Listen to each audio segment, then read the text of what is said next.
Chapter 1654, Shocking All Sides. Chapter 1654, Shocking All Sides. As falling fire collapsed, silence descended on Zero Wing and Heaven's Burial's battlefield. Commander. The commander actually died. Do they also have a Tier 2 magical class expert? Blackwater's members gaped at Aqua Rose, who was responsible for Falling Fire's death. Falling Fire was both one of the scant few Tier 2 players, and a top-ranked expert within Blackwater. Normally, the Elementalist killed them instantly when they sparred with him. However, they had just watched this man die after one hit. No matter how they looked at the situation, it was utterly unbelievable. The tier suppression Tier 2 players had over Tier 1 players was much greater than that of Tier 1 players over Tier 0 players. Moreover, as an Elementalist, Falling Fire had a few passive skills that increased his magic resistances, making him much tougher against spells. Yet, Aqua Rose had annihilated Falling Fire with a single spell. There were only two possibilities to explain the outcome. The first was that Aqua Rose had used a Berserk skill followed by a Tier 1 curse. The other possibility was that Aqua Rose was also a Tier 2 player. When players activated a Berserk skill, some kind of special effect would change their bodies. Only, not all Berserk skills generated visible indicators. Regardless, when a player activated a Berserk skill, the intensity of their aura would increase drastically, informing others that the player had activated such a skill. However, Aqua Rose displayed neither phenomena, so it was obvious that she hadn't activated a Berserk skill. There was also no way they'd missed the resulting changes. They all had keen senses as experts, and activating a Berserk skill was akin to turning on a light in a dark room. When Blackwater's members considered the possibility that Zero Wing also had a Tier 2 magical class, they couldn't help but shudder. Tier 2 MTs were only powerful when tanking monsters. Their DPS was lacking. However, it was a different story for Tier 2 magical classes. Magical classes already wielded extremely high DPS even at Tier 1, and they had more AoEs than other classes. After their promotion to Tier 2, magical classes' attacks would grow even stronger. It wouldn't be an exaggeration to call Tier 2 magical classes mobile defense turrets. When solely comparing combat capabilities, Tier 2 magical classes were stronger than another class by far. While everyone struggled with their shock over Falling Fire's death, Aqua Rose used the opportunity to cast the Tier 2 spell, Aqua Precinct. With the female Cursemancer at its center, a water domain manifested, covering a 70-yard radius. Any of Heaven's Burial and Blackwater members caught within Aqua Precinct soon noticed the rapid drop in their basic attributes. In the blink of an eye, their basic attributes had fallen to 70% of their original values. Following which 12, 8-meter-long water serpents rose from the pool of water, releasing enraged bellows that echoed throughout the tower. Every water serpent possessed the strength to rival a great lord of the same level. Under Aqua Rose's control, the water serpents jumped at the players from Heaven's Burial and Blackwater. Aqua Precinct wasn't like normal AoEs, and was categorized as a domain skill. When using it to attack, Aqua Rose wouldn't harm her allies as normal AoE spells would as long as she controlled the spell properly. Tier 1 experts would have a very difficult time coping with a Great Lord's attacks. Only Tier 1 MTs of the same level could block such attacks without receiving much damage. However, unlike normal Great Lords, which had monotonous attack patterns, the water serpents were flexible since Aqua Rose controlled them. Any MT that failed to block the serpent's attacks instantly lost over 20,000 HP. Since Heaven's Burial and Blackwater's MTs had lost 30% of their basic attributes, the water serpents only needed 2 hits to finish off a level 50 MT. In the short moment since Aqua Rose had cast Aqua Precinct, she had killed 4 level 50 MTs. The rear line healers had never even had a chance to heal their allies. Monster. She's a monster. Heaven's Burial's and Blackwater's experts stared at the female Cursemancer in utter horror. Retreat. Run. There's a monster. With Zero Wing's Magic Light team and Conqueror parties gaining the upper hand, followed by Aqua Rose's sudden massacre, Heaven's Burial's and Blackwater's members panicked. Rather than a slow, organized retreat, they turned and fled like cowards. Not only would they lose a level if they died, But they'd also lose a piece of equipment. To expert players like them, the loss was unbearably painful. Hence, now that they knew that they were no match for Zero Wing, they wouldn't continue to throw themselves into the jaws of death. Furthermore, their commanders, Lei Jingyang and Falling Fire, had already died. Big Sis Aqua, you couldn't hold back a little? We've barely killed any enemies, yet you've already scared them all away. How are we supposed to earn extra income now?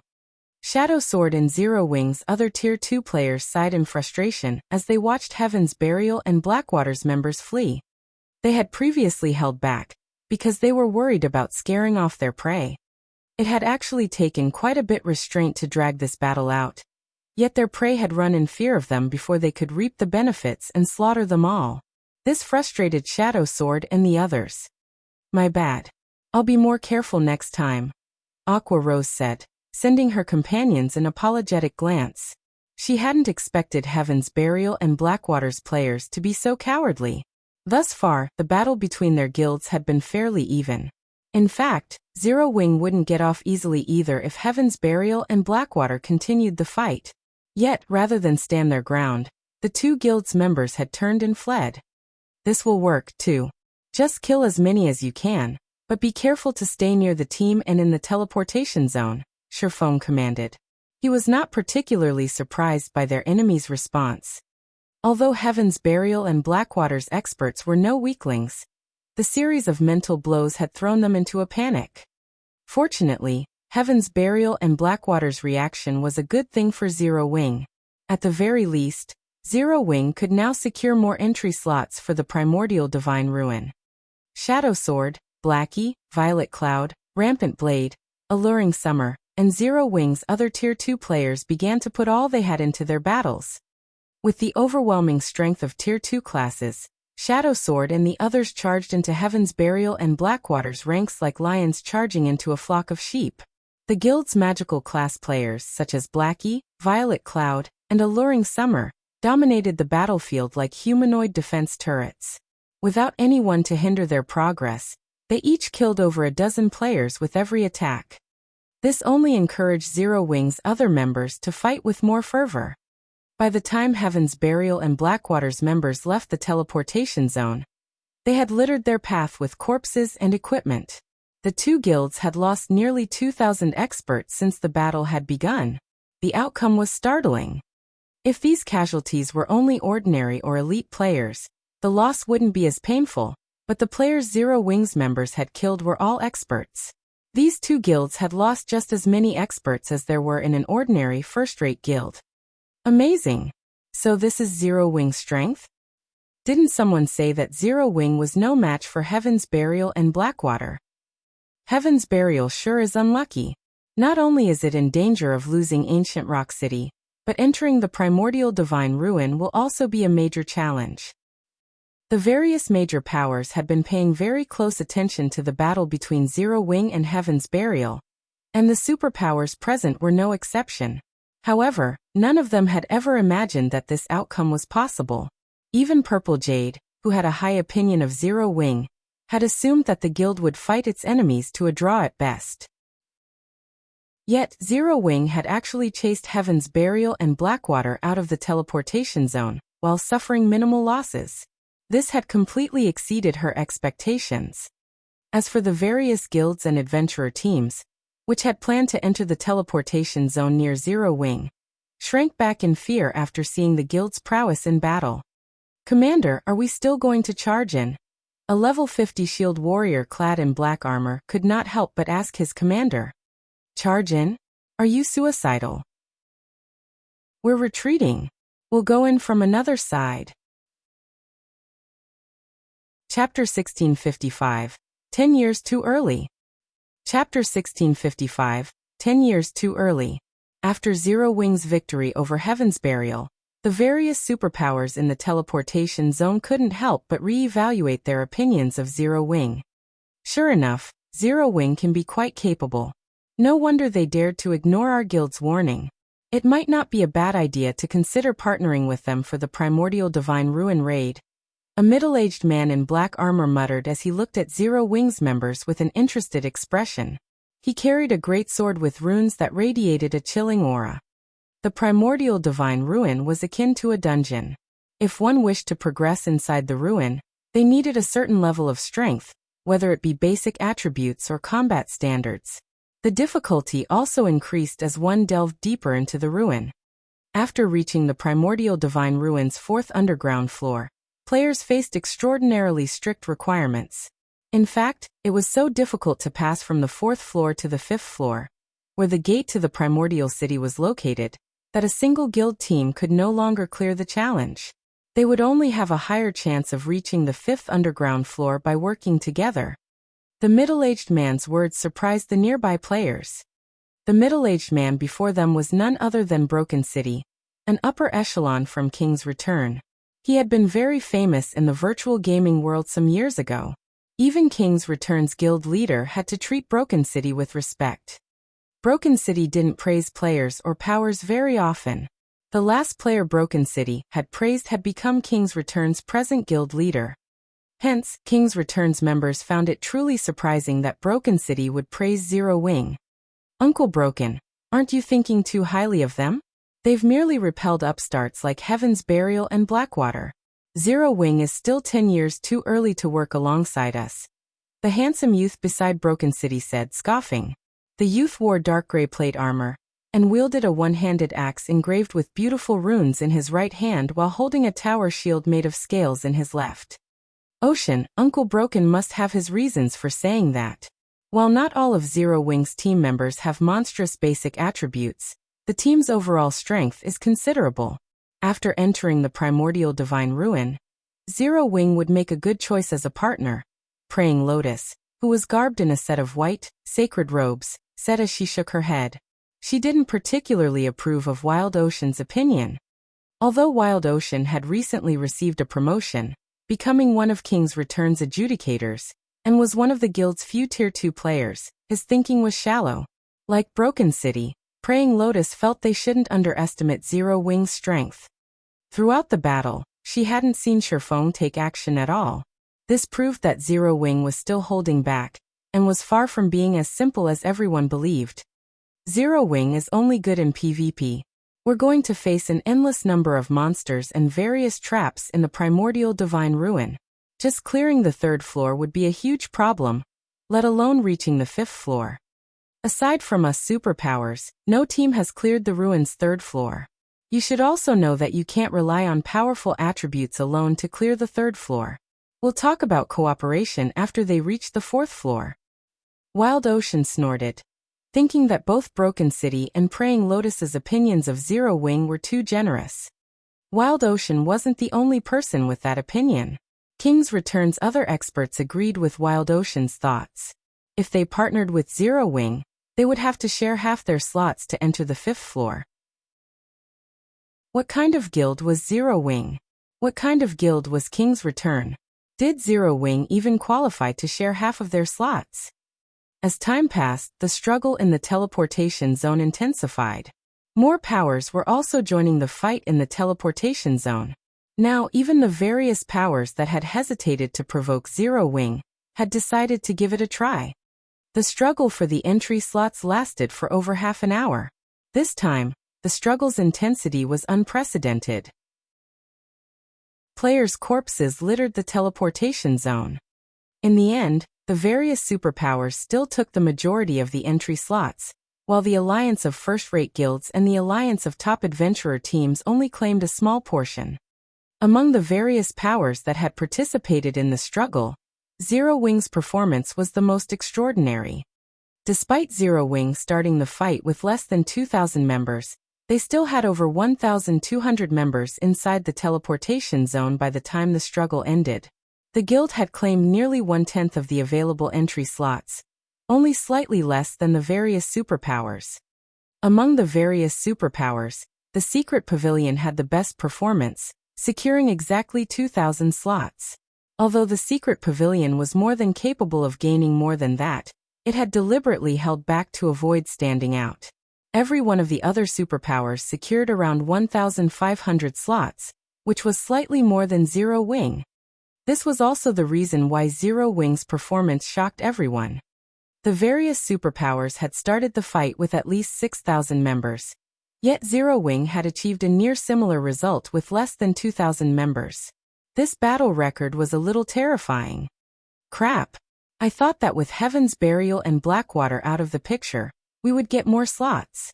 Why did we end up getting fewer slots than in previous raids? That's right.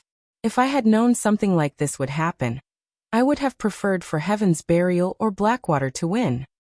The various first-rate guilds and adventurer teams' upper echelons clicked their tongues in anger and jealousy as they looked at Zero Wing's members.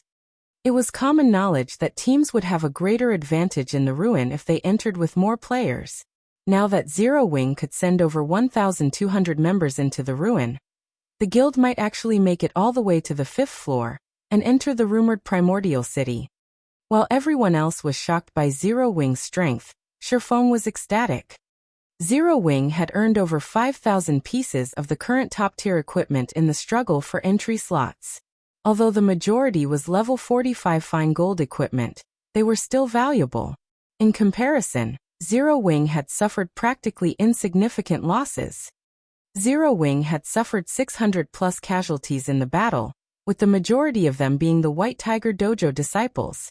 The disciples were only geared in standard level 50 elite equipment. They had also recovered some of the lost weapons and equipment. Hence, Zero Wing had made a fortune in this battle. When there were fewer than 15,000 players in the teleportation zone, a blue glow enveloped the area. The players inside the zone disappeared a moment later, leaving an empty plot of land behind. The members of the various major powers that remained inside the tower quickly spread the news of the battle's outcome. With the teleportation array's help, Zero Wing's surviving members instantly arrived at Dark Canyon. There were 3 shining, silver moons hanging in the sky. The visibility within the canyon was also very poor. At best, they could see 200 yards around them, and they couldn't sense any other creatures, which instilled a deep fear and insecurity. So this is the Primordial Divine Ruins first floor? Aqua Rose muttered as she curiously surveyed her surroundings. With her physique as a Tier 2 player, she soon discovered the hidden threats around them. A group of skeleton undead hid at the top of the canyon, carrying heavy crossbows that could launch bolts with the power to rival Tier 2 skills. It was obvious that these skeletons had already locked onto their team, and were ready to fire their crossbows at a moment's notice. Aside from the crossbow-wielding skeletons, Aqua Rose noticed a large number of ghosts flickering in and out of existence on the path ahead. The ghosts wandered around the bottom of the canyon, and even the weakest among them was a level 50 chieftain while the strongest were level 55 grand lords. If players accidentally provoked these monsters, the consequences would be unimaginable. As if they had long since familiarized themselves with this floor, the various superpowers teams quickly advanced on a predetermined path. As they advanced, the superpowers teams skillfully pushed away any ghosts they came across while dodging the heavy crossbow bolts. In comparison, the alliance formed by top adventurer teams quickly had their advance halted by powerful ghosts, their members peppered by the crossbow bolts from above the canyon. Damn it! Why is it so difficult? The various adventurer teams' upper echelons frowned at the first floor's difficulty. They were at a loss. Seeing this, the superpowers members shook their heads disapprovingly. The Primordial Divine Ruin was an extremely dangerous place, yet the various adventurer teams had believed that getting into the ruin was the most difficult part. The struggle in the teleportation zone was simply a prelude for what was to come.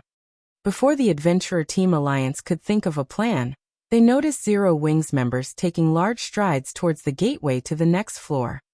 Have they lost their minds? The various adventurer teams' upper echelons gaped as they watched Zero Wing fearlessly advance. Chapter 1656, Dauntless Zero Wing. Chapter 1656, Dauntless Zero Wing. The adventurer team alliance wasn't the only force confused by Zero Wing's sudden advance. The several superpowers upper echelons and the first-rate guilds alliance also flashed Zero Wing incredulous looks. What's Zero Wing trying to do? Zero Wing's behavior confused everyone. The Dark Canyon's terrain was complex.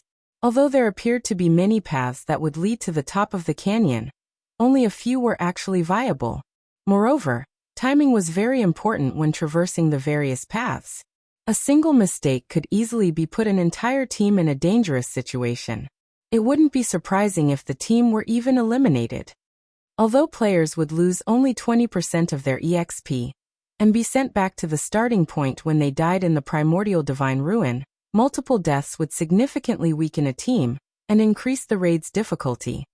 For newcomers to the Primordial Divine Ruin, such as Zero Wing and the Adventurer Team Alliance, the safest way through the Dark Canyon was to follow the various superpowers, who were already familiar with the first floor's trial. Of course, tagging along didn't necessarily mean safety. Even if two teams took the same path, their timing wouldn't be the same. In this case, it would depend on the commander's abilities. Although for the two superpowers that raided the ruin for the first time, this wouldn't be a problem. The force's leadership had a perfect grasp of their team's positioning and could minimize their losses as they followed the other superpowers. The Adventurer Team Alliance's chain of command, however, was chaotic due to its multiple leaders. As a result, the Adventurer Team Alliance suffered many casualties as it attempted to follow after a superpower. But the Alliance still fared better than if it pioneered a path of its own. Yet, Zero Wing did not even understand such a basic principle, and had made a beeline for the top of the canyon. Moreover, Zero Wing's members moved with large strides, paying no attention to the monsters in their way, unlike the other teams who carefully and steadily advanced. Suddenly, Cola, Turtledove, Yi Wumian, and Violet Cloud rushed ahead of Zero Wing's team, charging onto the gravel path that contained a plethora of wandering ghosts. Meanwhile, the 15 MTs of the Magic Light Team's 15 MTs guarded the rear of the team, while the Conqueror parties split up and covered the sides. Ghost Knight, Undead Chieftain. Level 50. HP 6, 000, 000/6, 000, 000. Ghost Berserker, Undead Lord. Level 52. HP 17, 000, 000/17, 000, 000. Ghost General, Undead Grand Lord. Level 55.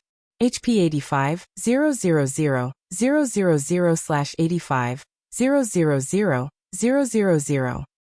As Cola and the others moved through the canyon, the wandering Ghost Knights and Ghost Berserkers quickly discovered their presence.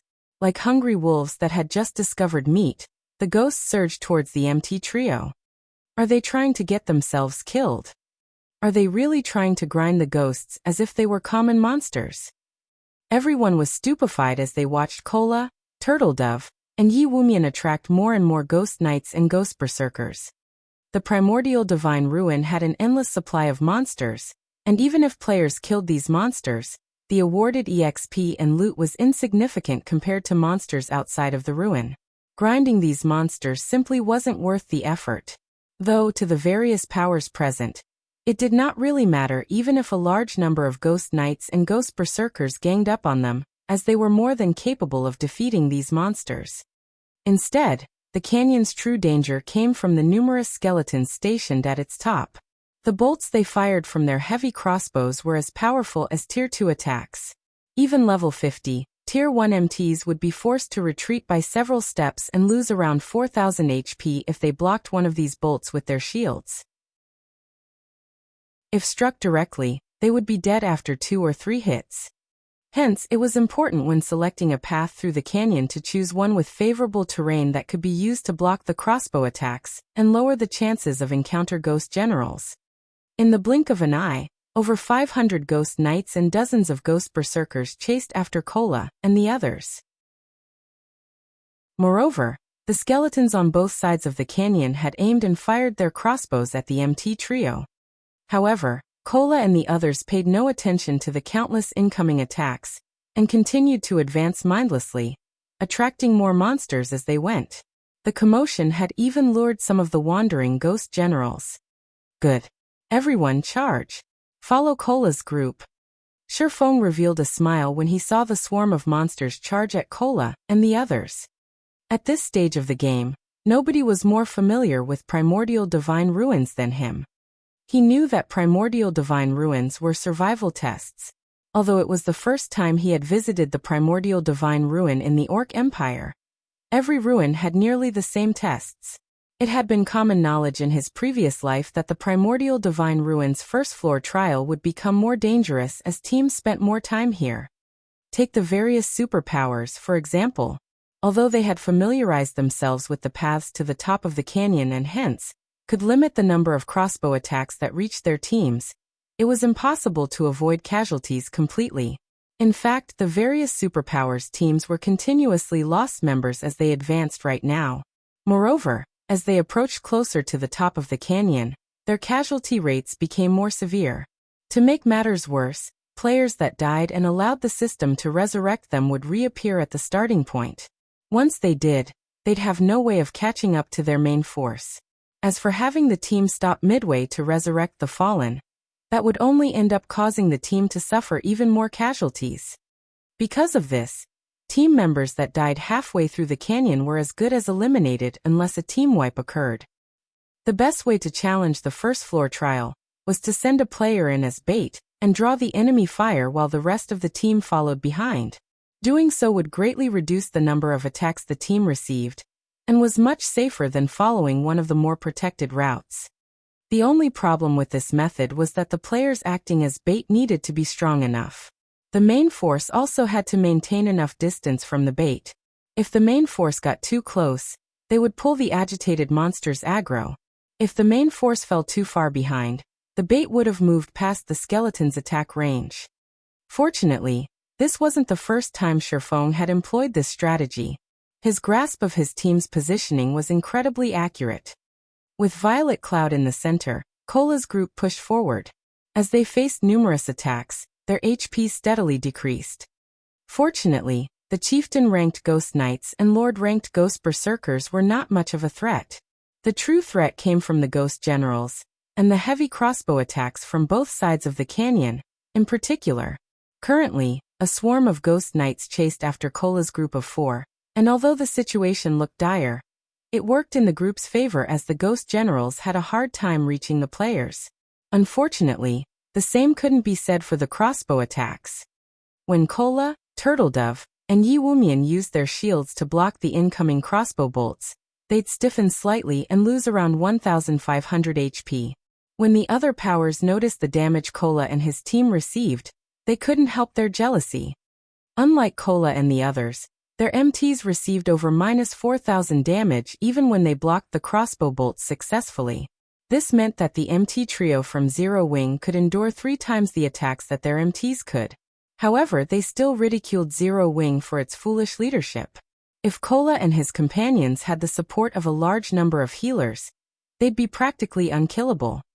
Yet, Zero Wing actually let these 3 powerful MTs charge ahead on their own. It was a reckless waste of resources. With how the team utilized Cola and the others, it wouldn't matter if they could endure 2 or 3 more hits than other MTs. Sure enough, Cola, Turtledove, and Yi Wumian's HPs began to decrease rapidly. In a short moment, they had lost more than 1/3 of their HPs. The various superpowers' upper echelons lamented the loss. The MT trio only had a single healer to support them, and it simply wasn't enough to keep the 3 players alive. But after another moment, the superpowers noticed something strange. Despite Cola, Turtledove, and Yi Wumian's HPs having already fallen below the 25% mark, Violet Cloud hadn't prepared to cast any spells. What's going on? Isn't that girl a cleric? Or does she have some kind of grudge against those MTs? Everyone watched Violet Cloud in confusion. However, while the spectating crowd wondered about the young woman's hesitation, Cola took a look at his own HP bar. "Let's begin," Cola said. Rather than panicking, his voice contained a hint of excitement. Turtledove and the others then nodded in response. Following which, Cola shouted before releasing a blinding golden glow. Suddenly, a golden pillar of light descended from the sky and enveloped Cola's group, illuminating the dark canyon. Suddenly, 4 golden barriers enveloped each member of the group. The move Cola just used was none other than the Tier 2 skill, Divine Shield, which Shifeng had obtained from the Boneless Land. When activated, the skill granted the Divine Shield buff, which lasted 30 seconds, to a maximum of 10 players. The buff decreased incoming damage from Tier 3 or below attacks by 50% and attacks above Tier 3 by 20%. The buff also increased attack speed and movement speed by 20% and healing effects received by 100%. Divine Shield was a very powerful skill, though it had a downside, a 1-hour cooldown. Violet Cloud also used the Tier 2 spell, Holy Prayer. The spell affected all allies within a 50-yard radius and granted them an hot buff that healed them based on Violet Cloud's mana. Moreover, players affected by Holy Prayer would receive a 20% damage reduction buff. The spell had a 1-minute duration and a 20-minute cooldown. Under the effects of these two skills, Cola's group members each recovered over 8,000 HP every second. The damage they received was reduced to a pitiful amount as well. This turn of events allowed Cola's group to advance with ease while the rest of Zero Wing's team followed behind. In less than a minute, Zero Wing's members had reached the top of the canyon. Chapter 1657. Continuous Clearance. Chapter 1657. Continuous Clearance. The sounds of battle had filled the dark canyon, but as Zero Wing's members reached the top, the various powers, which were still engaged in combat, fell silent. That's actually possible. For a moment, everyone was at a loss for words as they stared at Zero Wing's members. They had invested a ton of effort and made numerous sacrifices during their previous raids to locate the best route up the canyon, and they would still suffer before they reached the safe zone at its top. Yet, Zero Wing had run for the top of the canyon without sparing their surroundings a glance. Not only had the guild team succeeded, but they had only lost a few dozen players, which was practically negligible. Sure enough, Zero Wing is extraordinary, Praying Lotus muttered, her eyelashes fluttering as she watched Shifeng, the commander of Zero Wing's team. No other guild would dare to be so bold. The two skills Cola's group had used were particularly powerful. Although they were not invulnerability skills, the combined effect had nullified the threat from both the ghosts and the heavy crossbows. They only got through thanks to powerful attributes and skills, Wild Ocean said, clicking his tongue. The next floors will be even more difficult, and basic attributes will become less important. If they try to pull another stunt like that, they'll get themselves killed. MHM. Praying Lotus did not rebuke Wild Ocean's words this time. After all, what the Shield Warrior youth had said was true. As players delved deeper into the Primordial Divine Ruin, the trials they faced would become more difficult. They would also encounter more and different traps. Rather than simply relying on raw power, players would have to rely on their technical abilities in the lower floors. The brute force method Zero Wing had used was only viable on the first floor. It wouldn't be possible to clear the following floors with the same method.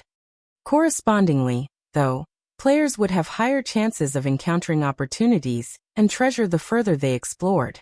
There was practically nothing noteworthy in the ruins' first underground floor. One would be extremely lucky if they even came across a bronze treasure chest. Although players could also find combat techniques on the first underground floor, the chances of that were extremely slim.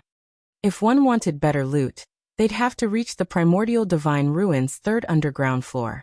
Only the third floor and down offered level 50 plus top-tier equipment. At the same time, the chances of finding combat techniques and other treasures also increased. Shifeng didn't hurry towards through the ruin after reaching the top of the canyon.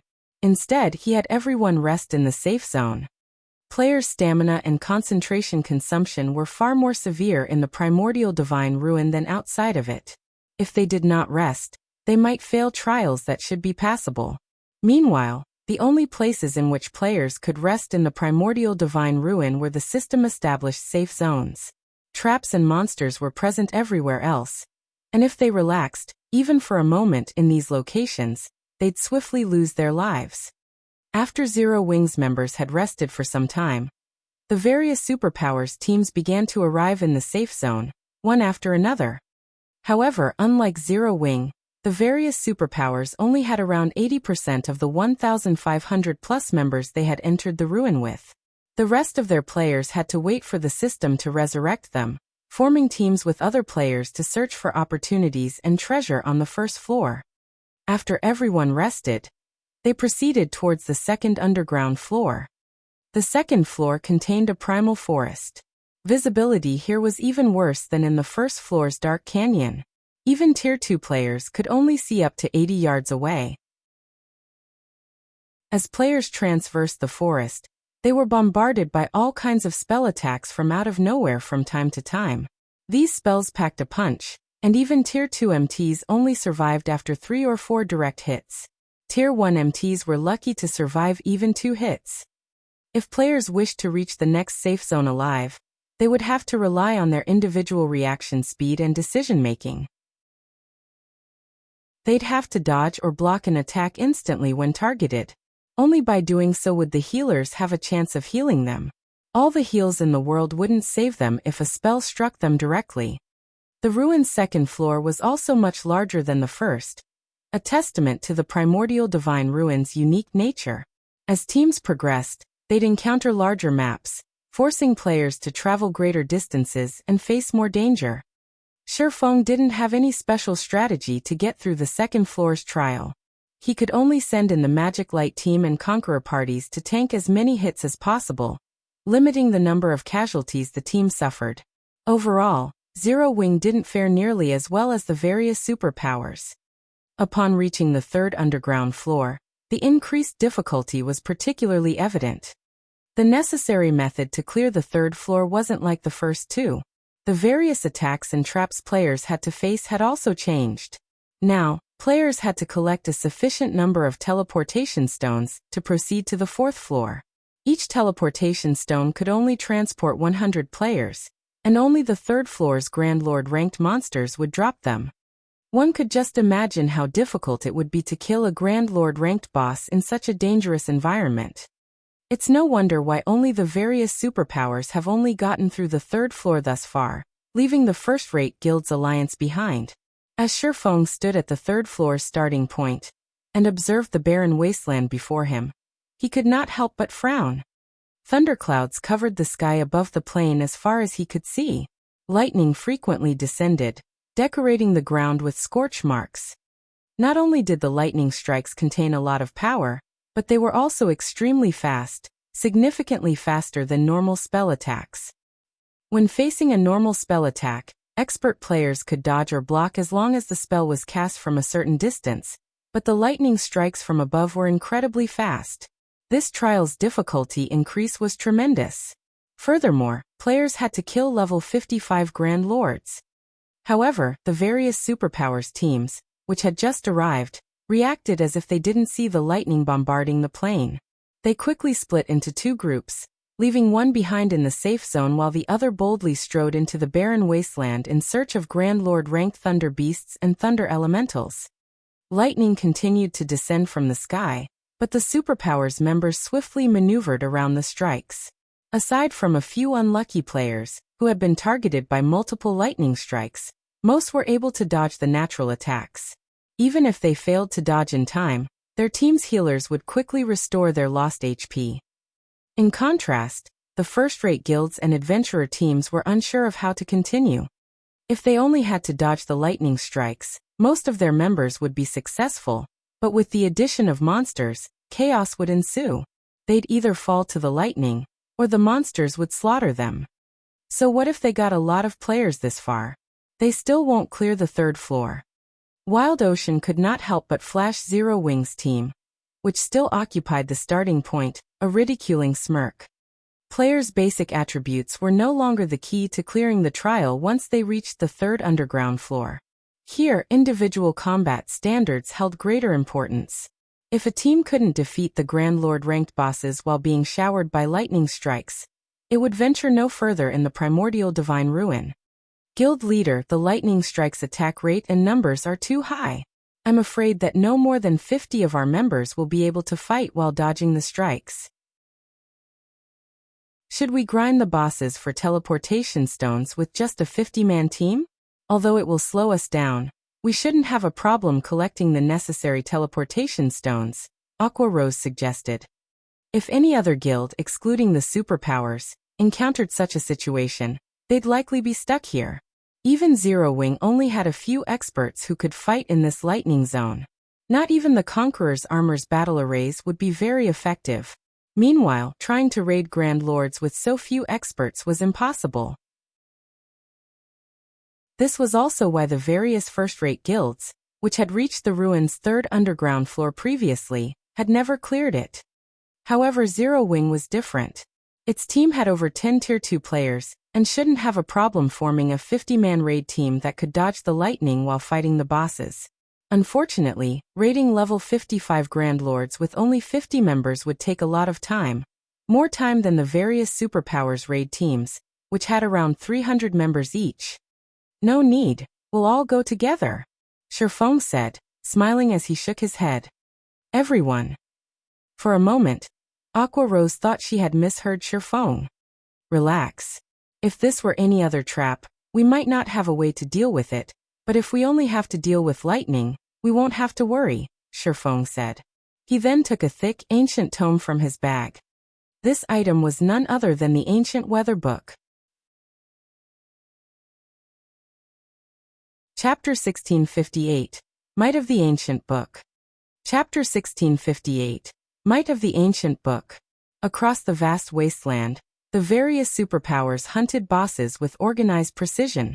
Meanwhile, the first-rate guilds and top adventurer teams could only watch from within the safe zone. Although these teams had a few experts who could dodge the lightning strikes, players who could dodge while fighting a Grand Lord were as rare as a phoenix's feather. A level 55 Grand Lord was already an extremely difficult foe, and teams lost players even during a normal raid. Hence, trying to raid one while severely handicapped would simply be suicidal. To compensate for their lack of numbers, the various first-rate guilds and top adventurer teams had tried to pool their experts to raid the bosses. However, despite multiple attempts, they had failed. Although the alliance of the various first-rate guilds and adventurer teams had formed allowed them to build a raid team with sufficient manpower, the environment favored the Grand Lord-ranked Thunder Elementals and Thunder Beasts. The third floor's environment enhanced all lightning-type skills and spells by 30%. Cloth armor classes, which had low HP and defense, would likely die instantly if they failed to dodge the Thunder Elementals or Thunder Beast skills. 0 mistakes were allowed in battle. However, players would be hard-pressed to avoid mistakes while constantly bombarded with lightning. In the end, the Alliance team wiped after losing so many members midway through the battle. As the first-rate guilds and top adventurer teams rested, Shifeng led his entire team into the lightning zone. It was as if he had missed their tragic downfall after fighting in the wasteland. They're going all together? Have Zero Wings members lost their minds? What are they trying to do? Even if a single death only costs 20% EXP, do they have to be so reckless? When the members of the various first-rate guilds and adventurer teams saw Zero Wing head into the plains, they thought that Zero Wing's members had gone mad. In this lightning wasteland, a player's basic attributes didn't matter as much as on the previous floors. Here, combat standards were far more important. Even if a team charged into the lightning wasteland with 1,000 members, each member would suffer the same number of lightning strikes. In fact, the players would have a higher chance of being struck. This was because players would have less space to maneuver in a larger group. Moreover, if players were not careful when they dodged, they'd likely avoid their own lightning strike only to get hit by their neighbors. The various powers weren't the only ones confused by Shifeng's ludicrous decision. Even Zero Wings members were confused. They had seen how the experts from the various first-rate guilds and top adventurer teams had ended up after fighting in the wasteland. They also knew that those expert standards were much stronger than theirs. If they rushed into the plains, they'd doubtlessly suffer a similar fate. As Zero Wings members approached the safe zone's boundary and were about to enter the lightning zone, they couldn't help their growing nerves. Why are they here? Wild Ocean, who currently fought within the zone, was surprised to notice Zero Wings' team enter the lighting wasteland. Are they that tired of living? Zero Wings' team had over 1,000 members, and if it tried to enter the zone with so many players, the number of lightning strikes that would descend on the team would be staggering. Not even superpowers like King's Return would pull such a stunt. Could Zero Wing be experimenting and trying to see how many of its members can survive a battle in the lightning zone? Praying Lotus, who was casting a healing spell, was just as stunned to see Zero Wings advance. As the various superpowers members wondered, One player from Zero Wing after another stepped into the zone. Watching 1,000+ players set foot into the lightning wasteland was extraordinarily eye-catching. Almost everyone kept a curious eye on Zero Wing's team, wondering how it planned to deal with the countless lightning strikes that would fall upon them. 3 seconds passed. 5 seconds passed. 10 seconds. However, not a single strike of lightning fell on Zero Wing's team.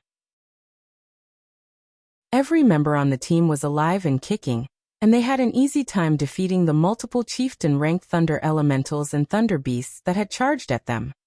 Where is the lightning? Why do those chieftain-ranked thunder elementals and thunder beasts seem weaker than the ones we're fighting? The watching players were stunned as they sent Zero Wing's team sidelong glances. They could not understand what was going on. Where were the lightning strikes that were supposed to descend? Could the lightning strikes have stopped because they have more people? Purple Jade was greatly confused as she watched Zero Wing's members. The lightning was the most troublesome aspect about the Primordial Divine Ruins' third underground floor. Without the lightning strikes, the third floor's trial would just be a simple series of Grand Lord raids. If that were the case, the various superpowers could easily clear the floor. That's not possible. Other teams have dispatched even more players than Zero Wing in past raids, but this has never happened, Yuan Tiexin said, shaking his head. He too wore a confused look. Even Zero Wing's players were confused. Only Aqua Rose knew that this was Shifeng's doing. It seems this thing is quite effective. Shifeng smiled at the ancient weather book in his hands. The ancient weather book could change the weather in a 2,000-yard radius for 2 hours. Removing the thunderclouds in a specific area was a small task for the item. Without the lightning strikes, the third floor's trial posed no threat to his team members. Very quickly, Zero Wing's team located a level 55 Grand Lord ranked Thunder Beast. Great Thunder Wolf, Thunder Beast, Grand Lord. Level 55. HP 88, 000, 000/88, 000, 000. Now the boss, which had given the various superpowers painful headaches, was an ordinary Grand Lord to Zero Wing, with Cola, Turtledove, and Yi Wumian taking the lead, and the Magic Light team's MTs tanking the nearby mobs. The rest of the team could focus on dealing damage. Moreover, without the lightning environment's boost, the Great Thunder Wolf's attacks were little more than tickles to Cola and his fellow MTs. The Grand Lord's normal attacks only dealt around -8,000 damage, while its skill attacks only dealt around -20,000. Even without Turtledove and Yi Wumian's assistance, Cola could easily tank the Great Thunder Wolf. The other players launched frenzied attacks at the Great Thunder Wolf, each dealing several thousand damage. As the team fought, the Grand Lord's HP visibly decreased. Naturally, this made the various superpowers jealous. The Primordial Divine Ruins bosses weren't like field bosses. Their attributes wouldn't change, regardless of how many players raided them at one time. This meant that the more members a raid team possessed, the greater the team's advantage would be.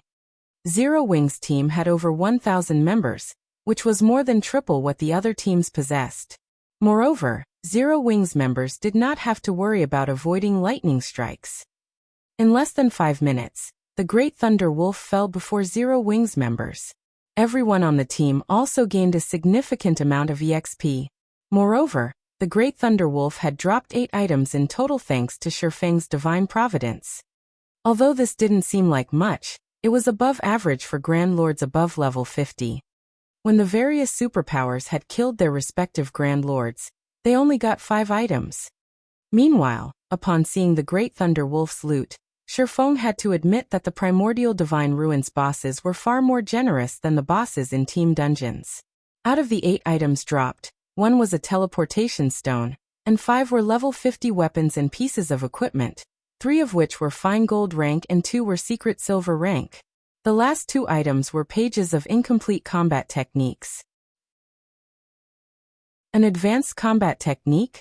Shifeng was ecstatic the moment he saw the 2 sheets of lambskin parchment.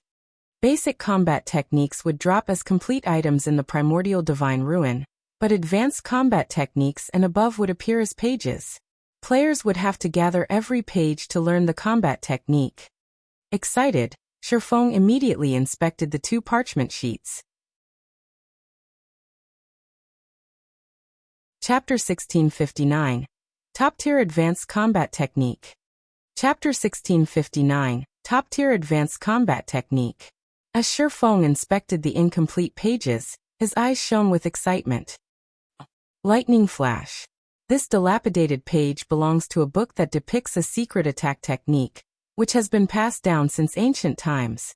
Only after gathering all incomplete pages can you read the complete book's content. There are a total of 13 pages. This leaflet is the 3rd page. Lightning Flash. This dilapidated page belongs to a book that depicts a secret attack technique, which has been passed down since ancient times.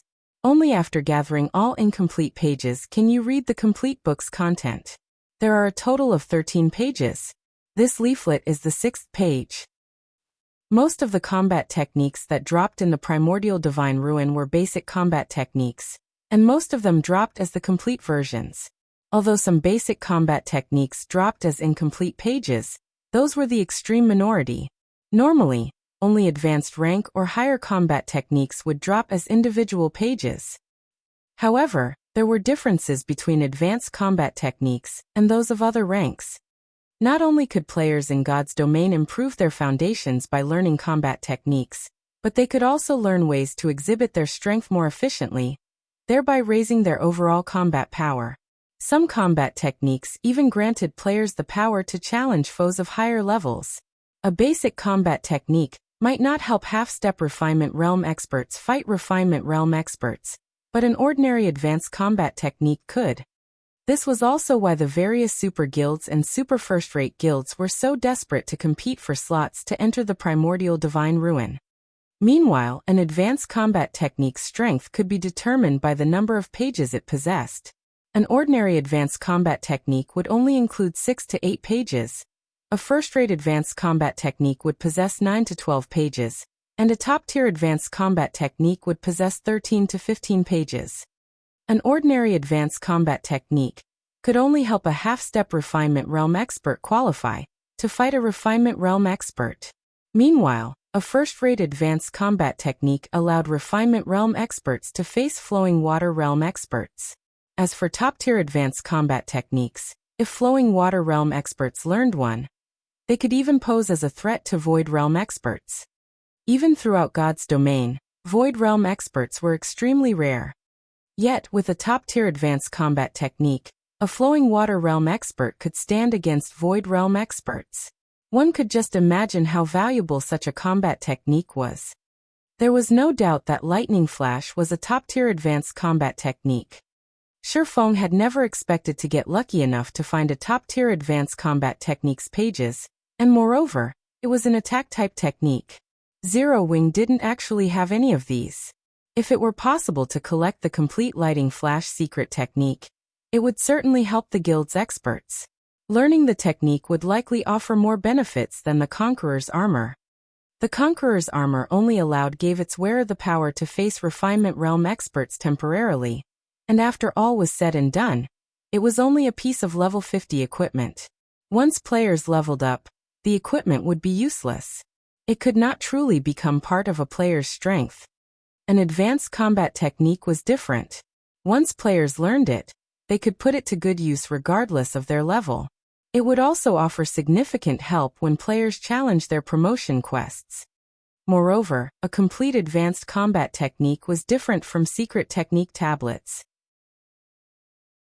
Although the combat techniques one could learn from a secret technique were more powerful than advanced combat techniques, very few players could learn them. It was impossible to share those techniques with a significant number of players. However, a complete advanced combat technique took the form of a book. He could store the book in the guild warehouse, and guild members could read it as they wished. Setting aside whether or not players could actually learn the technique successfully, at the very least, everyone would have the opportunity to learn. In the past, the reason that experts from the various superpowers had an easier time with their promotion quests, rising through the tiers, than experts from first-rate guilds and below wasn't just better weapons and equipment.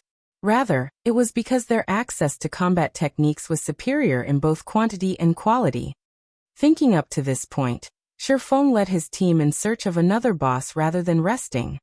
The ancient weather book only had a 2-hour duration, whereas it had a 10-hour cooldown. He might be able to wait for such a long time, but the Primordial City would not wait for him. Who knew if the Primordial City had an entry limit? If there wasn't one, they might be alright, but if there were, he and Zero Wings members would lose their chance to enter the legendary city if they were too late. Hence, he had to cherish every second and minute of these 2 hours. Zero Wings members continued to hunt one Grand Lord ranked Thunder Elemental or Beast after another. When the team encountered a Grand Lord in the barren wasteland, they'd pounce like a pack of hungry wolves. They behaved nothing like the players from the various superpowers, who returned to rest in the starting area after slaying 1 or 2 bosses.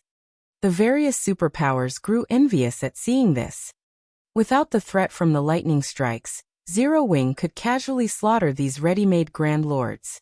Not only were the team members able to earn an abundance of EXP, but they also secured plenty of top-tier equipment. The Primordial Divine Ruins' third underground floor had practically become a sacred leveling spot for Zero Wing. How is this possible?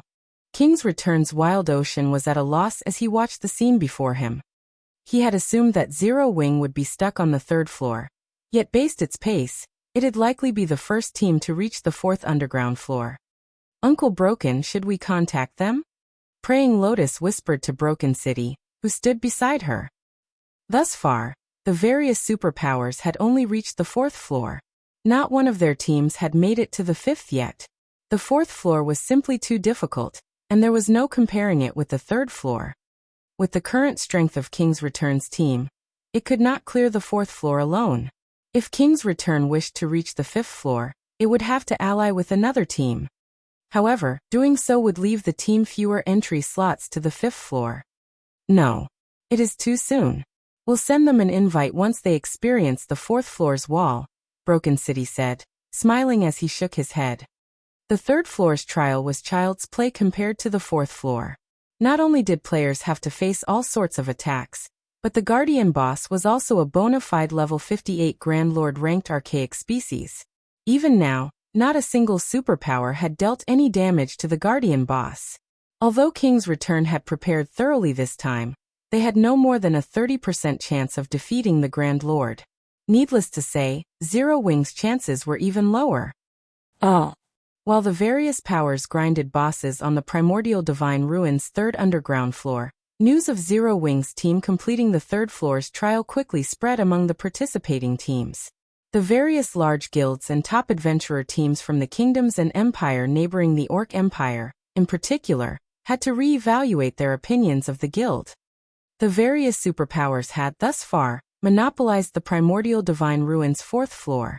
The fact that Zero Wing had reached that floor proved that it could nearly rival those superpowers in terms of top-tier experts. At the very least, Zero Wing was definitely superior to first-rate guilds and top adventurer teams in this regard. However, a deathly silence had fallen over the meeting room within Heaven's Burial's ancient Rock City residence, due to this latest information.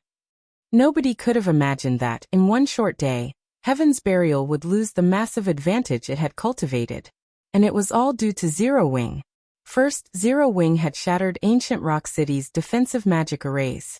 Then, the guild had plundered their entry slots for the Primordial Divine Ruin.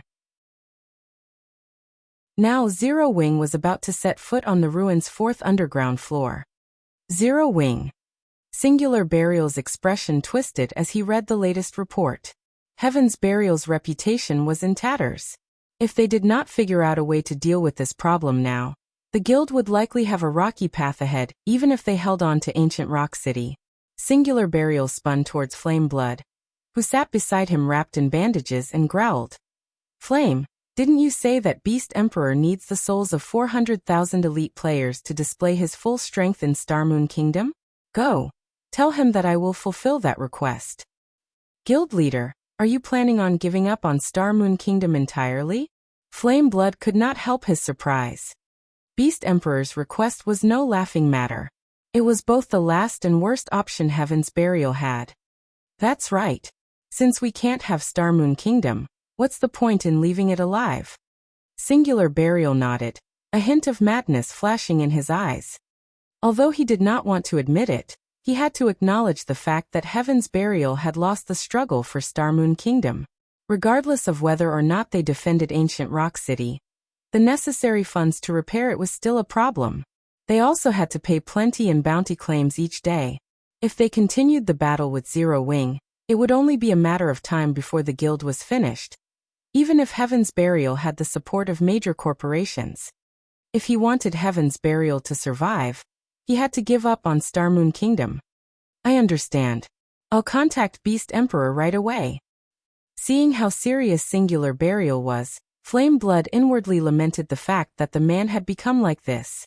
He never thought that a guild like Zero Wing could actually corner Singular Burial, a genius, to this extent. Of the many years he had followed Singular Burial, this was the first time something like this had ever happened. Chapter 1660, Lightning Flash Secret Technique. Chapter 1660, Lightning Flash Secret Technique.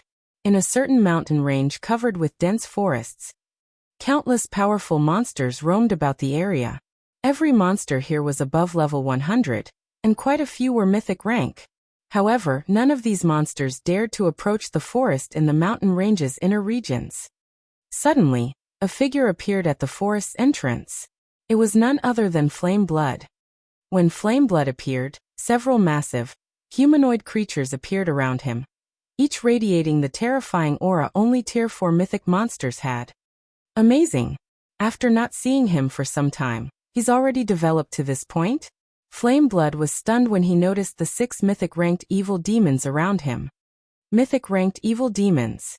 Evil demons were far more difficult to nurture than evil beasts. Previously, Beast Emperor had only been able to nurture a Grand Lord-ranked evil demon. Although Grand Lord-ranked evil demons were very powerful, they were not invincible. If numerous experts worked together, they'd still be able to kill one. However, it was a different story for mythic-ranked evil demons. At this stage of the game, mythic monsters were insurmountable, even to the various superpowers. Otherwise, the level 50 super large-scale team dungeon in God's domain would not stand empty. Moreover, evil demons commanded superior intellect, and could exhibit greater combat power than evil beasts. Most importantly, they could be summoned at any time, unlike evil beasts, which could only move from location to location of their own power. Now that Beast Emperor commanded mythic-ranked evil demons, he had the equivalent of mythic-ranked bodyguards at all times. Having mythic-ranked evil demons would undoubtedly increase the safety and survivability of controllers like Beast Emperor by a significant margin.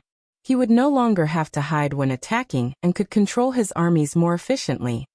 After seeing these mythic-ranked evil demons, Flame Blood's desire to obtain his own grew. Being a member of the evil god's temple, every race on the continent of God's domain hunted him constantly. Surviving in the game had become exceedingly difficult. Moreover, if players or NPCs captured him and sent him to the war god's temple, his character would be sentenced to death in the truest sense, and he'd be forced to start all over again. Hence, he needed to be careful when he moved about, and rarely approach a peer before other players. If he had his own mythic-ranked evil demons, though, he wouldn't have to worry about capture, unless he encountered a Tier 5 NPC. Fortunately, Tier 5 NPCs were apex powerhouses in God's domain, and they weren't so easy to encounter. Normally, the strongest NPCs players would meet were Tier 4. After the evil demons had a chance to observe Flame Blood for a moment, they retreated back into the forest. Flame Blood then strode into the forest himself.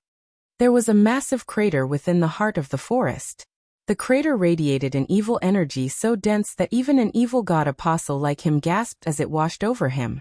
If an ordinary player bathed in this dense evil energy, it would likely corrupt them instantly. This crater was none other than the home of Star Moon Kingdom's evil god's temple. As long as players were within range of the temple, its energy would cut off their communication with the outside world. They would not be able to send or receive messages. Flame Blood, a middle-aged man covered in pitch-black ruins, sat in the severely dilapidated temple. When he noticed flame blood enter the temple, he sent the cleric a glance and asked, "Why are you here? Weren't you controlling your evil demon army to protect ancient Rock City?" Although the man before Flame Blood hadn't expressed any emotion, speaking only in a calm tone, Flame Blood's heart palpitated in fear. This wasn't just because Beast Emperor was one of the evil god's temple's evil god envoys, but also because of the horrific evil energy that lingered around him. The man was far more frightening than the last time Flame Blood had seen Beast Emperor.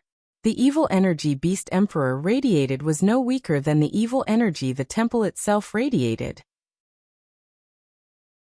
This man's evil energy would likely kill ordinary players before they could approach him. Moreover, as Flame Blood looked at Beast Emperor, he could not help but feel as if he stared at a ferocious beast that had just woken from a long slumber. "My guild leader sent me," Flame Blood said after stealing his mind. "Didn't you say that you needed 400,000 souls from elite players? My guild leader says he can give them to you." "He's finally made up his mind?" Beast Emperor asked, chuckling. "Then, return and tell him this. The day he has the players ready will be the day Zero Wing perishes." Although he was quite powerful and could easily hunt down players for their souls, the immortal souls he needed had to come from willing players. Unfortunately, he was still short 400,000 elite players even after exhausting his means. Otherwise, he would have handed Star Moon Kingdom to the evil god's temple a while ago. Flame Blood nodded in response.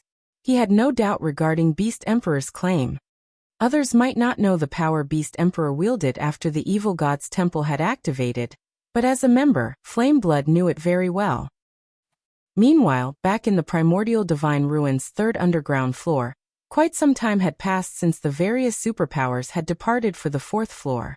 Only the first-rate guilds and top adventurer teams, which couldn't defeat the bosses, and Zero Wings team, which still hunted Grand Lord-ranked thunder beasts and elementals, remained on the third floor.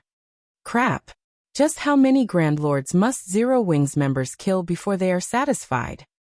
They might be grinding for level 50 top-tier equipment on this floor. After all, opportunities like this don't come often.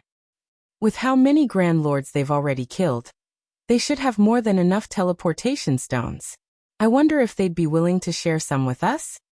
Don't even think about it. First, the Primordial City will definitely have an entry limit. It's only natural to let as few players as possible reach the fourth and fifth floors. Moreover, the teleportation stones are bound to players of the same team, and can only be passed around between players on the same team. The stones can also only be used on team members. If the team's member count suddenly increases, the teleportation stones they've collected thus far will become useless. That makes it even less likely that they'd be willing to help us. The various first-rate guilds and top adventurer teams couldn't help but envy Zero Wings battling members as they searched for treasures on the third floor. When they saw the teleportation stones scattered across the ground, their eyes became bloodshot. Despite all of their effort, they hadn't obtained a single teleportation stone. Yet Zero Wings' team didn't even bother to pick up the stones that had dropped. Meanwhile, Shifeng activated Divine Providence as they killed another level 55 Grand Lord-ranked Thunder Beast. After he collected the loot and inspected it, his brows lifted in joyful surprise. "Wonderful. With this, I finally have everything I need." Shifeng could not help his excitement as he gazed at the last page of Lightning Flash. They had raided bosses for nearly 2 hours now. They had even begun to lure 2 or 3 Grand Lords, raiding them at once, midway through their journey. Fortunately, they had collected all 13 unique pages for the Lightning Flash secret technique, before the ancient weather book's weather control ran out. System. You have collected all pages for Lightning Flash. Do you wish to synthesize the complete version of it? Synthesizing the complete version will require 1,000 magic crystals. 1,000 crystals? Why so many? Shifeng was confused after reading the system notification. Normally, synthesizing an advanced combat technique only required between 50 and 100 magic crystals, depending on the number of pages the technique possessed. Yet the combat technique in his hands required 1,000 magic crystals. The system was clearly trying to swindle him. "I want to see what kind of combat technique you're going to give me." Shifeng couldn't care less about the cost, however, paying the 1,000 magic crystals without hesitation. After all the trouble he had gone through to collect the pages, he wasn't going to leave them to rot just because the system wanted to rob him. Fortunately, there wasn't much of a difference between 100 magic crystals and 1,000 to Shifeng. Suddenly, with Shifeng at its center, a pitch-black magic array appeared beneath his feet. A powerful stream of mana surged upward from the array, and ignoring the ancient weather book's effects, thunderclouds gathered above, blocking out the sun above Shifeng. Massive lightning bolts then descended from the clouds, striking the 13 incomplete pages that hovered above Shifeng's head. After hundreds of thundering booms echoed throughout the third floor, a thick, ancient tome hovered before Shifeng. Faint arcs of blue electricity danced around the tome. Chapter 1661. Bronze Combat Technique. Chapter 1661. Bronze Combat Technique. The hundreds of lightning bolts suddenly flashing in the vast wasteland immediately drew the attention of every player on the Primordial Divine Ruins' third underground floor. Compared to the normal lightning strikes, not only were the ones just now much more powerful, but the number and rate at which they appeared were also much higher than before. The resulting thunder also echoed throughout the entire wasteland, hurting everyone's eardrums. What's going on over there? Why did so many lightning bolts suddenly strike Zero Wing? Everyone on the third floor turned towards Zero Wing's location at practically the same time, their hearts bursting with curiosity. Previously, none of the lightning strikes had hit anywhere near Zero Wing.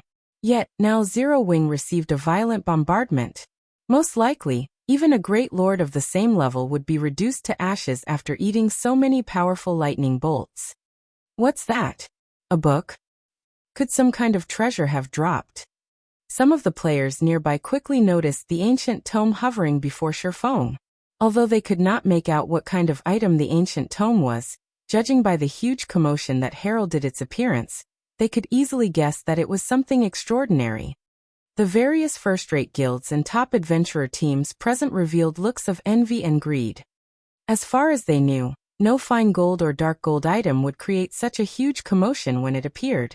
Hence, the tome should be epic rank at the very least. An epic item. At this stage of the game, although powerful guilds like first-rate guilds would already have around a dozen or so epic items in their possession, to the masses, epic items were still exceedingly rare. However, everyone also understood that stealing the tome from Zero Wing was impossible. Setting aside how powerful Zero Wing's team was, even reaching Zero Wing's location would be a massive challenge for them. What a powerful aura! Shifeng was indescribably shocked as he looked at the ancient tome in the air before him. He had seen the synthesis of many advanced combat technique tomes before. However, none of them had ever caused such a huge commotion. Moreover, even after the lightning flash tome completed its synthesis, it still radiated a faint aura that attracted mana to it. A situation that Shifeng had never encountered before. For a moment, he found it somewhat incredible that the book before him was a combat technique tome. Guild leader, what is that item? Is it an epic tool? Aqua Rose could not help but ask curiously.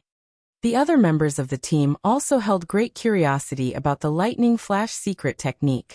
Immediately, they pricked their ears up in hopes of catching wind of the tome's identity. As for the item's attribute panel, they held no expectations of catching a glimpse of it. Nowadays, Zero Wing was rife with spies of other guilds. Meanwhile, in regard to the epic items the guild possessed, they were generally considered a secret. After all, epic items served as the foundation of a guild. If used at a critical moment, they could achieve miraculous effects. Naturally, the guild wouldn't reveal such an important secret unless necessary. Hence, the members of the team did not hope to find out the exact details of the tome. They only wished to know what kind of item it was. No. Shifeng shook his head. Smiling, he said, "This is a combat technique." A combat technique? Aqua Rose could not help but narrow her eyes at Shifeng skeptically. She suspected that Shifeng was simply messing around with her. What kind of combat technique could cause such a huge commotion? Even a secret technique tablet would not create such a commotion when it dropped. Feng's words stunned everyone. Although they refused to believe Feng, they all knew what kind of personality he had. He would never lie about something like this. Moreover, if he did not wish for them to know what the tome was, he could simply say that it was a guild secret. In that case, they naturally would not pursue the matter. Yet, everyone also found it unbelievable that a combat technique could cause such a huge commotion. Of course. Moreover, it isn't just any ordinary combat technique, Feng said, a hint of excitement in his voice. This is a bronze combat technique with a complete legacy. Advanced combat techniques was something that countless expert players wished to learn. Even the various superpowers only possessed a few. In the past, advanced combat techniques had also been the strongest combat techniques Feng knew of. However, after finding out about secret technique tablets, in addition to the relevant information Phoenix Rain had provided him, he discovered the existence of combat techniques that were even stronger than advanced combat techniques, bronze combat techniques. Normally, secret technique tablets were the only source of bronze combat techniques. Meanwhile, the power one could exhibit using such a technique was beyond imagination. Even Void Realm experts would have difficulty coping against a bronze combat technique. Feng had never expected to obtain a bronze combat technique on the 3rd floor of the Primordial Divine Ruin. Compared to a bronze tablet, a tome that recorded a complete bronze legacy technique was undoubtedly much better. Although a bronze tablet contained numerous bronze combat techniques, only 10 players could enter a bronze tablet each month, which meant that the guild could use it to nurture a mere handful of players. However, a combat technique tome did not possess such a restriction. As long as he willed it, he could let however many players learn from it as he wished. A bronze combat technique? Most of the Zero Wing members present revealed looks of confusion when they heard Feng's words. They did not understand what a bronze combat technique was at all.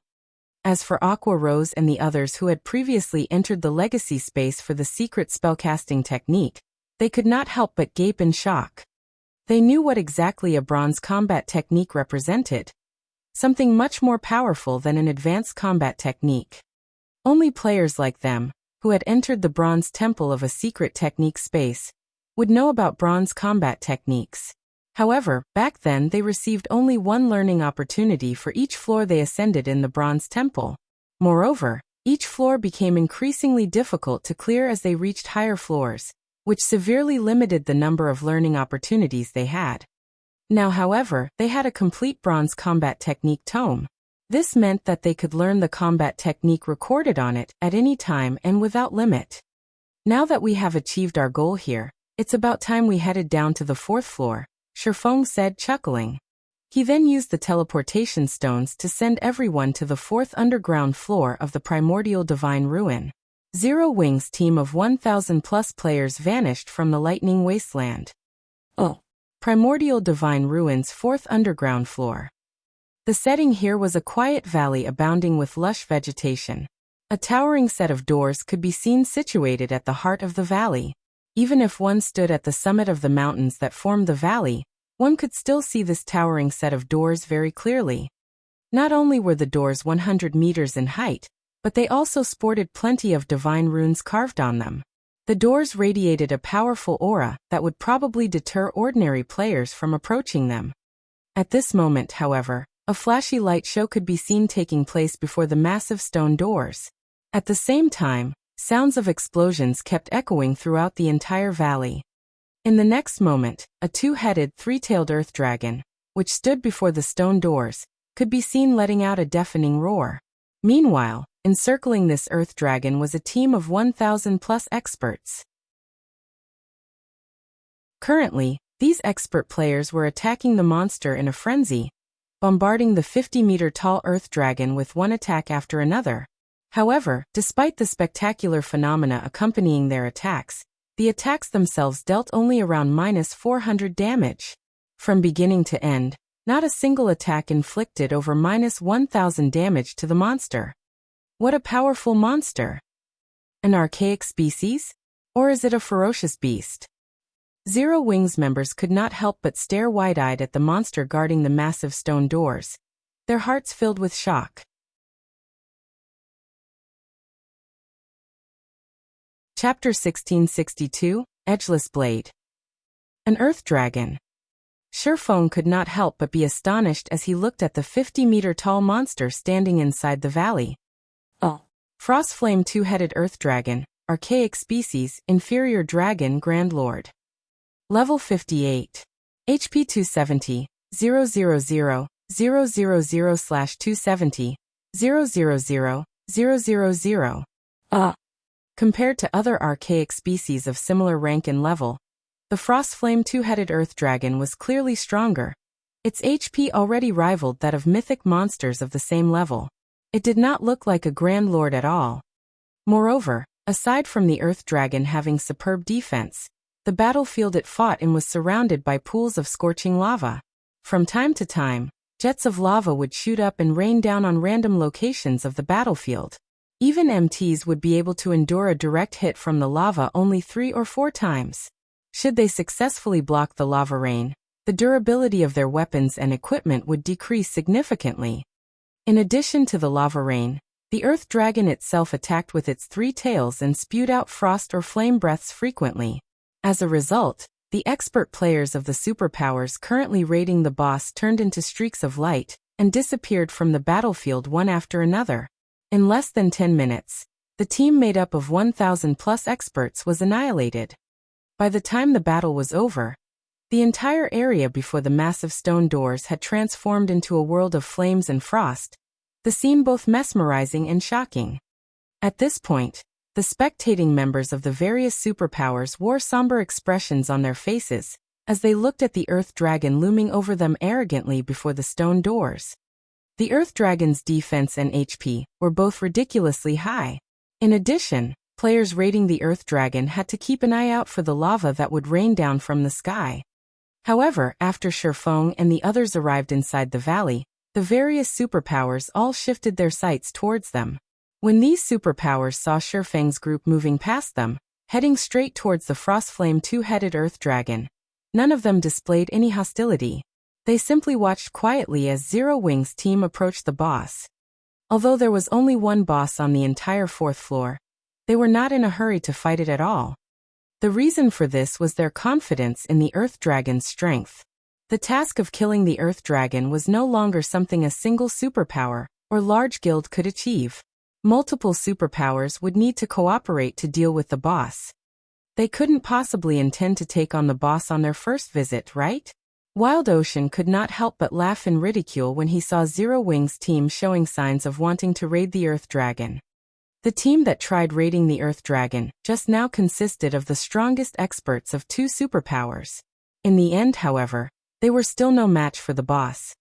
The Earth Dragon itself was already a massive challenge to players. The lava rain launched at random intervals from the surrounding lava pools only served to further increase the demands on players' combat standards. Meanwhile, the standard of Zero Wing's members was significantly inferior to that of the members of the various superpowers. Of course, it would be a different story if Zero Wing could replicate its feat on the 3rd floor and prevent the lava attacks from occurring entirely. However, how could such a thing happen time after time? It's better for us if they try. Once they realize where the difficulties of the raid lie, we'll have an easier time negotiating conditions for cooperation with them later on. Broken City said, chuckling nonchalantly. Though I do wonder how much of the boss's HP Zero Wing will be able to shave off. Zero Wing was behaving similarly to how the Sacred Temple and Crimson Emperor had before. Although both guilds had known that the boss was not easy to deal with, as this was their first time raiding the Primordial Divine Ruin, they had felt that they should have no problem taking down the boss if they worked together.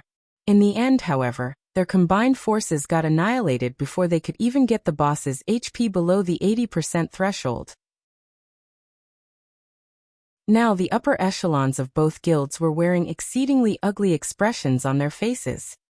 Even the combined forces of the Sacred Temple and Crimson Emperor managed to lower the boss's HP only to 81%.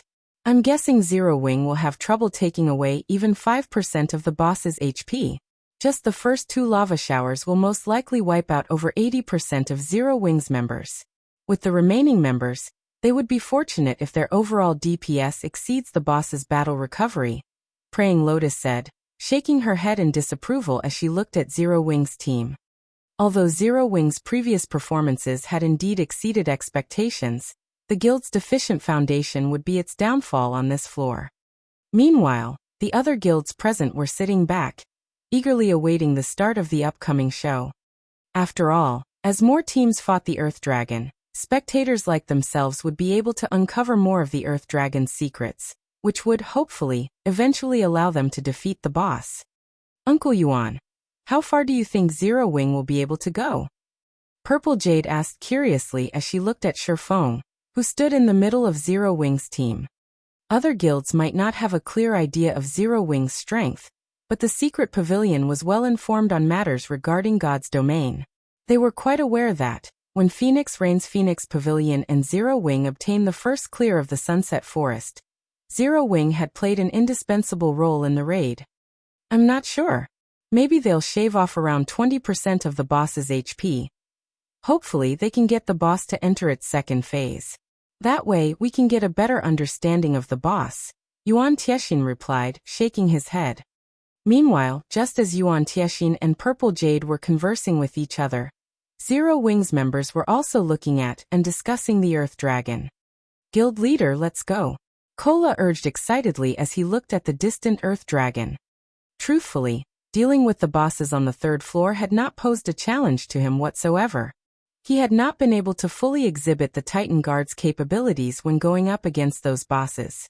Now that the Frostflame two-headed Earth Dragon was before him, he was very eager to use it as a sparring partner to improve himself. Guild leader, why not let me be the lead MT this time? Turtle Dove eagerly recommended herself. At this moment, Kola and the other MTs weren't the only ones itching for action. Fire Dance, Shadow Sword, and the other DPS of the team were also bursting with fighting spirit. As long as Shifeng gave the command, they would immediately charge at the Earth Dragon without hesitation. Hold on a moment. Shadow, take this weapon and use it for this raid, Shifeng said after pondering for some time. He then took out the Tier 3 mana weapon Edgeless blade from his bag and handed it over to Shadow Sword.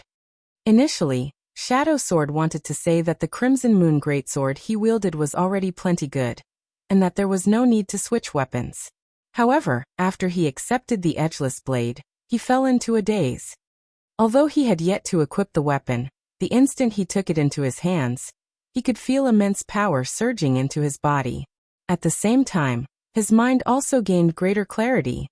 Shadow Sword immediately inspected the attributes of the Edgeless blade. What is this weapon? Shadow Sword muttered blankly as he looked at the Edgeless blade's attribute panel. Crimson Moon was one of Titan City's 31 holy weapons. At this point, he had already upgraded the weapon to Dark Gold rank, and its attributes were significantly superior to even ordinary Dark Gold weapons. In the future, he could even raise it to Epic rank. However, compared to the Edgeless blade he was currently holding, Crimson Moon was no different from an iron rod. He found it truly hard to imagine that such a powerful weapon could exist at this stage of the game. Moreover, even if he eventually upgraded Crimson Moon to Epic rank, he did not think that it would be a match for the Edgeless blade. The reason for this evaluation was the sensation he got when he held the Edgeless blade. It felt as if he had just activated a berserk skill. Just equipping the weapon had increased his strength by 40%. Moreover, the Edgeless blade's attack power was directly correlated to his strength attribute. Overall, the Edgeless blade's attack power was 50% higher than Crimson Moon's. In response to Shadow Sword's reaction, Shifeng dispensed with explanations. He commanded through the team chat, "Alright, everyone get ready. Kola, Turtle Dove, and Yi Wumian will be responsible for tanking the boss. Everyone else, pay attention to your positioning. Make sure not to stand near the Earth Dragon's heads and tails. If nobody has any problem, let's begin."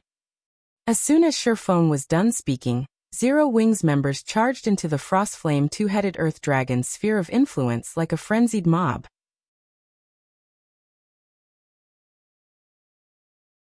Chapter 1663, Tier 3 Power. Chapter 1663, Tier 3 Power.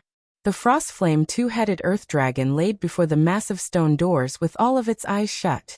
As the earth dragon breathed, the area before its heads turned into a hell of frost and fire. When Kola, Turtledove, and Yi Wumian got within 300 yards of the earth dragon, it stirred. When its two sets of amber eyes fell on the MT trio, it released a deafening roar that echoed throughout the valley. A horrific pressure washed over Zero Wing's approaching members, instilling a sense of dread and turning their movements sluggish. Aha! They're really doing it. And they're charging in as one mindlessly instead of sending a few experts to test the waters. What a bunch of brave fools. Wild Ocean laughed when he saw the ugly expressions that Zero Wing's members wore. He knew just how powerful the Earth Dragon was. After all, he had already fought the boss more than once. One could only understand the Earth Dragon's strength if they had experienced it personally. From what he had learned, he knew that ordinary Grand Lord-ranked archaic species couldn't compare to this Earth Dragon. The boss had even easily overwhelmed a Tier 2 shield warrior like himself. Although the Earth Dragon seemed like a single entity, it should actually be treated as an amalgamation of three. This was because its two heads were capable of acting independently. Although all three tails normally moved in unison, they moved as though they had minds of their own. They could sense and attack targets that the two heads couldn't see. The Earth Dragon also possessed tremendous strength. Even when it was suppressed by a magic array, a single attack forced a Tier 2 metric tons to retreat several steps and take over -20,000 damage. This was after he had executed a technique to deflect most of the attack's power. If he simply blocked the Earth Dragon's attacks normally, he would take over -30,000 damage from its normal attacks. If he were careless for even a moment, the Earth Dragon would kill him instantly. Even without the constant threat of the lava showers, the Earth Dragon was a daunting foe. The Frostflame two-headed Earth Dragon was the absolute gatekeeper for the Primordial Divine Ruins' 5th underground floor. Along with the Earth Dragon's roars, lava began to spew from the ground, creating a wall of lava around the battlefield. The ring of lava that formed sealed off Zero Wing's path of retreat. Now it wasn't possible for players inside to escape or enter the battlefield. Players wouldn't have any opportunities to attack in rotation. Only the victor would survive this lava-surrounded battlefield. As the lava barrier formed, the Earth Dragon's two mouths widened. The ice and fire-type mana in the environment began to surge towards the beast's maws. Zero Wing really is unlucky. The Earth Dragon is actually using Frostflame Breath right off the bat. The battle is likely already over. Praying Lotus sighed, watching the scene from afar. Frostflame Breath was one of the Earth Dragon's team-wipe moves. Not only did the skill possess a massive AoE, but it had an extremely short channeling time. As a cone attack skill, players normally wouldn't have trouble dodging it if they were within 50 yards of the boss. However, Zero Wing's members were still over 100 yards away from the boss. In this case, they would have to cross greater distances to move out of the skill's AoE, which was impossible with so little time. Praying Lotus wasn't alone in her thinking. Everyone could already imagine the boss wiping out Zero Wing's team before they could land a single attack. Seal. Just as the Earth Dragon was about to complete its Frostflame Breath, Shifeng raised his right hand, which wore the 7 Luminaries ring, and cast Forbidden Domain on the Guardian boss. Suddenly, the mana in a 600-yard radius around the Earth Dragon froze. The mana surging towards the Earth Dragon's heads also stopped. In turn, the magic arrays which Frostflame Breath had formed began to crumble due to a lack of mana started crumbling due to a lack of mana. What a powerful silencing effect. Zero Wing has such a powerful silencing skill. The distant spectators gasped. None of them could believe that a player was actually capable of stopping the Earth Dragon's Frostflame Breath as it activated. God's Domain might have many players who had learned silencing skills, but there were differences in these skills' strength. Normally, silencing skills would have striking effects against Tier 0 and Tier 1 players, but most of the silencing skills they've seen thus far had little effect on Tier 2 players, much less boss monsters. Silencing skills that could affect boss monsters were incomparably valuable, even more so than large-scale destruction spells. Being able to silence a boss even for a moment could save a team from instant annihilation and turn the tide of battle, and most superpowers would offer astronomical prices to purchase such skills. According to their knowledge, aside from Tier 3 silencing magic scrolls, there had yet to be a player that had learned a silencing skill capable of affecting a Grand Lord-ranked boss. Even silencing skills that could affect Great Lords had yet to be discovered, but Zero Wing actually possessed one. Zero Wing's value rose even higher in the various spectating superpowers' eyes. At the very least, Zero Wing now possessed an advantage none of them had against the Frostflame two-headed Earth Dragon. With this silencing skill, raiding the Earth Dragon would be considerably easier. After being silenced, the Earth Dragon became enraged. Letting out a powerful roar, it charged toward Shifeng. Having expected such a reaction, Shifeng leisurely commanded, "Kola, you three will intercept the boss. Guild leader, leave it to us." Kola and the others smiled as they moved to meet the boss in battle. To the Earth Dragon, the MT trio was little more than a group of ants. The Earth Dragon lifted one of its claws and swept it horizontally at the approaching pests. "Come." Seeing the massive claw approach, Kola's lips curled into a grin. He then raised his shield and charged forward. Pum. When the Earth Dragon's massive claw swept across the uneven ground, it removed all obstacles without slowing in the slightest. Yet when its claw collided with Kola's Titan guard, its speed sharply decreased. The claw completely stopped after another 10 yards or so. What strength! Kola was surprised when he blocked the Earth Dragon's claw. This claw swipe had taken nearly 40,000 of his HP. The Earth Dragon's strength was already close to rivaling an ordinary mythic monster of the same level. The onlooking superpowers were even more shocked. If the Earth Dragon were unsuppressed, a single attack would be enough to instant-kill a Tier 1 metric ton, while Tier 2 MTs would lose over 50,000 HP. Meanwhile, their Tier 2 MTs only had a little over 60,000 HP. 2 hits would be more than enough to kill a Tier 2 metric tons. Yet even after receiving the Earth Dragon's attack head-on, Kola still had over half of his HP remaining. This proved that, at the very least, Kola could tank 3 of the unsuppressed Frostflame two-headed Earth Dragon's hits. This also meant that, even if the Earth Dragon weren't subjected to any form of suppression, Kola could tank the Earth Dragon head-on if they healed him enough. This, in turn, gave his team the foundation it needed to raid the Earth Dragon.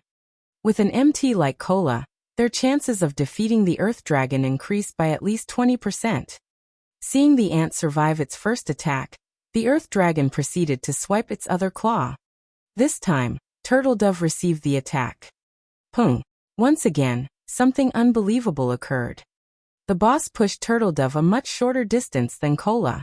She also only lost a little over 34,000 HP. Likewise, she still had over 50% of her HP. Immediately after the Earth Dragon's 2 consecutive attacks, Shadow Sword, who was only a short distance behind Kola and Turtledove, leaped into the air and slashed at the Earth Dragon's chest. After the flash of silver, the Earth Dragon's head screamed in agony. Shadow Sword's greatsword had actually cut through the Earth Dragon's adamantine-like scales, leaving a bloody gash on the monster's chest. Minus 10,320. An unbelievable number had appeared above the Frostflame two-headed Earth Dragon's heads.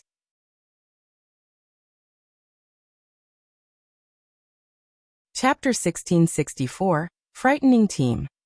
Over 10,000 damage? How is that possible? I'm not seeing things right. How is his damage so high? Is he wearing a full set of epic equipment? The crowd couldn't tear their eyes off of Shadow Sword, shocking curiosity overwhelming their minds. In fact, many of them wanted to rush over and demand to know what Zero Wing had done to allow a player to deal over minus 10,000 damage to the Frostflame two-headed Earth Dragon. The majority of their members' attacks had only dealt damage in the hundreds. Only their Tier 2 players had dealt more than that thanks to their superior attributes. Even so, their normal attacks only dealt around minus 3,000 damage each. Yet Shadow Sword had dealt over minus 10,000 with a normal attack. Even if Shadow Sword were a Tier 2 Berserker, there should be no way his damage should surpass their Tier 2 members by such a large margin. The only reason they could think of was that the Berserker must have a full set of epic equipment, but even then, such a thing was unrealistic. How valuable was epic equipment? Players would need over 10 pieces to be fully geared in epic ranked equipment. Most of God's Domain's large guilds didn't even have that many pieces. Even super guilds could only afford to equip their strongest members with 4 or 5 pieces for maximum efficiency. They refused to believe that Zero Wing had the capability or generosity to gear a single player in 10 or more pieces of epic equipment. Guild leader, what kind of weapon did you give Shadow? Its attack power is amazing. Aqua Rose and Zero Wing's other Tier 2 players could not help but ask Shifeng after seeing Shadow Sword's shocking damage. They knew very clearly what kind of equipment Shadow Sword wore, and they knew that none of them could deal over minus 10,000 damage to this Guardian boss, especially not with a normal attack. The only explanation for Shadow Sword's unexpected performance had to be the weapon Shifeng had given him before the raid. However, they found it hard to imagine that changing weapons would offer such a massive boost. Even if the Great Sword were an epic weapon, the Berserker shouldn't be capable of so much damage. After all, the various superpowers had armed their Tier 2 DPS experts with epic weapons as well. I never said that I had given Shadow the weapon. I'm only letting him use it. As for what kind of weapon it is, that is a guild secret. Shifeng said, revealing a meaningful smile. If any of you enter the flowing water realm in the future, I can help you obtain this kind of power too. Truthfully, the Edgeless Blade's performance had even surprised Shifeng. He had never thought that a Tier 3 mana weapon would be so powerful. However, as mana weapons had yet to make their public appearance in God's Domain, he did not want too many people to learn about them. If not for the Earth Dragon's incredibly high defense, he wouldn't have let Shadow Sword use the Edgeless Blade. Seriously, guild leader? Flying Shadow and the others' eyes sparkled when they heard Shifeng's offer. They all wanted to wield the power Shadow Sword had just displayed. Of course. When have I ever lied to you? Shifeng said, shrugging. Although Tier 3 mana weapons were extremely rare, even rarer than epic weapons, there were 12 Tier 3 mana weapons sitting in the Lost Town's tower. If he could secure the Lost Town, those weapons would be his for the taking. Hearing Shifeng's assurance, everyone's enthusiasm to improve their combat standard soared. If they raised their combat power to the flowing water realm, and obtained a weapon like the Edgeless Blade, they would instantly become apex experts in God's Domain. They wouldn't even have a problem killing a peak expert of the same level. Just thinking of the possibility excited them. The team began to vent its newfound passion in its fight against the Earth Dragon as damages in the hundreds began to appear above the boss's head. Only the Magic Light team and Zero Wing's Tier 2 players dealt over minus 3,000 damage, with some even reaching minus 5,000 damage. When Shifeng and Fire Dance joined the fray, the spectators were shocked once more. Due to the benefits form the Shadow Bloodline, each of Fire Dance's normal attacks dealt over minus 9,000 damage. Although she didn't deal as much as Shadow Sword, she was an assassin. Her specialty was speed rather than raw power. Naturally, Shifeng was more impressive than both Shadow Sword and Fire Dance. His attack power was on a whole other level. His normal attacks alone dealt over minus 12,000 damage, while his skills easily dealt between minus 30,000 to minus 50,000 damage. He was practically a humanoid Great Lord. As they attacked, Shifeng sent 9 magical class players to approach the Earth Dragon and use the 9-star Polar Domain magic array to suppress the boss. Although the Earth Dragon had extraordinary strength, at the end of the day, it was only a Grand Lord. Its resistance wasn't on par with mythic monsters. Hence, the intermediate magic array still suppressed the Earth Dragon's attributes by 15%. Following which, Shifeng spent 5,000 magic crystals to activate World Projection, suppressing the boss even further. This caused the Earth Dragon's basic attributes to fall to 70% of their original values. Its maximum HP decreased to 189 million as well. Shifeng had no intention of using Disintegration Field as the skill didn't differentiate friend from foe. Aside from himself, everyone within range would be subjected to the Disintegration Field suppression. Right now, his team had to attack while focusing on their positioning and the lower showers. If he used Disintegration Field, the Earth Dragon wouldn't be the one to suffer. Zero Wings members would. Fortunately, the 30% decrease to the Earth Dragon's basic attributes relieved some of the pressure on Cola and the other two MTs. Even when they didn't use special techniques to block the boss's normal attacks, they received less than -20,000 from each hit. This damage wasn't nearly enough to threaten their lives. To increase the team's overall DPS, Shifeng had ordered some of the weaker experts to activate their berserk skills instead of holding back. Suddenly, the Earth Dragon's HP began to fall, the speed of which shocked the watching superpowers. However, as the battle drug on, the surrounding barrier began to spew jets of lava into the sky. The lava then rained down on everyone on the battlefield. Not even Shifeng had a good solution for countering this massive AoE. He could only rely on Violet Cloud's holy prayer, reducing the damage his teammates took while simultaneously healing them. As for Cola, he used Divine Shield to protect the MTs fighting on the front line. When the lava shower ended, even with Violet Cloud's assistance, Zero Wings' team had lost over 100 members. Zero Wings' casualty rate was significantly higher than the various superpowers teams. Fortunately, the lava showers did not happen too often, giving Zero Wings members plenty of time to damage the boss. When the second lava shower eventually fell on the team, Zero Wings suffered evidently fewer losses. Most of the players that had died during the first lava shower had lower combat standards, while the survivors were stronger. The Earth Dragon's HP quickly fell to 95%, 95%, 90%, 80%. When the Earth Dragon entered its second phase, it ceased its claw attacks. Instead, it began to execute AoE breath attacks, though they weren't as powerful as its Frost Flame breath. Even so, each attack dealt considerable amounts of damage. When Cola tried to take a hit with his shield, he had instantly lost over 30,000 HP. The change in attack pattern also forced Zero Wings members to run constantly, evading the boss's AoE attacks. This development instantly reduced the team's overall DPS. However, Shifeng still had the situation in hand. Roughly 6 minutes after the battle had begun, the Earth Dragon's HP fell to 30%. At this point, Zero Wings' team only had 300 members left alive. Everyone else had either died to the breath attacks or the lava showers. The boss is entering its third phase. Whoever has a berserk skill, use it now. Shifeng hurriedly shouted when he saw the Earth Dragon's HP fall to 30%. Hearing Shifeng's command, Cola and the other MTs activated Power of Darkness, no longer holding back and skyrocketing their attributes. Meanwhile, the Frostflame two-headed Earth Dragon released a deafening roar, and the surrounding ice and fire-type mana concentrated around it. The Earth Dragon swiped one of its claws at Cola, Turtle Dove, and Yuumian. Despite the boost to the MT Trio's basic attributes, the attack shoved them back by over a dozen yards. They had nearly lost their footing from the devastating impact. Each of them had lost over 50,000 HP on the spot.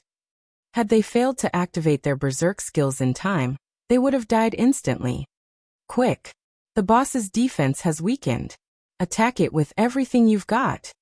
When Shifeng realized that the Earth Dragon had entered its berserk, and saw that his attacks now dealt over -16,000 damage, he ordered his team to go all out. With the decrease to the boss's defense, Shifeng stopped holding back himself as he activated Heavenly Dragon's power. All of a sudden, the Earth Dragon's HP began to fall much faster. Meanwhile, the less HP the Earth Dragon had remaining, the stronger its retaliation became. From time to time, it randomly targeted a player with its tails and breaths. Although Cola and the others continued to use taunt skills to hold the boss's aggro, all their efforts were futile. 25%, 15%, 5%. When the Earth Dragon only had 3% HP remaining, fewer than 100 Zero Wing members stood on the battlefield. The situation looked dire for Zero Wing.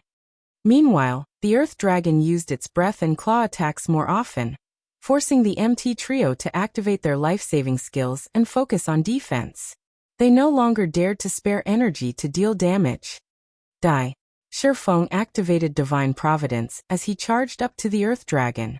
He then activated the Tier 2 Flame Burst and brandished his swords at the Grand Lord. Dazzling sword lights illuminated the battlefield. Every time these lights flashed, a scorch mark would appear on the Earth Dragon's body.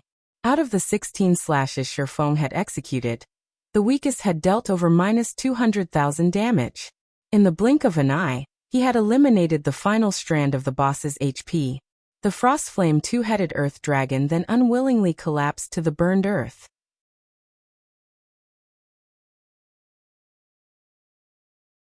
Chapter 1665, Everyone's Target. Chapter 1665, Everyone's Target. When the Frostflame two-headed Earth Dragon collapsed, the ground shook under its massive weight, and the 50-plus survivors nearly lost their footing as the earth trembled. Everyone, Zero Wings members and those from the various superpowers behind the lava barrier, fell silent as they turned towards Shifeng, who stood before the Earth Dragon's corpse. The Grand Lord's blood had dyed Shifeng's armor, which was damaged in multiple places. The swordsman was visibly exhausted, yet despite that, he seemed massive in the spectators' eyes. Every player watching felt as if they gazed upon a hero of legend. It's dead. Zero Wing actually slew the Earth Dragon. This is a trick, right? They actually managed to defeat the boss? No one could bring themselves to believe their eyes. Even the superpowers had been utterly helpless against the Earth Dragon on their own. They likely would have had to pull their forces to defeat the boss. Yet Zero Wing's team had accomplished the feat on its own. Immediately, the sound of a system notification reached everyone's ears. System. Congratulations to Team Zero Wing for being the first to kill the Frostflame two-headed Earth Dragon. Rewarding 3 fifth-floor teleportation stones and 10 humanity reputation points. With this system notification, even those who refused to believe that Zero Wing had succeeded had no choice but to accept it as fact. Is this why Phoenix Rain has such great faith in Zero Wing? Yuan Tiexin fell into deep thought as he stared at Shifeng's back. Zero Wing, huh? King's Return's Broken City could not help but watch Shifeng closely as well. The guild is actually far more powerful than the rumors made it out to be. It seems that our subordinates will have to pay much closer attention to the guild. Suddenly, the various superpowers' attitudes towards Zero Wing changed. Now rather than treat Zero Wing like some insignificant power, they had to view the guild as a competitor. Meanwhile, Shifeng remained ignorant of the attention he received from the various superpowers. He only had eyes for the items that had dropped before him. Normally, a team would be incredibly lucky if a Grand Lord-ranked archaic species dropped several dozen items. Yet the Earth Dragon had dropped over 100.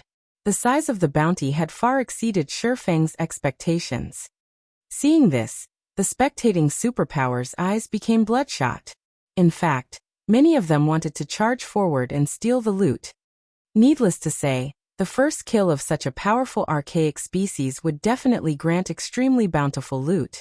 Such loot could elevate their respective team's strength to a whole new level. Unfortunately, none of them could act on their desires with the lava barrier between them and the items. They could only watch helplessly as Shifeng collected one item after another. Meanwhile, Shifeng went into a frenzy, snatching up every item. At the same time, he instructed the team's healers to resurrect their dead. Although the lava barrier stood between them and the various superpowers, it had begun to fade after the Earth Dragon's death. At the rate it disappeared, the barrier would only last a few more minutes. Meanwhile, the rule for boss loot in the outside world also applied in the Primordial Divine Ruin. Even if players successfully killed a boss and obtained its loot, the items would drop if other players killed them within the first 2 hours. There were multiple teams from the various superpowers waiting outside of the lava barrier, and their experts weren't ordinary. If all of these experts attacked, they could very easily annihilate Zero Wing's players.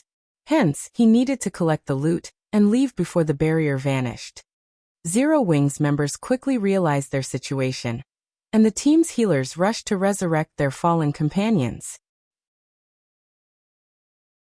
Sure enough, the lava barrier completely disappeared around 4 minutes after the Earth Dragon's death, but before the various superpowers could take action, Shifeng used the 8 teleportation stones, 5 from the boss and 3 from the system reward. Instantly, Zero Wing's 800 living members transformed into streaks of light that faded into the massive stone doors. They sure ran quickly. Wild Ocean was slightly disappointed to see Zero Wing's members vanish. A colossal fortune had just disappeared before his very eyes. If not for the lava barrier, Zero Wing wouldn't have gotten away with the boss's loot. As expected of Zero Wing, they certainly react quickly. Yuan Tiexin chuckled. Everyone dreamed of obtaining items that could improve players' strength, and superpowers were no exception. Even though Zero Wing had proven to them all that its combat power and growth potential was extraordinary, that would do little to deter them from attacking. Uncle Yuan, what should we do?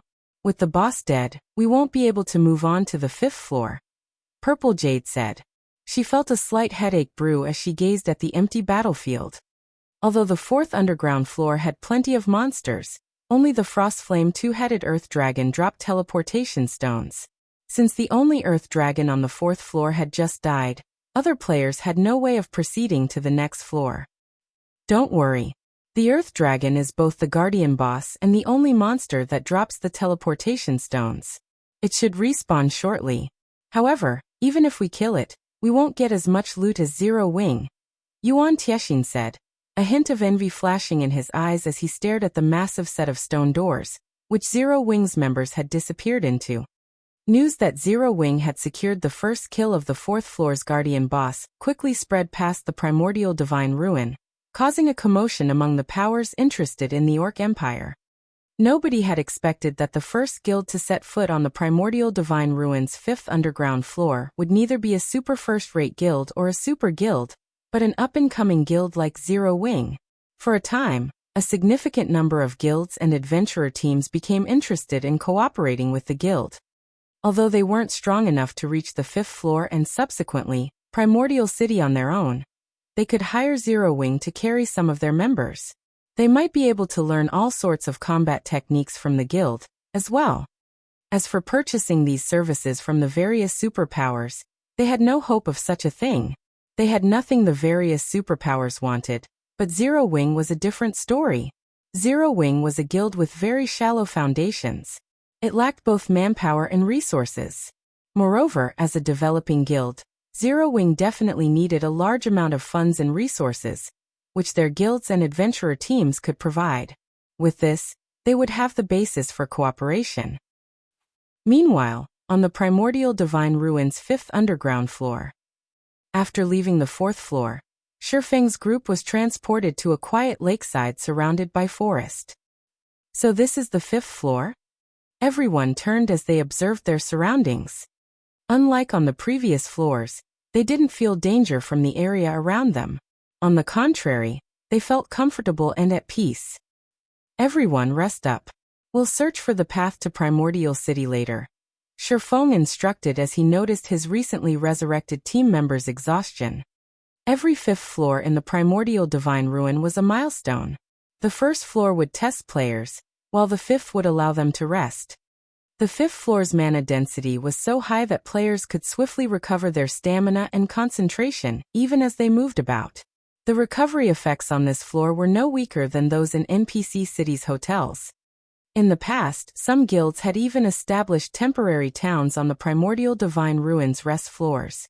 These temporary towns had provided a safe haven from other players, and a place for players to trade and replenish their supplies. Unfortunately, the services these towns had provided had been exceedingly expensive. But that couldn't be helped. Once players left the Primordial Divine Ruin, not only would they have to start over with the 1st floor's raid, but they'd also have to wait a full day before entering again. Just re-entering the ruin would be a problem. If a team wanted to resupply inside the ruin, they had to accept the atrocious prices. Hence, the temporary guild towns on the ruin's rest floors generated considerable profit each day. Moreover, the services would become more expensive as the floor numbers increased. However, only superpowers were generally capable of establishing towns on lower floors. Ordinary large guilds could only make a profit by doing so on the 5th floor. Only, Shifeng currently had no such plans. Locating the path towards Primordial City was far more important right now. While everyone rested, Shifeng opened his bag and looked through the items the Frostflame two-headed Earth Dragon had dropped. Since he had been in too much of a rush earlier, he hadn't had the time to inspect the boss's loot, but even if the other guilds wanted to chase his team to the 5th floor, they'd have to wait until a new Earth Dragon spawned on the 4th to do so.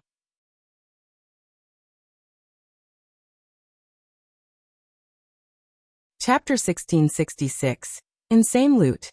Chapter 1666. Insane Loot. The Frostflame two-headed Earth Dragon had dropped over 100 items. Although the majority consisted of materials and magic crystals, 8 weapons and pieces of equipment had dropped.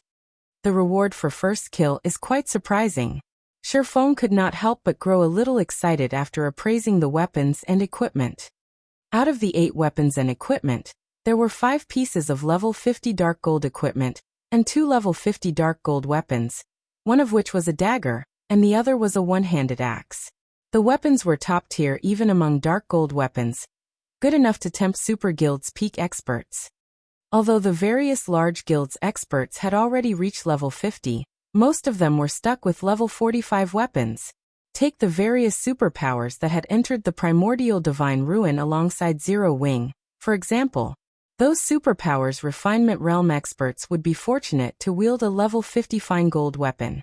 Unfortunately, most were stuck with level 45 dark gold weapons, which had both lower basic attributes and attack power than level 50 fine gold weapons. Surprisingly, the 5 pieces of dark gold equipment that had dropped were pieces of the Berserker class's Mad Gale set, and the Elementalist class's Frostflame set.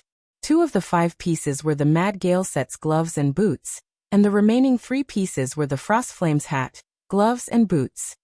Level 50 dark gold set equipment was only inferior to epic equipment. Players could use the equipment until they were level 59 before it would go out of date. Moreover, class-specific set equipment was generally specialized for its class. Take the 6-piece Mad Gale set, for example. Its 2-piece set effect increased the wearer's movement speed and attack speed by 15%, which made up for the Berserker class's lack of speed. The Frostflame set was also a 6-piece set, and its 2-piece set effect increased Elementalist's Z-cast range by 10%. Although the improvement seemed small, a player could easily overwhelm ranged opponents if they took advantage of it properly. If he could complete both sets, he could even fetch 10,000 for them. However, the 7 items were nothing compared to the value of the last piece of equipment. Frostflame Ring Epic Rank. Level 50, Level 100. Equipment Requirement. Strength 500, Agility 400, Intelligence 1000. Strength plus 55, Agility plus 42, Endurance plus 45, Intelligence plus 74, Level 50. Ignore levels plus 12. Ice Resistance plus 15. Fire Resistance plus 15. Additional passive skill dash. Frost Flame Barrier. Creates a frost flame barrier around user. As long as the user is standing, the power of all ice and fire type spells increases by 20% and channeling time reduces by 10%. Additional active skill 1 dash. Frostflame's Descent. Manipulate ice and fire type mana to deal 700% fire damage to targets in a 40-yard cone. Targets hit will have their movement speed reduced by 70% for 6 seconds. Cooldown 3 minutes. Additional active skill 2 dash. Frostflame Shield. Creates a protective shield that covers an area with a 15-yard radius. The Frostflame Shield is immune to all ice and fire type damage. The Frostflame Shield lasts 20 seconds and can absorb damage equivalent to 300% of users' maximum mana. Cooldown 10 minutes. Rings and necklaces were extremely rare equipment in God's domain.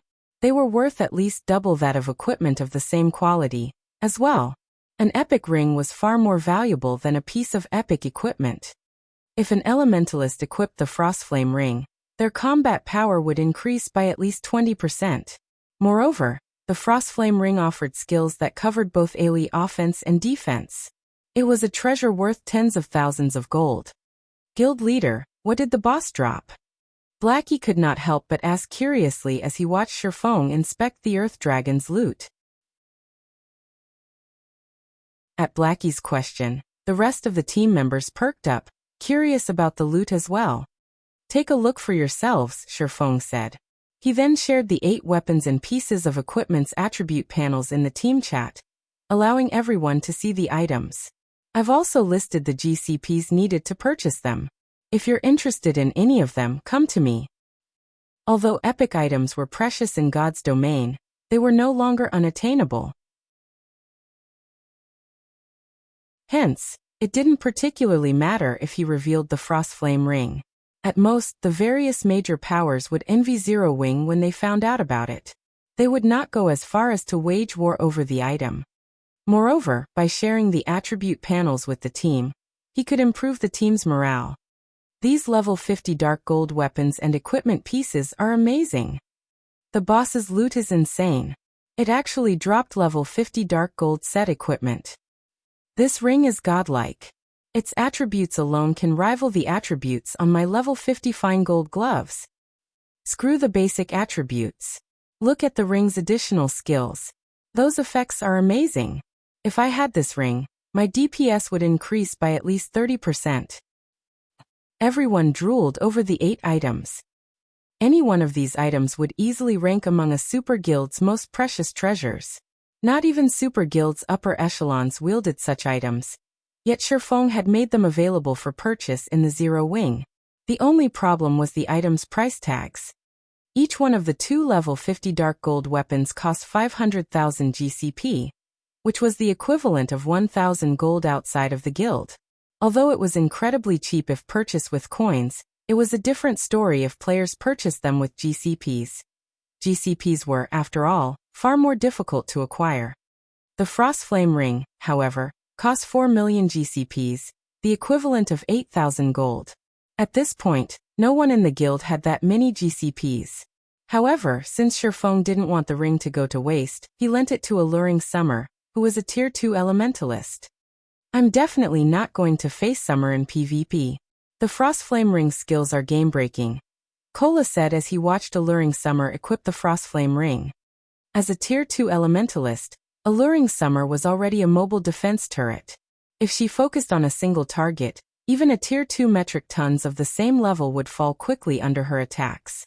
With the assistance of the Frostflame ring, Alluring Summer's firepower would rise to a whole new level. If she activated Frostflame Shield, she would be able to cast her spells without worrying about incoming attacks for a short time. She could afford to cast powerful spells that had long channeling times even in a one-on-one fight. After dealing with the weapons and equipment, Shifeng didn't share any information on the other items the Earth Dragon had dropped. Weapons and equipment would only boost the strength of an individual player, but it was a different story for the 2 forging designs the Guardian boss had dropped. One of the forging designs was for the Giant Frost Axe, a level 50 fine gold 2-handed axe, while the other was for the Scorching Sun Gloves, a set of level 50 dark gold plate gloves. If he allowed Cream Cocoa and the others to learn these designs, they could craft plenty of powerful weapons and equipment pieces for the guild. The 2 designs were exceedingly more valuable than the 7 dark gold items combined. Shifeng had also obtained a leaf of tattered parchment from the Earth Dragon. Although the words and images on the parchment had long since become indiscernible, it still radiated a faint trace of pressure. When Shifeng felt this pressure, he was shocked. After taking a closer look at this parchment, Shifeng was elated. The parchment was actually a hero's chapter. Moreover, unlike the hero's chapter he had obtained during a previous auction, this hero's chapter contained information on a particular hero, and would summon said hero when used. It was even more valuable than a hero's chapter that summoned a random hero. The name of the hero recorded was also one that Shifeng was extremely familiar with. It was also a name that everybody in God's domain had known during his previous life, the Magic King Craig Midlands.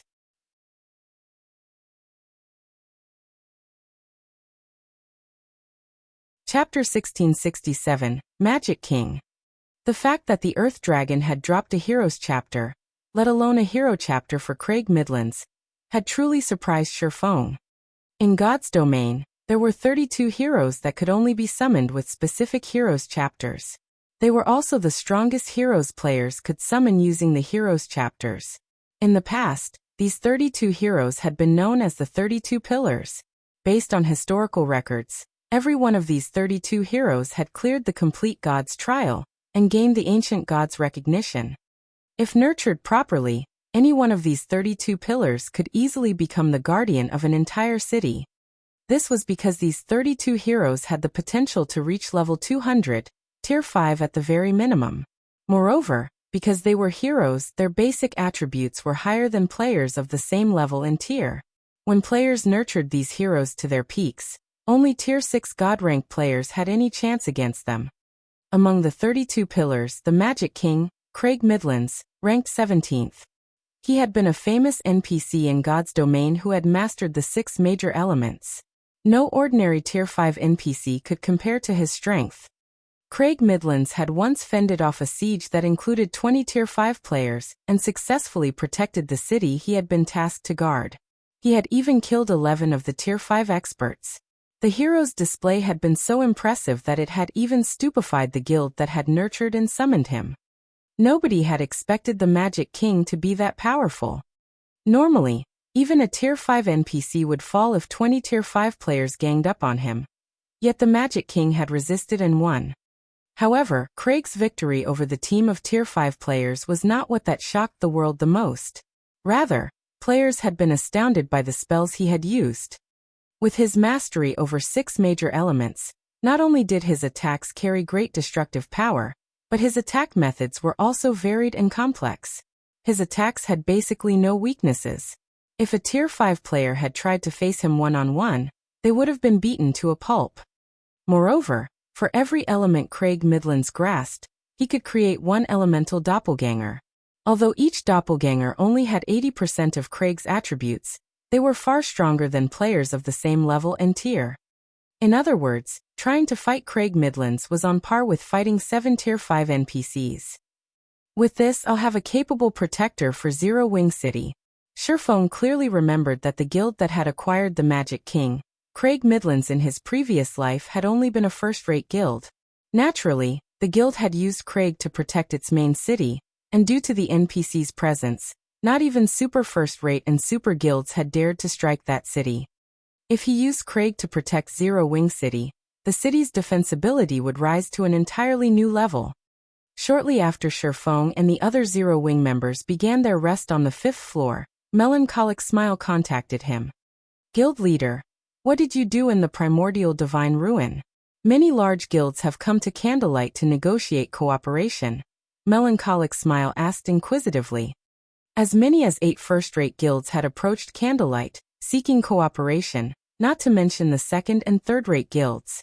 Watching these guilds' upper echelons enter White River City's Candlelight trading firm with their entourages has been spectacular. The scene had also caused a huge commotion throughout the city. For a moment, she had even thought that these guilds had intended to attack the trading firm. It's nothing. We just got to the ruins' 5th floor before the other guilds, Sherfone said, chuckling. What kind of cooperation are they looking for? They're asking to purchase some of our guild's basic combat techniques and opportunities to learn advanced combat techniques. Though slots to enter Primordial City are their main goal, they are willing to pay with magic crystals and top-tier weapons and equipment, Melancholic Smile said. The bounty war between Zero Wing and Heaven's Burial was still in full swing. As a result, Zero Wing burned through funds, weapons, and equipment each day. If Zero Wing could sell the services these large guilds requested for top-tier weapons and equipment, it would help the guild out a great deal. Unfortunately, this matter would have a massive impact on the guild, and she couldn't make the decision by herself. Their ideas sound quite solid. Sherfone began to ruminate on the matter. A moment later he said, "All right, we will agree to their conditions. However, they can only offer payment with magic crystals. Moreover, we will only sell the opportunity to learn basic combat techniques. Each learning opportunity will cost 1,000 magic crystals. This condition isn't limited to these guilds either. It will stand for all players. As for the guild's other requests, refuse them." Due to the appearance of the Primordial Divine Ruin, basic combat techniques had become more commonplace in God's domain. Even so, Pitifully few first-rate guilds had secured any techniques from the ruin. The other guilds couldn't even make it inside. However, as players unlocked more of the Primordial Divine Ruin, the number of players allowed inside would increase. Moreover, as players continued to grow stronger, it would only be a matter of time before more guilds secured basic combat techniques. Rather than wait for such a future, it'd be better if Zero Wing took advantage of the current situation and sold learning opportunities, making a fortune. In fact, many large guilds had openly sold learning opportunities for basic combat techniques in the past. He simply executed this business strategy ahead of time. In any case, he had obtained 3 basic combat techniques on his way to the 5th underground floor, with 2 from the Earth Dragon. As for the advanced combat techniques, there was no way he'd sell them. Both in his previous life and in this one, advanced combat techniques were a guild's core secret. While basic combat techniques helped players build a solid foundation, they did very little to improve players' combat standards. Only advanced combat techniques had a considerable effect on players' combat standards. 1,000 crystals per chance? Isn't that price a little too high? Melancholic Smile asked awkwardly. Currently, magic crystals sold for 30 silver each on the market. Thus 1,000 magic crystals were worth 300 gold. However, while the various guilds might accept a price of 300 gold, that wouldn't necessarily be the case for 1,000 magic crystals. Every large guild desperately needed magic crystals right now, and players wouldn't necessarily learn a combat technique in its entirety on the first attempt. It's fine. Just tell them. Whether or not they accept our price is up to them. Nobody's forcing them to learn our combat techniques, Shifeng said, chuckling. Although basic combat techniques were the weakest of the bunch, they weren't easily found. Players could not obtain one just because they wanted to. Despite the Primordial Divine Ruin activating some time ago, only a small number of basic combat techniques had dropped thus far. Moreover, different basic combat techniques offered different kinds of benefits. Some improved attack methods, some improved footwork, and so on. Just because a player had learned a basic combat technique, that did not mean that other techniques would be useless. On the contrary, the more basic combat techniques a player learned, the sturdier their foundation would become. With a strong foundation, players would have a much easier time learning advanced combat techniques. In fact, players may even be able to create their own basic or advanced combat technique. I'll relay the message to these guilds and announce it to the public, then, Melancholic Smile said. After giving the matter some thought, she saw the logic in Shifeng's decision. Other guilds still treated their basic combat techniques like family heirlooms. Even core members had to pay a significant amount of GCPs to learn the techniques. Since they had approached Zero Wing to purchase its family heirlooms, it was only natural that the guild demand a higher price. Moreover, there were many wealthy individuals among God's Domain's adventurer teams and independent experts. Generally, adventurer teams and independent experts had no opportunity to learn basic combat techniques, so they'd be more than willing to pay the price. After disconnecting his call with Melancholic Smile, Shifeng sent out a few scouts to explore the 5th floor. In less than 10 minutes, Shifeng received a report from one of the scouts. Guild leader, I found a gigantic magic array in the forest. There's also an NPC in the center of the array, a scouting assassin reported. An NPC? Send me your coordinates. Shifeng was instantly ecstatic. As far as he knew, there shouldn't be an NPCs on the Primordial Divine Ruins rest floors. Since one of his scouts had found one, that NPC must be related to Primordial City.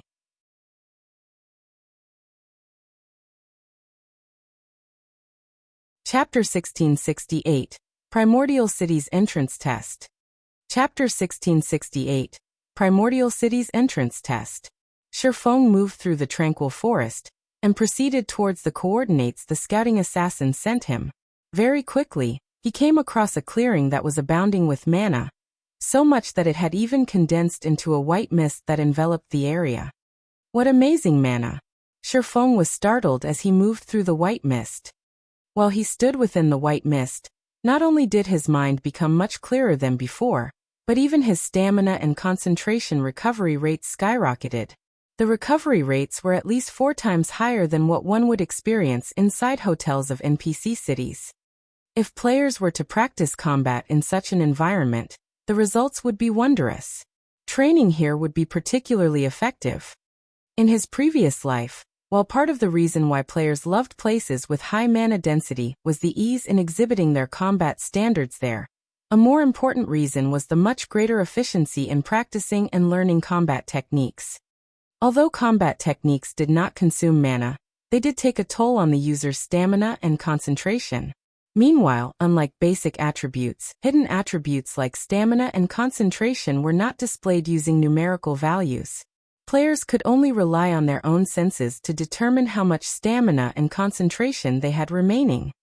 If players fought normally inside major NPC cities, their stamina and concentration consumption would be roughly equal to their regeneration rates. Hence, players could fight in arenas to their heart's content without worrying about becoming exhausted. However, it was a different story if players started incorporating combat techniques in battle. Combat techniques placed a significant burden on stamina and concentration. Executing a basic combat technique would cost roughly 4 to 5 times more stamina and concentration than executing a simple attack. Hence, if players continuously executed basic combat techniques, even when fighting or practicing inside a city, they would very quickly exhaust their stamina and concentration. Needless to say, the depletion rate for executing advanced combat techniques was even more severe. Hence, high mana density locations were extremely popular among experts of God's Domain during Shifeng's previous life. In the current God's Domain, combat techniques had yet to be popularized. If they had, though, Zero Wing City's player population would have long since shot past 10 million. This was also one of the reasons behind Shifeng's decision to sell basic combat techniques to the public right now. If only a small number of people are allowed to enter Primordial City, it won't be a bad idea to have the ones left out remain here to practice combat techniques.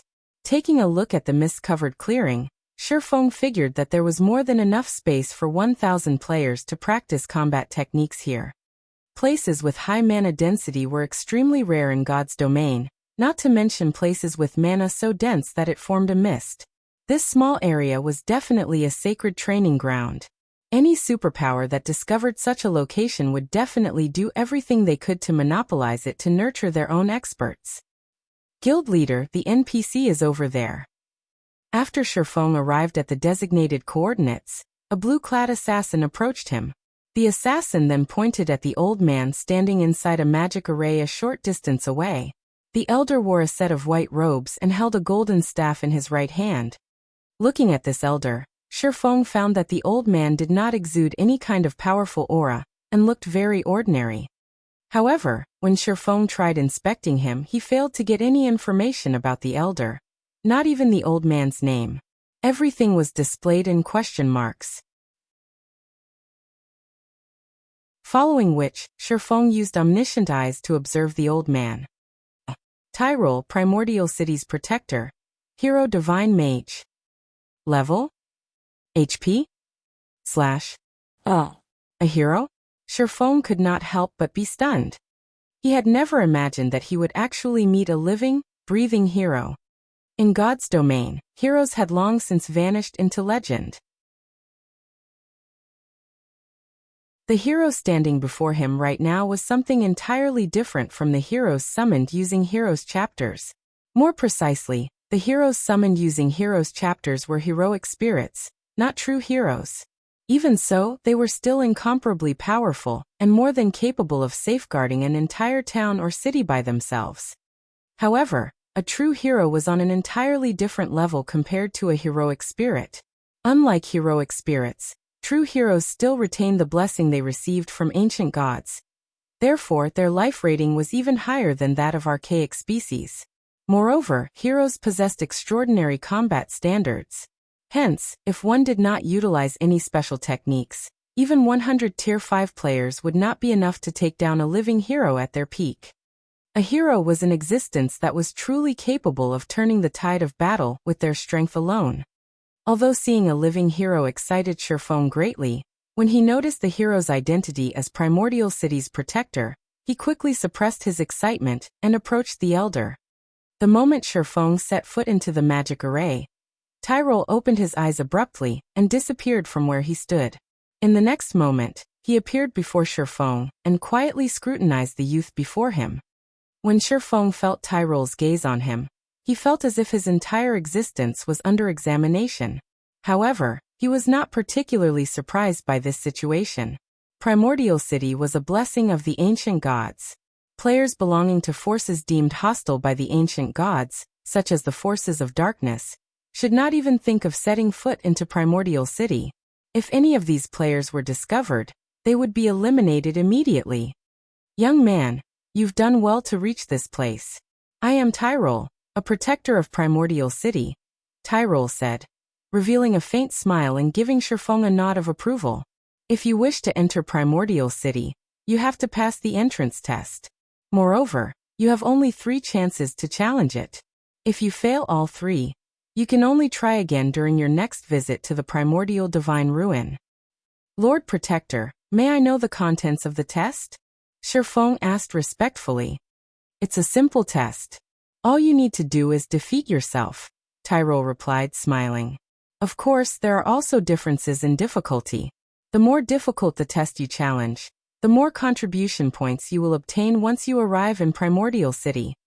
There are 5 different difficulties available: normal, hard, hell, Azura, and God. Meanwhile, the contribution points you will gain from them are 1,000, 2,000, 3,000, 5,000, and 10,000, respectively. Each person has only 3 opportunities to challenge the test. You must cherish them.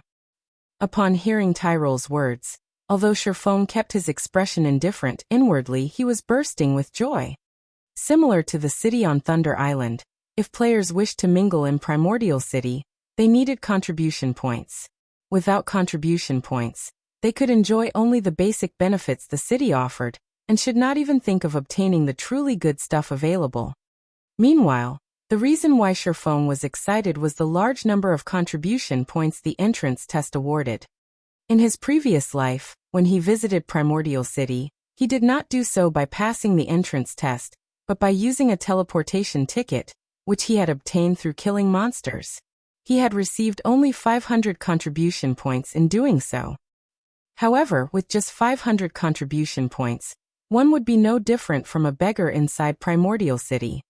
Of course, one's contribution points would not remain the same forever. There were plenty of methods to earn contribution points. Completing quests was the simplest among them, though inefficient. Ordinary quests only granted around 2 to 5 points each, while high-ranking quests granted around 20 to 50 points each. However, high-ranking quests were extremely rare. Hence, collecting even 500 contribution points was very difficult. Yet now, even the normal entrance test awarded 1,000 contribution points upon completion. The additional 500 points would save players plenty of time. Moreover, this was also good news to Zero Wings members. It meant that everyone would have an opportunity to enter Primordial City. Young adventurer, have you decided to enter Primordial City? Tyrol asked, smiling as he looked at Shifeng. I am willing to accept the test. Shifeng nodded. Very good. May I know which difficulty you wish to choose? Tyrol asked with a wave of his hand. Instantly, 5 crystal balls of different colors appeared before Shifeng. Aside from having different colors, these crystal balls also exuded auras of various intensities. Even the crystal ball with the weakest aura made Shifeng shudder involuntarily, whereas the one with the strongest aura made him feel deep despair.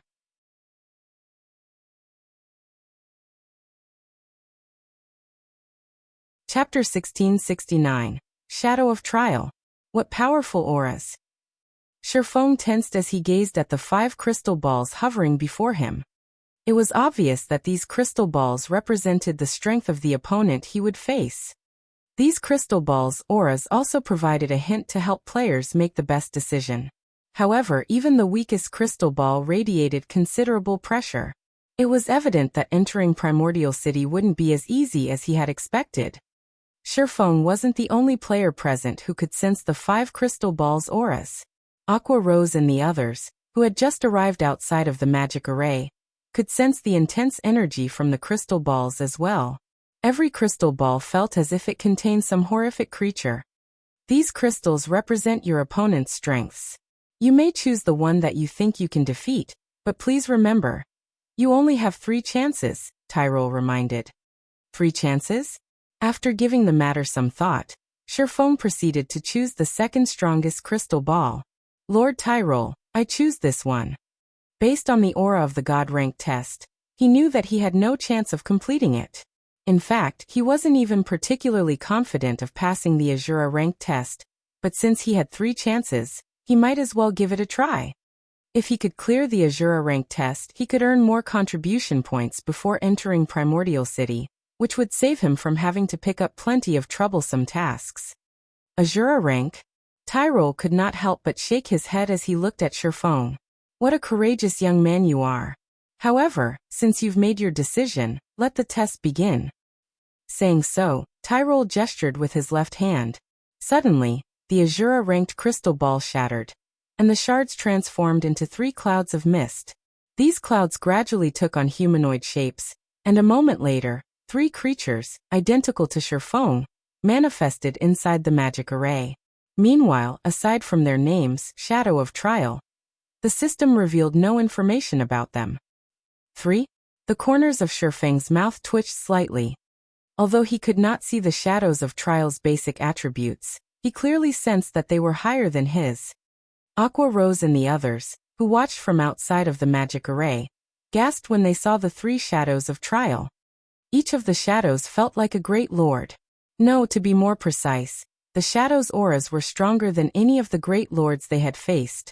It would not be a stretch to call them grand lords. To pass the test, you simply need to land 10 hits on each of them. I must warn you, they know everything you know. Likewise, if they hit you 10 times, you will be eliminated, Tyrol said. After Tyrol explained the rules, the 3 Shadows of Trial revealed human-like sneers. Suddenly, they vanished, leaving afterimages as they charged at Shifeng. So fast. The watching crowd was shocked. The shadows had moved so quickly that all they had seen was faint afterimages. Moreover, unlike ordinary monsters, the Shadows of Trial commanded extremely high intellect. Their fighting style wouldn't be monotonous. Moreover, all 3 shadows coordinated perfectly, each striking at Shifeng from different directions. As soon as the shadows appeared around Shifeng, each launched a different attack. Illusory Shadow. Purgatory Pentaslash. Shadow Blade. The Shadows of Trial's attacks sealed off Shifeng's escape paths. To make matters worse, the illusory shadow attacks couldn't be blocked. Crap. Shifeng paled as he realized his situation. Not even he dared to receive all 3 skill attacks head-on. If he tried to, he would undoubtedly end up dead in the blink of an eye. Just before the attacks landed, Shifeng activated Divine Steps, and 10 doppelgangers split from his body. He immediately switched positions with a nearby doppelganger, and used Shadow Blade against the nearest Shadow of Trial. However, before the Shadow Blades could reach the Shadow of Trial, 10 doppelgangers split from its body.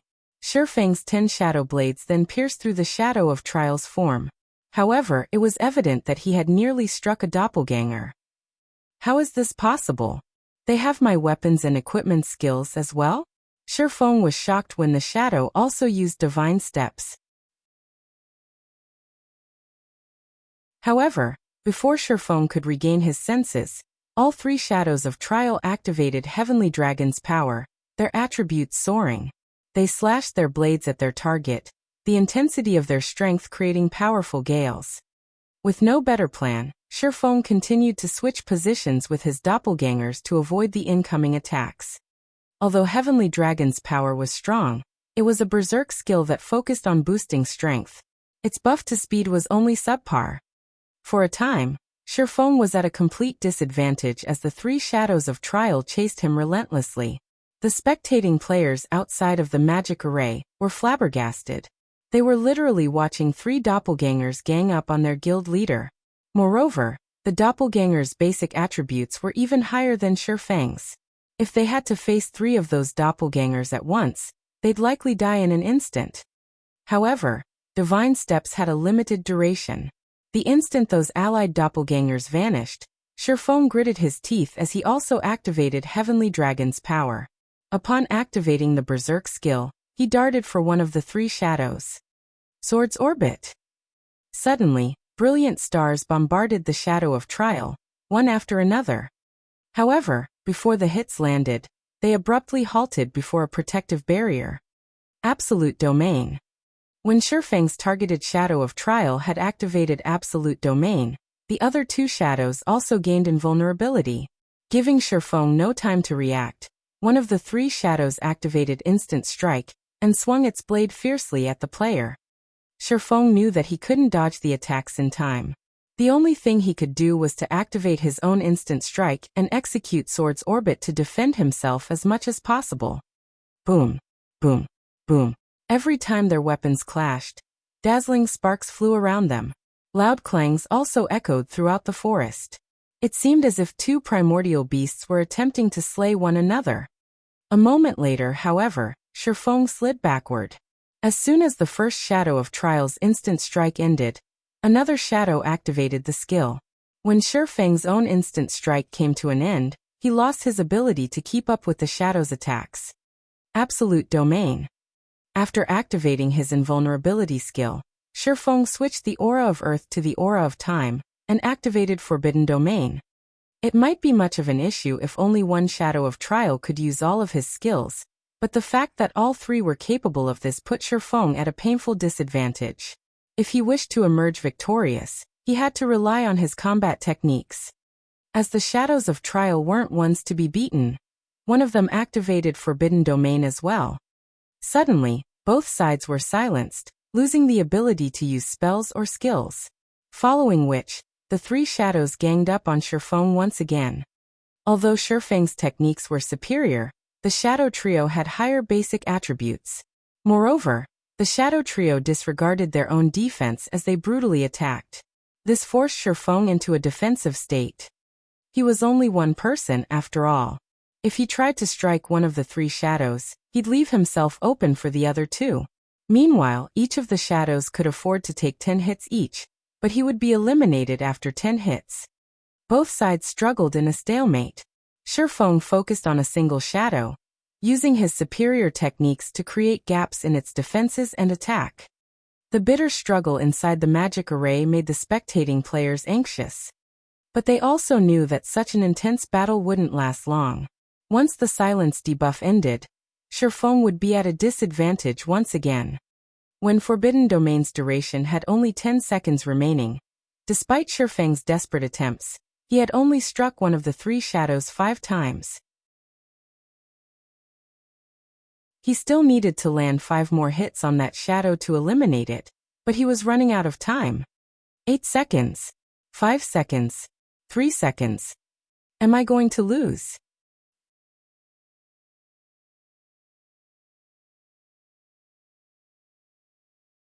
Chapter 1670, Ascension Realm.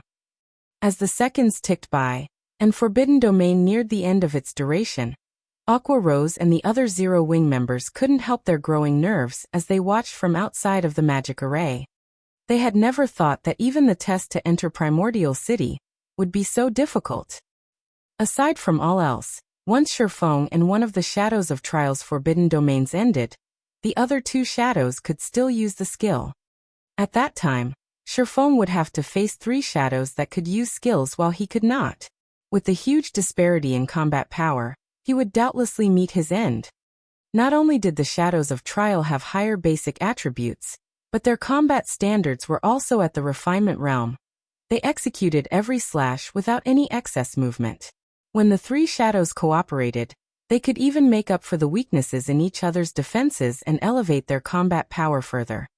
I have no choice but to gamble everything on one attack.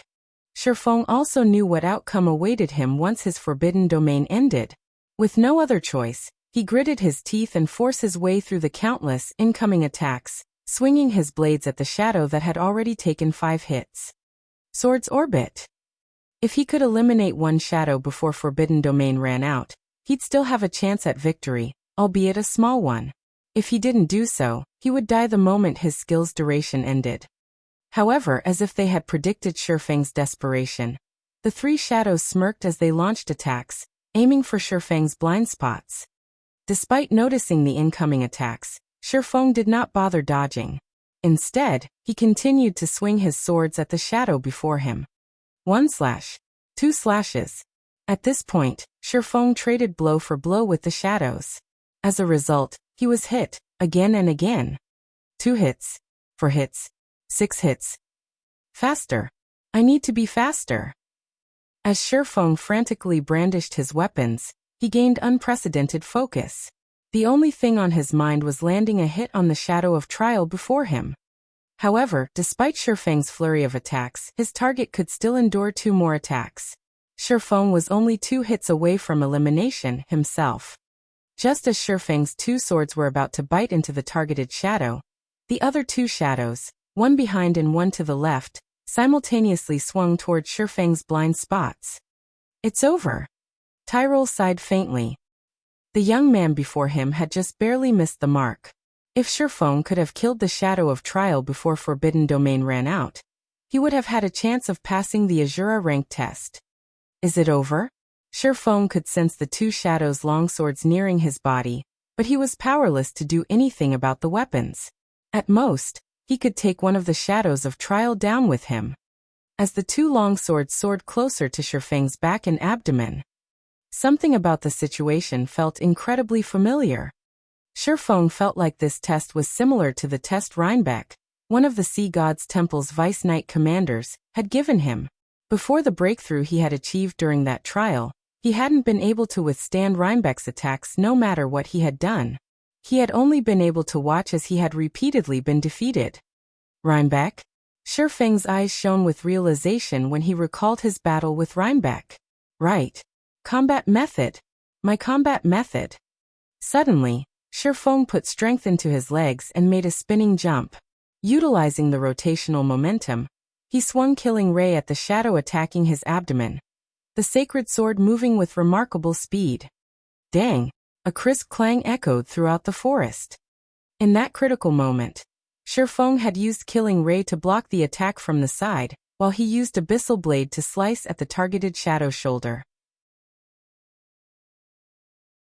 He then utilized the force generated from blocking the attack at his side to push himself over 8 yards away from the nearest shadow. When his feet touched the ground again, he used a hand to stabilize himself, only coming to a halt after 2 more spins. He survived. Aqua Rose and the other Zero-Wing experts stared with wide eyes, utterly shocked. Shifeng had actually executed an incredible maneuver at the last second, narrowly avoiding mutual destruction. This is, Tyrol revealed an odd look as he watched Shifeng. How is that possible? He has already reached the Ascension realm in the realms of truth. Existences that could set foot in the realms of truth's truth realm were exceedingly rare, with only a few throughout the kingdom. Meanwhile, experts who had reached the Ascension realm were even rare in Primordial City. One could not simply reach the Ascension realm by understanding the realm's philosophy. They would also need to temper themselves and gain the experience of countless life-or-death battles to execute the proper physical response. During Tyrol's brief moment of surprise, the 3 shadows of trial resumed their assault on Shifeng. Like before, the 3 shadows surrounded Shifeng and attacked him from different angles. Although Shifeng had avoided certain death, he was still at a disadvantage. He had little more than a second before his Forbidden Domain ran out, and he had only blocked the attack aimed for his abdomen. The attack from behind had still found its mark. Now he could only afford to receive 1 more hit before he was eliminated from the test. Come, Shifeng said with a hint of excitement as he watched the 3 shadows. Suddenly, over 20 sword lights surrounded Shifeng, sealing off all escape paths. However, instead of using Sword's orbit to repel the attacks, Shifeng simply adjusted his footwork, turning as he executed 8 slashes, which wasn't much compared to his earlier efforts. Yet something surprising happened again. Despite reaching his maximum attack speed, these slashes continued to accelerate. The three shadows of trial interlocked with their target before passing by Shifeng. The swordsman blocked every one of the incoming attacks. Die. As the shadows passed, Shifeng swung Killing Ray, slicing the neck of the shadow that had already received 9 hits. The shadow then vanished, leaving 2 remaining in the magic array. What just happened? Aqua Rose, Fire Dance, Shadow Sword, and the other Tier 2 experts from Zero Wing were stupefied. Not only had Shifeng blocked every incoming attack without using Sword's Orbit, but he had also created a gap in the shadow's defenses and eliminated one of them. None of them could figure out how he had pulled it off. So this is the realm above the truth realm that Reinbeck had mentioned? Shifeng felt incredible as he turned towards the remaining shadows of trial. Reinbeck had only informed Shifeng that he had just entered the truth realm. After undergoing Reinbeck's test, he had learned that one shouldn't just focus on adapting to the changing battle physically. One could also adjust their perspective of the battle. In other words, aside from using his environment to his advantage, he could use his opponent's attacks as well. Unlike the realms of refinement, which focused on sharpening one's senses, the realms of truth focused on improving one's utilization of their body and the environment. Only, Shifeng had never realized that the realms of truth's principles could help increase his combat power by such a large margin, allowing him to overcome his enemy's attributes and overwhelm the 3 shadows of trial. However, Shifeng's forbidden domain had ended after he had killed the one shadow. Without hesitation, the 2 remaining shadows activated Blade Liberation, before one activated Forbidden Domain. Twofold Berserk? Shifeng could not help but grin as he noticed the shadow's aura strengthen. Before the enemy's Forbidden Domain reached him, he activated Blade Liberation as well. Fortunately, his skill's cooldowns had reset when he had first entered the magic array. So, the Berserk skills he had exhausted during his battle with the 4th floor's Earth Dragon were ready for him. After activating Blade Liberation, Shifeng executed Void Steps and disappeared. Seeing this, one of the 2 shadows activated Skywheel Sword, while the other activated Lightning Edge, both of which were AoEs. However, neither of the shadows' attacks had forced Shifeng out of his concealment. For a time, the shadows attacked their surroundings randomly in confusion, yet even after dozens of seconds, Shifeng remained hidden. He only revealed himself after both shadows had used up their forbidden domains, and when he did, he already stood beside them. Illusory Shadow. Suddenly, 5 crisscross slashes bombarded one of the shadows. Although the targeted shadow responded quickly and tried to dodge, it still received 3 hits. Realizing the danger they were in, the 2 shadows decided to end the fight quickly, both activating Chilling Field. The domain skill covered a 50-yard radius and was capable of both offense and defense. The skill's movement speed reduction effect also prevented Shifeng from moving about freely. Seeing this, Shifeng responded in kind, activating his own Chilling Field. Suddenly, 27 icicles covered the battlefield, 9 belonging to Shifeng and 18 from the shadows of trial. Following which, the 27 icicles danced and clashed repeatedly and rapidly. Yet, despite outnumbering their target, the 2 shadows failed to land a single hit on Shifeng. In fact, Shifeng only needed 6 of his icicles to defend himself, attacking with the remaining 3. 2 hits, 3 hits, 5 hits. The 2 shadows rapidly accumulated hits, and eventually, Shifeng landed the 10th strike on both shadows of trial, killing them.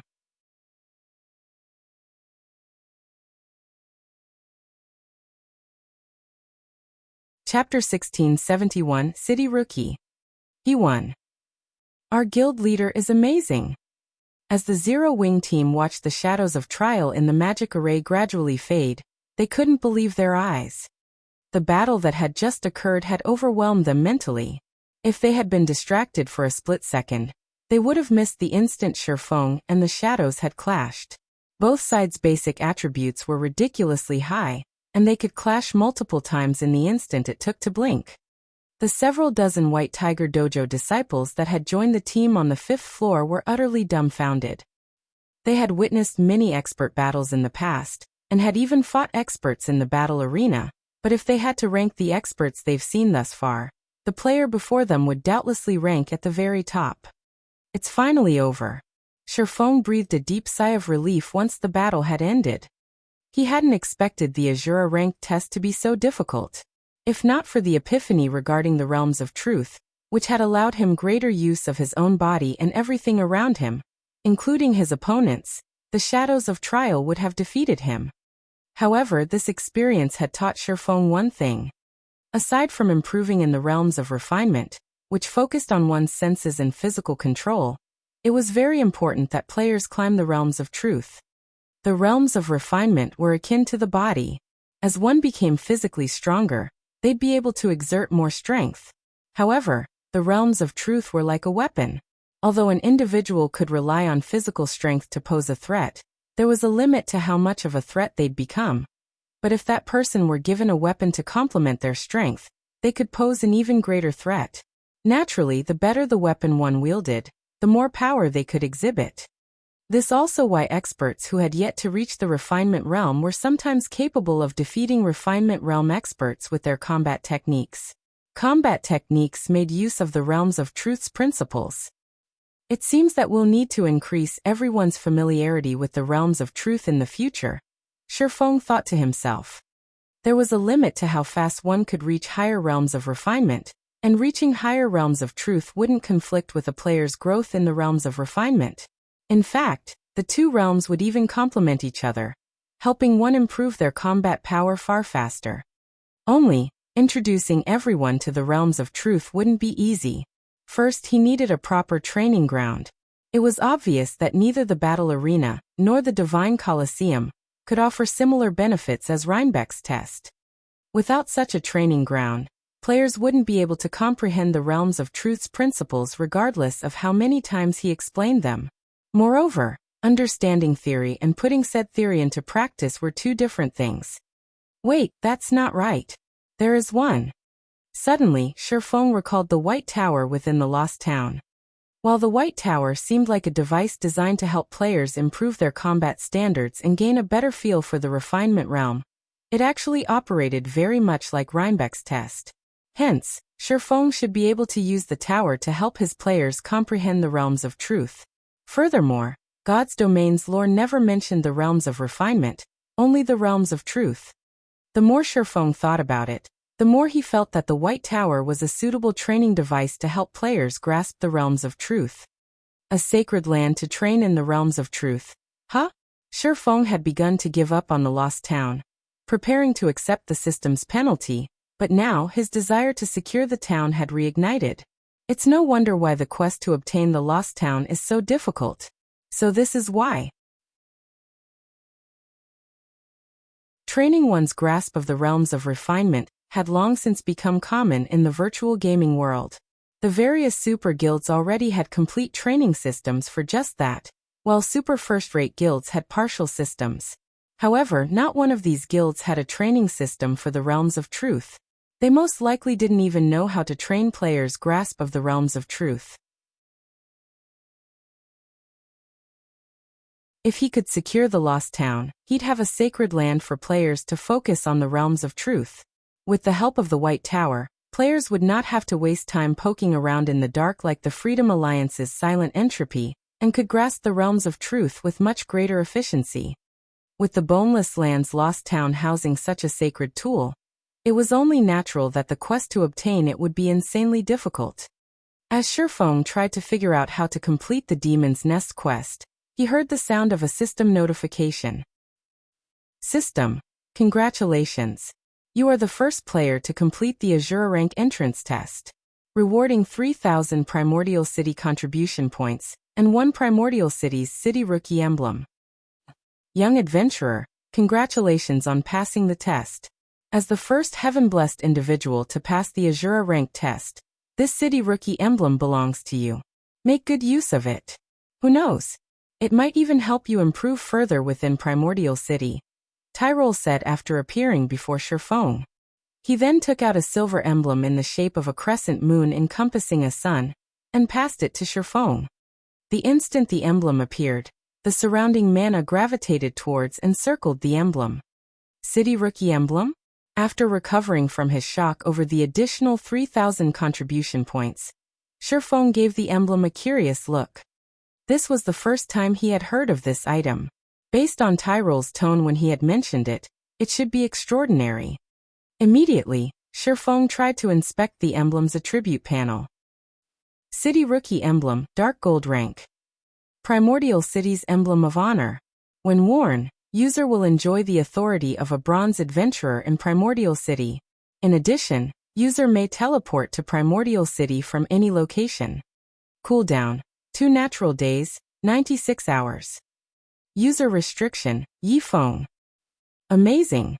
It's giving me the authority of a Bronze Adventurer right off the bat. No wonder why he told me to make good use of it. Shifeng was ecstatic as he gazed at the City Rookie emblem. At this point, the term Bronze Adventurer was still foreign to God's Domain's players. This was because the title was unique to Primordial City. Bronze Adventurers in Primordial City were the equivalent of nobles in NPC cities. Only, as the ancient gods had specifically created Primordial City for adventurers, noble ranks didn't exist within its walls. Rather, special ranks were granted to adventurers based on their contributions to the city. The available ranks included Common Adventurer, Bronze Adventurer, Silver Adventurer, and Gold Adventurer. Each subsequent rank enjoyed greater authority and treatment in Primordial City than the last. However, it was extremely difficult for players to rise through the ranks, as they weren't based on Primordial City contribution points. Instead, they were determined by one's Primordial City honor points. One had to earn 1,000 honor points just to become a Bronze Adventurer. Moreover, players would be fortunate to receive 1 honor point even after completing a high-rank quest in the city. If players wanted to earn more than that per quest, they'd have to complete Primordial City's trial quests, which were exceedingly challenging. Unfortunately, failing to complete the trial resulted in an unusually severe death penalty. In the past, most players had opted for the safe and reliable method of completing high-rank quests to collect honor points rather than challenge Primordial City's trial quests. Because of this, very few players had become Bronze Adventurers, let alone Silver or Gold Adventurers. Even after 10 years in God's Domain, Shifeng had never heard of someone becoming a Gold Adventurer. Meanwhile, not only would Bronze Adventurers enjoy a 10% discount on all expenditures that required Primordial City contribution points, but they'd also get to enjoy other benefits that Common Adventurers had no access to. One such example was the planar teleportation function, which allowed players to travel to the various higher planes. Not only were the higher planes monsters much stronger, but they also dropped far better loot. It was also possible to obtain unique resources. Only teleporting to a higher plane was expensive, costing 1,000 contribution points per teleportation. If players died in these higher planes, they'd be teleported back to Primordial City instantly. Without sufficient strength and preparation, only a fool would grind in these higher planes. Right. There's still the higher planes. Shifeng's eyes suddenly sparkled. Other players might not know where to secure a large number of darkness stones, but he did. However, he hadn't had the means to reach these locations, but now he did. Shifeng immediately instructed his team to challenge the entrance test, and told them what to do once they entered Primordial City. Meanwhile, he made his way, with Tyrole's help, to the city. When Shifeng arrived in Primordial City, every player within the Primordial Divine Ruin received a system notification about it.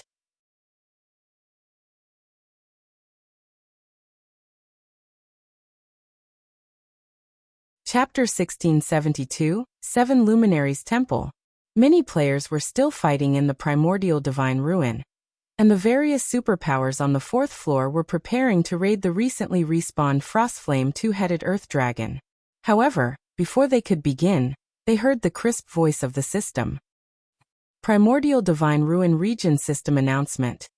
A player has successfully entered Primordial City. From now onward, after 500 players have entered Primordial City, the entrance test difficulty will increase by 30%. After 1,000 players have entered Primordial City, the difficulty will increase by 50%. Count resets once per day. The system announcement repeated 3 times, its message becoming ingrained in everyone's minds. How did Zero Wing get into Primordial City so quickly? After the 500th player, the difficulty to enter Primordial City will increase. The upper echelons of the various superpowers stuck on the 4th floor revealed somber expressions upon listening to the system notification. Based on the system notification, they discovered that Primordial City did not have an entry limit. Players only needed to pass a test to enter the legendary city. However, as many as 800 Zero Wing members had proceeded to the Primordial Divine Ruins 5th floor.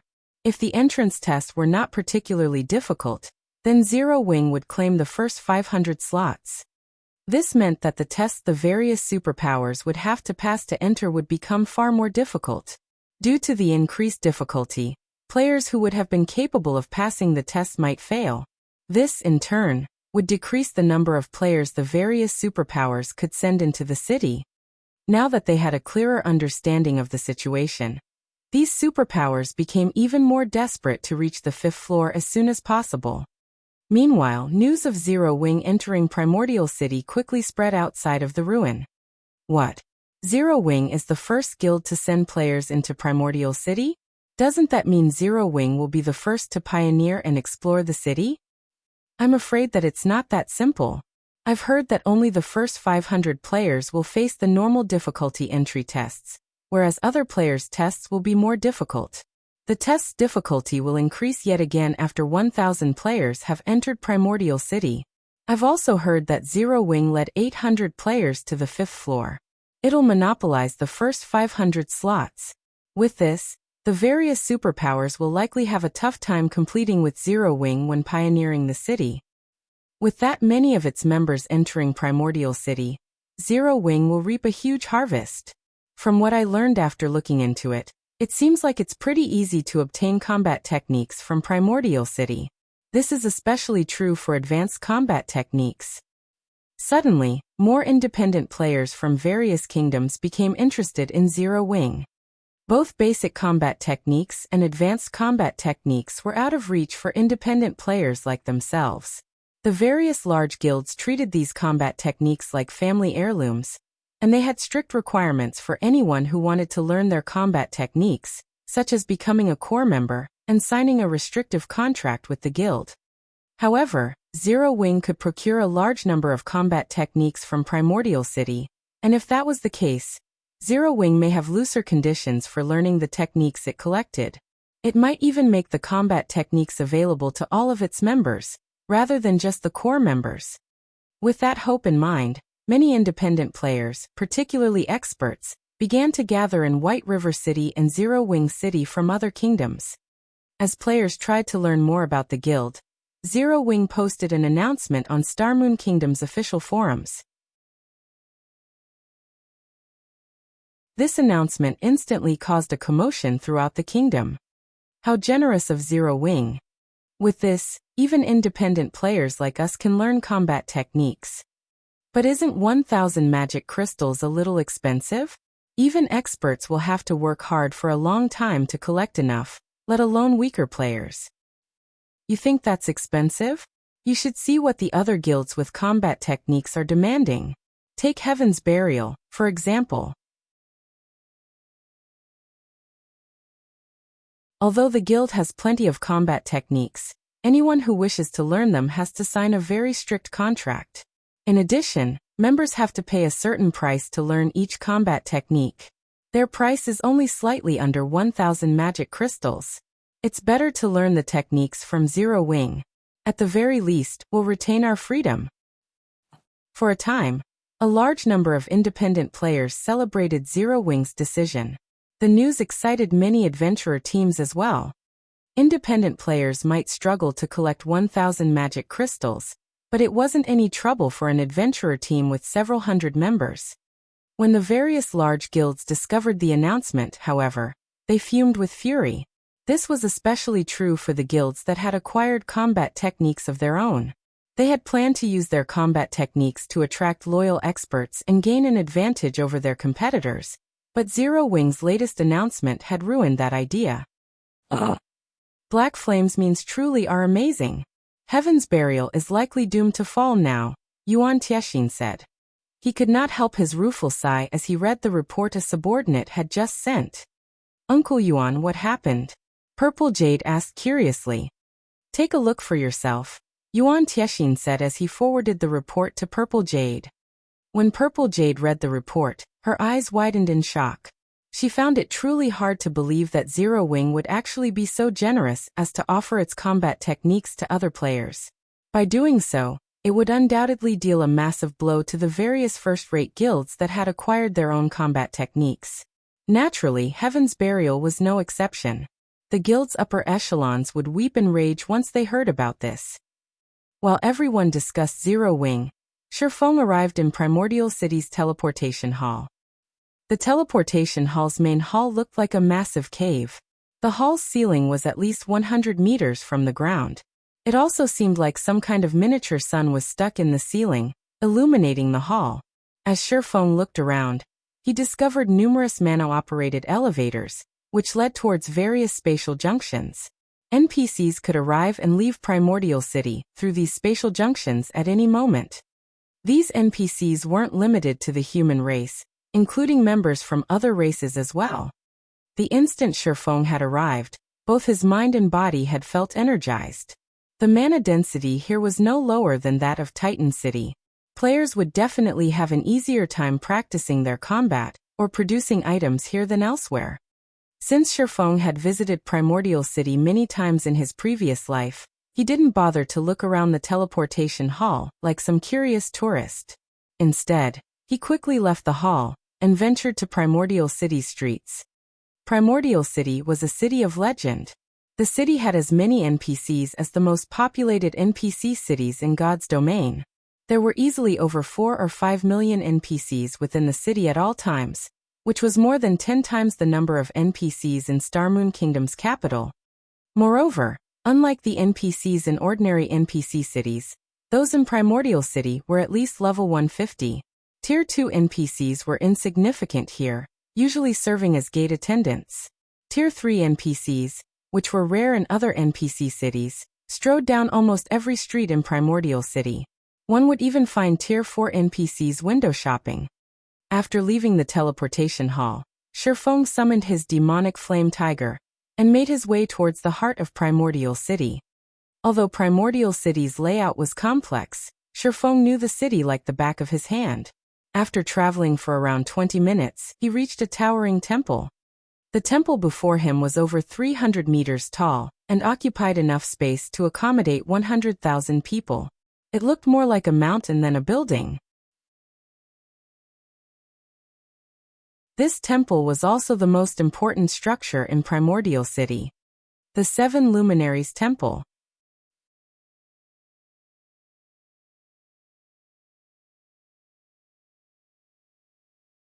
Chapter 1673, Primordial Scroll. Chapter 1673, Primordial Scroll. 2 mechanical puppets at the temple's entrance stopped Shifeng before he could enter the building. This is the 7 Luminaries Temple. Unauthorized individuals are not allowed entry. The 2 mechanical puppets crossed their great swords before the entrance, preventing Shifeng from proceeding.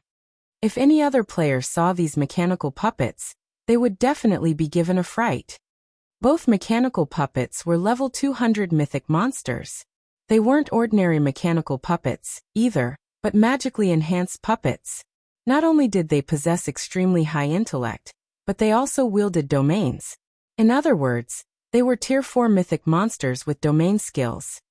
Even Tier 4 NPCs with domains would not be a match for these magically enhanced puppets. Furthermore, these magically enhanced puppets were only the 7 Luminaries Temple's gate attendants. There were much stronger guards within the temple itself. Based on Shifeng's knowledge, not even Tier 6 God-ranked players would dare to act presumptuously in the 7 Luminaries Temple without losing their lives. Primordial City was one of the safest cities throughout God's domain. Neither monsters nor players dared to cause trouble here, and those who did were killed without question. Meanwhile, Shifeng wasn't surprised to find these magically enhanced puppets barring his path. The 7 Luminaries Temple was one of Primordial City's core buildings. It was also where players could exchange their contribution points for items. But only players who had become adventurers within the city were allowed inside. Everyone else would be stopped at the door. If players wanted to become adventurers here, they had to pick up an adventurer quest from Primordial City's Adventurers Association. After completing their adventurer quest, players would be granted a Primordial City Adventurer emblem. Players would only be considered a common adventurer in the city once they had this emblem, and it would allow them to enjoy some of the benefits the city offered. However, since Shifeng was in a hurry, he hadn't stopped by the Adventurers Association to pick up the adventurer's quest. In response to the crossed greatswords before him, Shifeng took out his city rookie emblem and showed it to the guards, asking, "Can I enter now?" The city rookie emblem granted him the status of a bronze adventurer in Primordial City. Although the status couldn't be upgraded, it was enough for now. If he had free time in the future, he could simply pick up the adventurer quest and obtain the real adventurer emblem. City rookie emblem confirmed. Identity confirmed. You may enter. After the two puppets inspected the city rookie emblem, they relaxed into their original stances and turned their attention away from Shifeng. Seeing this, Shifeng made his way into the Seven Luminaries Temple. The Seven Luminaries Temple's lobby was a beautifully decorated plaza. The scenery was spectacular. It contained areas where people could rest and chat, and it even offered open-air restaurants and bars. The food and beverages sold here were unique to Primordial City and couldn't be removed from the city. But the taste of these items was simply unforgettable. Even players who enjoyed delicious delicacies every day longed to dine here, but very few players could afford to do so. Every item in the Seven Luminaries Temple cost Primordial City contribution points. Neither coins nor magic crystals were accepted as currency. Meanwhile, a single meal here cost at least 100 CPs. Of course, players who consumed the meal would receive benefits that corresponded to the 100 CPs they paid, improving perception and focus. Unfortunately, the effects from a 100 CP meal would only last 2 hours. During that time, however, players could make use of the buff by renting a training room in the Seven Luminaries Temple to practice the combat techniques they had recently purchased. Likewise, the training rooms cost CPs to rent, with the basic training rooms costing 10 CPs per hour, intermediate training rooms costing 30 CPs per hour, and advanced training rooms costing 100 CPs per hour. To most players, though, this cost was astronomical. The system only granted free CPs on players' first visit to Primordial City, rewarding nothing for subsequent entries. Hence, it was very important that players carefully decide how to enter the Primordial City for their first visit. Aside from the first entry bonus, players could only obtain more contribution points by completing quests and through achievements in Primordial City. Shifeng didn't bother to look around after entering the Seven Luminaries Temple, as he made his way for the exchange counter. "Sir, may I know what item you wish to purchase?" An elven beauty behind the counter asked with a smile. Although the female elf looked like a simple administrator for the exchange department, if one paid close attention, they'd discover that she was actually a level 150, Tier 3 Great Mage. Moreover, as a member of the elven race, her innate affinity with mana was incredibly high, making her slightly stronger than ordinary Tier 3 Great Mages of the same level. Inside a minor NPC city, this female elf could easily serve as the city's magistrate. If this elven woman decided to attack Shifeng now, he'd die instantly unless he activated an invulnerability skill in time. "I wish to purchase primordial souls," Shifeng said. Primordial souls are extremely rare, so each will cost you 200 contribution points. We also have a daily exchange limit on primordial souls.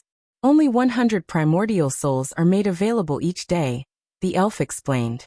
"May I know how many primordial souls you wish to purchase, sir?" 20, Shifeng stated. Primordial souls were rare tools that could help players when they challenged their promotion quests.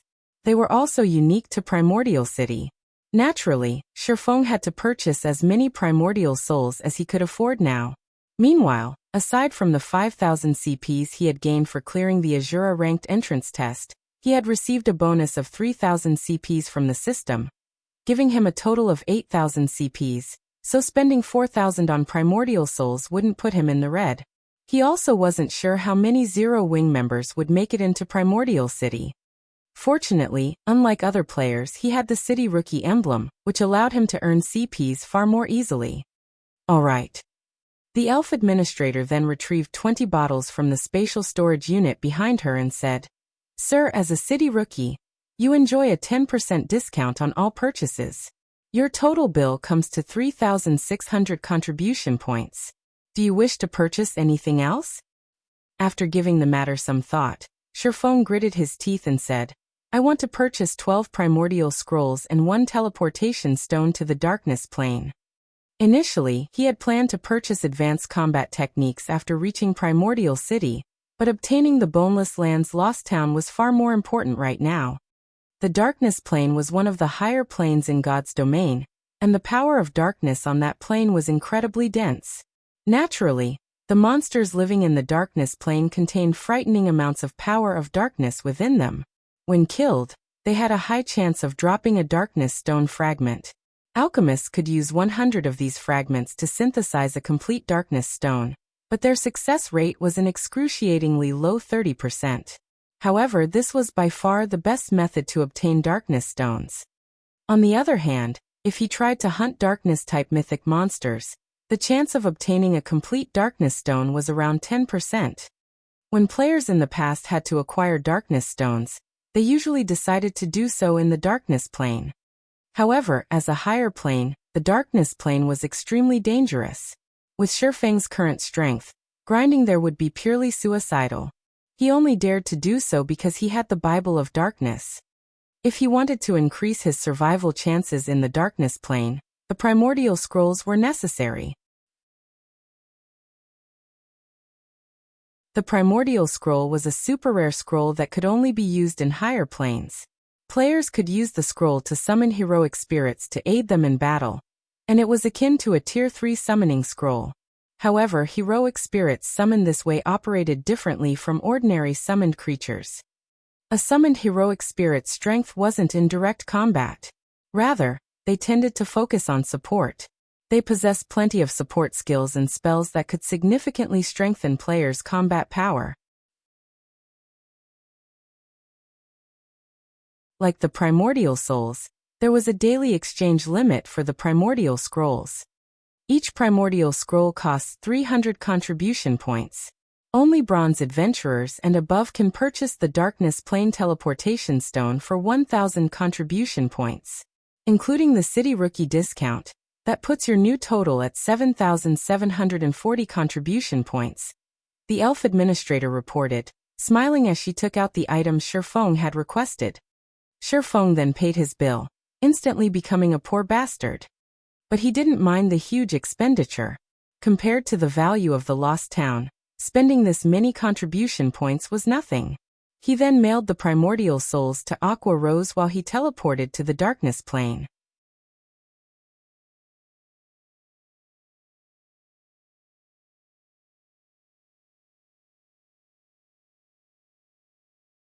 Every monster in the darkness world was likely stronger than Sherfong, and he could only see up to 20 yards away. With such a disadvantage, monsters would likely discover him before he would sense them. On the other hand, if he took control of the demon, he could observe his surroundings through the demon's eyes. After giving it a try, he noticed the massive improvement to his range of vision. By seeing through the demon's eyes, Sherfong could see up to 500 yards away. He discovered that he currently stood in a gravel ridge, and a group of 10 4-meter-tall dark scorpions roamed roughly 300 yards away. 9 of the 10 dark scorpions had 3 tails, and the last had 5. Moreover, the 5-tailed scorpion radiated a light purple glow. Dark Scorpion, Dark Creature Lord. Level 65. HP 18, 000, 000/18, 000, 000. Mutated Dark Scorpion, Dark Creature, Great Lord. Level 68. HP 43, 000, 000/43, 000, 000. Had Shifeng not come prepared, he would have likely ventured into the Dark Scorpion's detection range. If the Nine Lords and their Great Lord leader had ambushed him while he had been so powerfully suppressed, he would have died very quickly. Fortunately, the teleportation stones that transferred players to the higher planes generally sent said players to level-appropriate areas. Even so, if he sent the Blood Demon to attack the group of Dark Scorpions by itself, the demon would definitely lose that battle. The mutated Dark Scorpion's strength alone could rival the Blood Demon's. As a higher plane creature, the mutated Dark Scorpion had a considerably higher life rating, after all. Furthermore, it had the support of 9 Lord-ranked Dark Scorpions to surround and annihilate the Blood Demon. However, Shifeng had no intentions of circling past the group. He then took out a Primordial Scroll and activated it. As the Primordial Scroll activated, a 4-meter-tall elderly man appeared before him. The old man was semi-transparent and wielded a cane. Not bad. I actually got a great druid. Shifeng was quite satisfied when he saw the old man.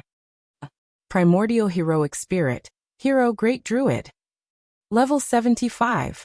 HP 15, 000, 000/15, 000, 000.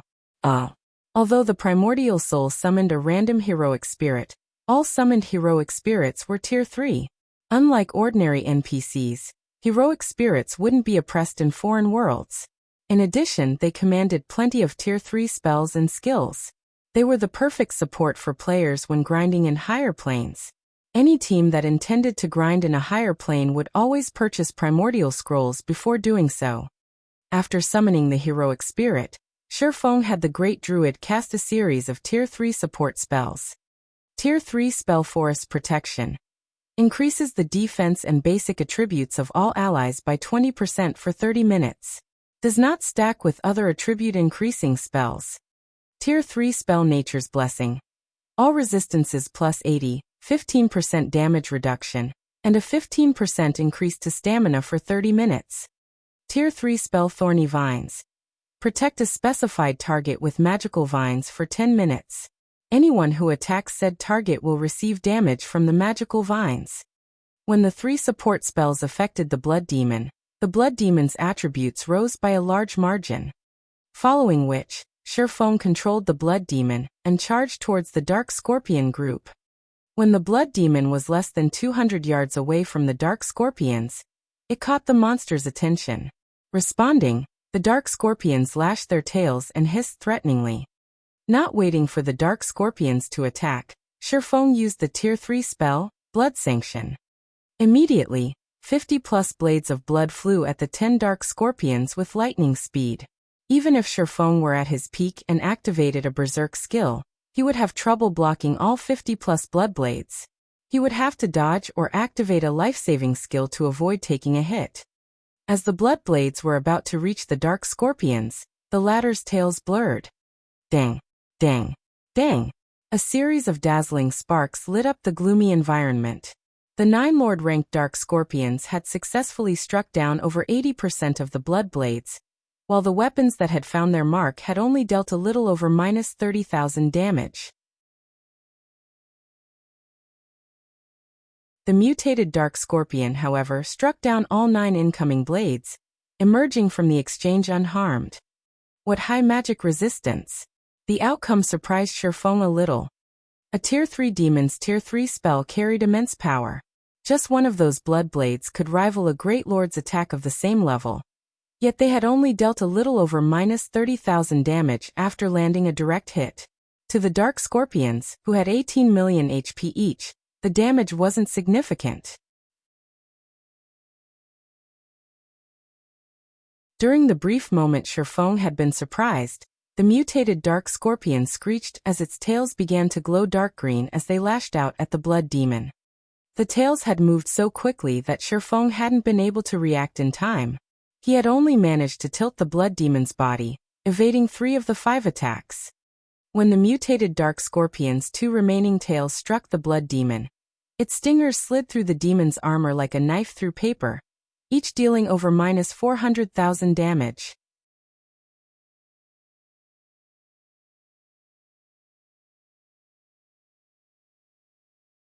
Chapter 1675, Mutated Darkness Energy Crystal.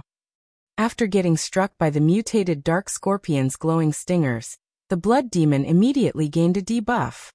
Minus 22,347. When the debuff took effect, Shifeng suddenly found it much more difficult to control the blood demon, the demon's movements becoming sluggish. What a powerful poison! Shifeng was slightly surprised when he checked the debuff. Paralyzing Venom. Inflicts 30,000 damage every 0.8 seconds for 12 seconds. While the venom is still in effect, decreases reaction speed by 40%, attack speed by 30%, and movement speed by 30%.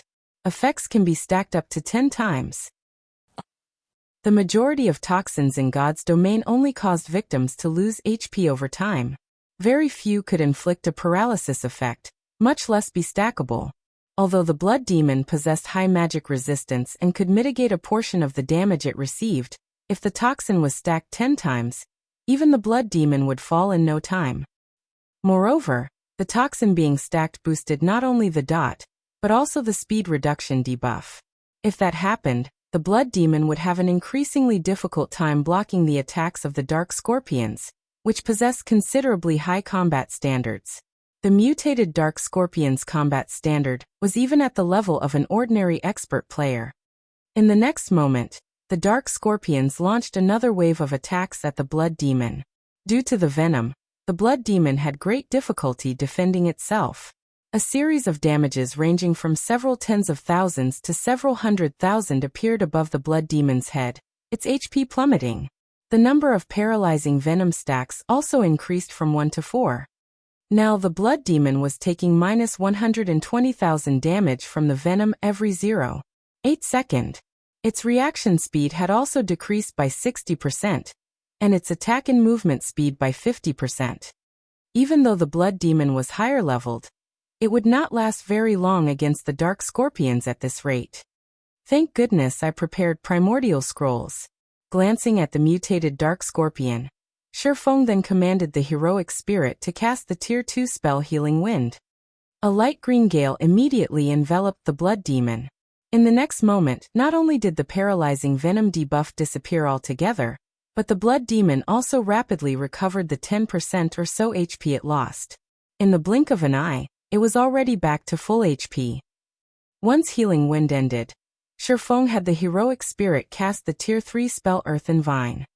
Suddenly, vines sprouted beneath the dark scorpion's legs and bound the monsters completely. Although the dark scorpions managed to cut and snap the vines in their struggles, new vines would always replace the broken ones, greatly restricting the mobility of the dark scorpions. Moreover, the earthen vines also dealt minus 50,000 damage every second to the dark scorpions, and the skill lasted for a full 20 seconds. This skill was perfect against monsters without control removal skills. After the dark scorpions were restricted, the blood demon brandished its great sword and began exterminating the dark scorpions. Each of its normal attacks caused around minus 40,000 damage, while its skills dealt over minus 100,000 damage each. Meanwhile, Shifeng also cast Flame Domain on the group of monsters. Although Shifeng was suppressed by the world and his basic attributes had decreased significantly, the sacred sword he wielded doubled the damage he dealt dark creatures. Following which, damages over minus 200,000 appeared above the dark scorpions' heads. Moreover, the damage Flame Domain dealt also increased by 20% with every passing second.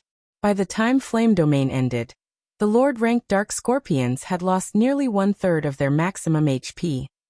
Shifeng then executed Lightning Edge, and dealt each of the dark scorpions over minus 200,000 damage per second for 5 seconds.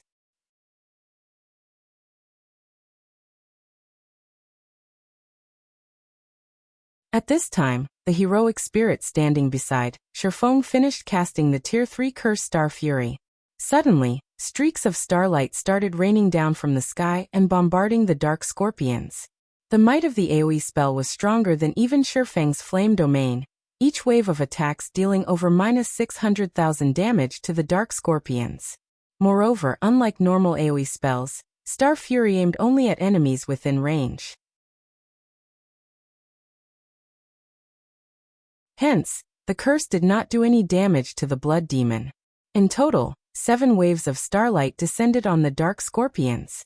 By the time Star Fury ended, not only had the Dark Scorpions lost a significant amount of their HPs, but they also fell into a heavily injured state, their basic attributes, defense, and combat power decreasing to a certain extent.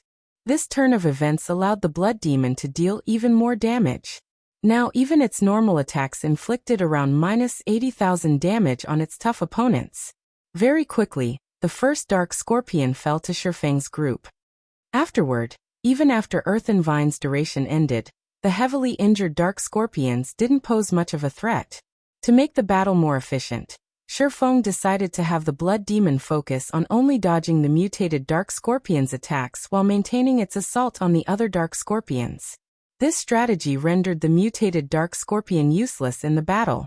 The Great Lord could only watch as its subordinates got picked off one after another. Only after the disposal of all the Lord-ranked monsters did Shifeng have the blood demon trade blow for blow with the Great Lord, forgoing all forms of evasion and defense. Although the blood demon would get poisoned and receive significant amounts of damage from doing so, there was the healing provided by the heroic spirit.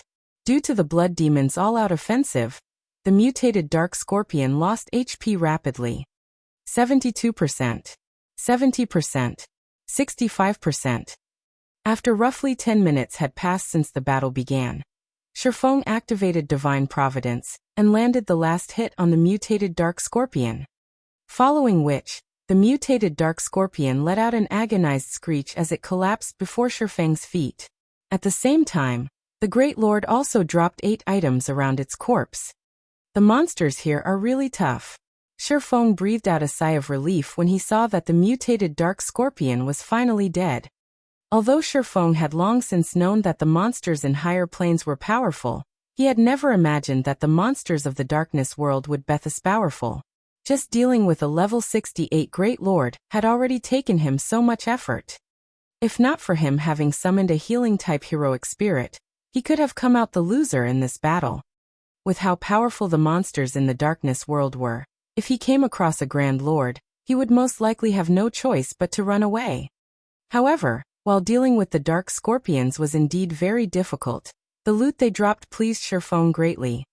The 9 Lord-ranked Dark Scorpions had dropped a total of 37 items. Among them, 15 were level 60 Mysterious Iron equipment, and 8 were level 60 Bronze equipment. The drop rate here was considerably better than on the continent of God's domain where Lord-ranked monsters past level 50 dropped only Bronze equipment, while Mysterious Iron equipment was dropped by only High Lords and Great Lords, and generally just 1 or 2 pieces of equipment at that. Aside from weapons, equipment, and materials, the 9 Dark Scorpions also dropped 3 Darkness Stone fragments. The drop rate for the fragments was considerably better than what Shifeng initially expected it to be. However, compared to the loot of the 9 Dark Scorpions, the loot of the mutated Dark Scorpion was much more attractive. Of the 8 items dropped, 3 were equipment, a level 60 Secret Silver Cloth Armor Robe, and 2 set pieces for the level 60 Secret Silver Plate Armor Dark Devourer set. Level 60 Secret Silver set equipment would be considered top-notch equipment in the game when players reached level 60. Moreover, the Dark Devourer set was actually an 8-piece set. The set's level requirement would be lowered to level 55 when 4 set pieces were gathered, and further to level 50 if one managed to complete the set.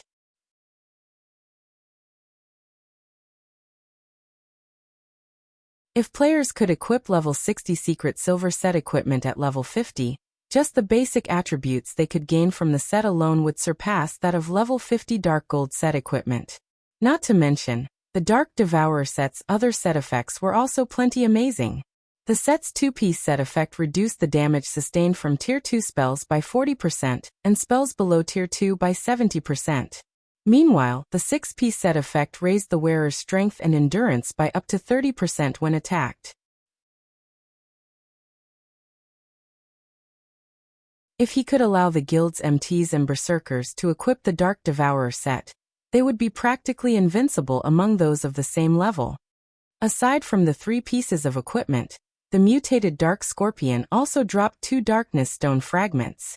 As for the remaining 3 items, 2 of them were paralyzing venom potions, which could be applied to weapons, allowing one's attacks to inflict a weakened version of the paralyzing venom debuff on targets. Each potion could be used 3 times, and each application lasted 30 minutes. Although the debuff imposed was nowhere near as strong as the mutated dark scorpions, it was still quite effective against both players and monsters. Following which, Shifeng took out from his bag the last item the Great Lord dropped. This item was a crystal that gave off a black and white glow. When he looked at the crystal, a hint of excitement flashed in his eyes.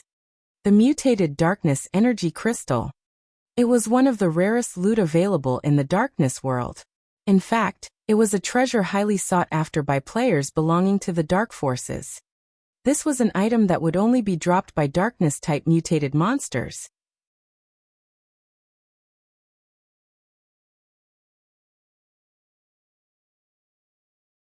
Chapter 1676, Class Change to Yin Yang Saint. Chapter 1676, Class Change to Yin Yang Saint. Looking at the Mutated Darkness Energy Crystal in his hand, Shifeng immediately took out a Summon Guard scroll and activated it. The Mutated Darkness Energy Crystal contained a special kind of power of darkness, allowing one to gain better control over the power of darkness. For players belonging to the dark forces, absorbing the Mutated Dark Energy Crystal would improve their physique and life rating. At the same time, the power of darkness they could use would increase. One could say that the Mutated Darkness Energy Crystal was similar to a bloodline, but with far inferior effects compared to an actual bloodline. Even so, it was still extremely precious. Shifeng never thought he could obtain a Mutated Darkness Energy Crystal just by killing one mutated dark scorpion. Dark players would definitely go crazy with envy if they learned of this matter. In the past, countless dark players had visited the darkness world to obtain Mutated Darkness Energy Crystals. However, extremely few actually got their hands on one. Unfortunately, as Shifeng was not a dark player, the crystal was not as valuable to him. However, there was another use for the Mutated Darkness Energy Crystal, which was also considered by players as one of the most wasteful methods of using mutated energy crystals like the Mutated Darkness Energy Crystal. And that was to allow personal guards to absorb its power. Letting a personal guard absorb the power of a mutated energy crystal gave the said personal guard an opportunity to awaken and assimilate that power. However, the chances of success were below 10%. In contrast, if players were to absorb the power of a mutated energy crystal, they were sure to obtain that power. In the past, almost no player would waste the mutated energy crystals they obtained on their personal guards. Of course, there were always exceptions, such as righteous players who refused to trade with dark players no matter what. In such rare occasions, players would choose to give the mutated energy crystal to their personal guards instead and gamble on the small chance of success.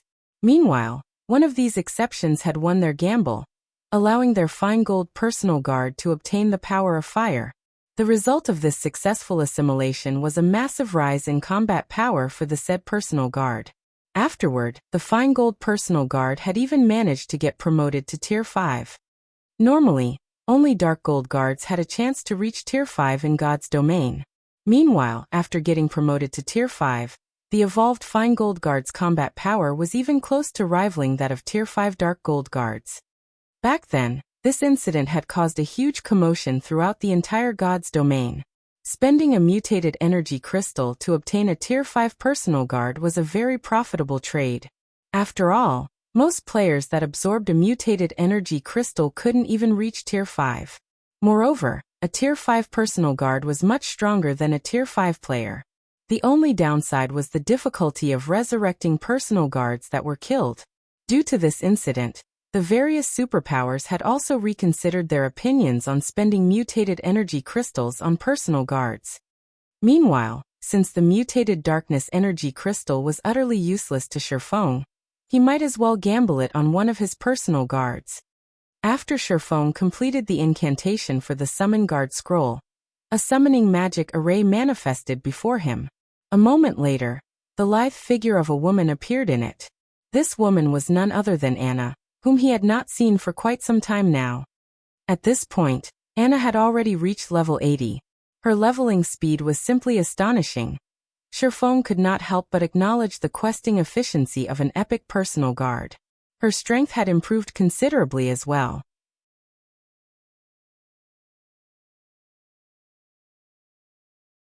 Right now, even the level 80, Tier 3 Blood Demon was most likely no match for her.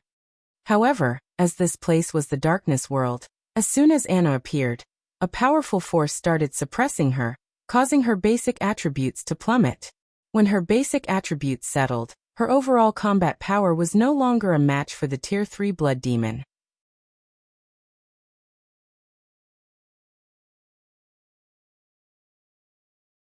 Not wanting to waste time, Shifeng immediately passed the mutated darkness energy crystal to Anna. At the sight of the crystal, Anna's eyes glowed with great interest and excitement. Without needing Shifeng to do anything, Anna started writing divine runes and chanting an incantation. NPCs were much more proficient at utilizing mutated energy crystals than players were. Hence, NPCs were capable of using every type of mutated energy crystal available. Players, on the other hand, could only absorb mutated energy crystals that were suitable for their alignment and class. Suddenly, a gigantic, golden magic array appeared beneath Anna's feet. One-fold, two-fold, threefold. The appearance of the magic array lit up the surrounding darkness brightly. After Anna was done casting the threefold magic array, she placed the mutated darkness energy crystal at its center. Suddenly, the surrounding power of darkness started surging towards the magic array, the massive flow of energy prompting Shifeng to step back in fright. As the magic array collected more power of darkness, the aura it exuded also steadily strengthened. At some point, the aura grew so overwhelming that Shifeng started to feel stifled. Even the monsters over 500 yards away unconsciously distanced themselves from the magic array. After the process continued for 5 long seconds, the magic array's horrific aura began dissipating. The gathered power of darkness then started flowing into Anna's body under the magic array's guidance. In the next moment, pitch-black runes appeared on Anna's body. As the number of runes increased, the feeling Anna gave off underwent a heaven-defying change. If in the past, Anna was an angel that represented the light, then now, she was a fallen angel that represented darkness. After runes covered Anna's entire body, she started giving off an unprecedented pressure. At this moment, Shifeng felt as if he was standing before Serena, the fallen angel guarding the world summit again. If Anna willed it, she could easily kill Tier 3 and Tier 4 existences with a wave of her hand right now. However, the horrific pressure lasted for only 1 second, then vanished without a trace.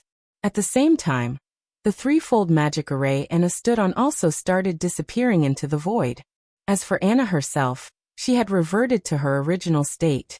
The only differences now were a dark purple mark at the center of her forehead, and a hint of coldness in her aura. "Did you succeed?" Shifeng could not help but ask curiously as he eyed Anna, who looked as she normally did. In the past, he had heard that a huge commotion would arise whenever personal guards used mutated energy crystals. However, those commotions were far from being as massive as the one that just occurred. In fact, even the casting of a Tier 5 spell wouldn't cause such a massive disturbance. "Lord Count, it should be a success?" Anna said as she looked at herself, uncertainty in her tone. Shifeng could not help but fall speechless at Anna's reply. Immediately, he called out Anna's attribute panel. Anna, Yifeng's personal guard. Class, Tier 2 Peak Class Yin Yang Saint. Level 80. Loyalty, 97. Growth Potential, 113. Shifeng was at a loss for words as he looked at the updated values in Anna's attribute panel. He had never imagined that Anna would not only gain control over the power of darkness, but also class change into a Yin Yang Saint, a peak class.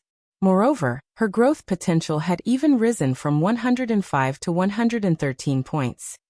Anna had actually improved that much just by using one mutated darkness energy crystal. This was definitely a massive jackpot. After all, every point increased in growth potential would allow a personal guard to gain considerably more attribute points with each level up. Now that Anna had 8 more points in growth potential, she would no doubt become an even more terrifying existence in the future. Not to mention, Anna had even class-changed into a yin-yang saint. In God's domain, class legacies held much greater importance to NPCs than to players. In a situation where both sides were of the same level and tier, an NPC with a basic class had almost no chance of defeating an NPC with an advanced class, and likewise an NPC with an advanced class had no chance of defeating an NPC with a peak class.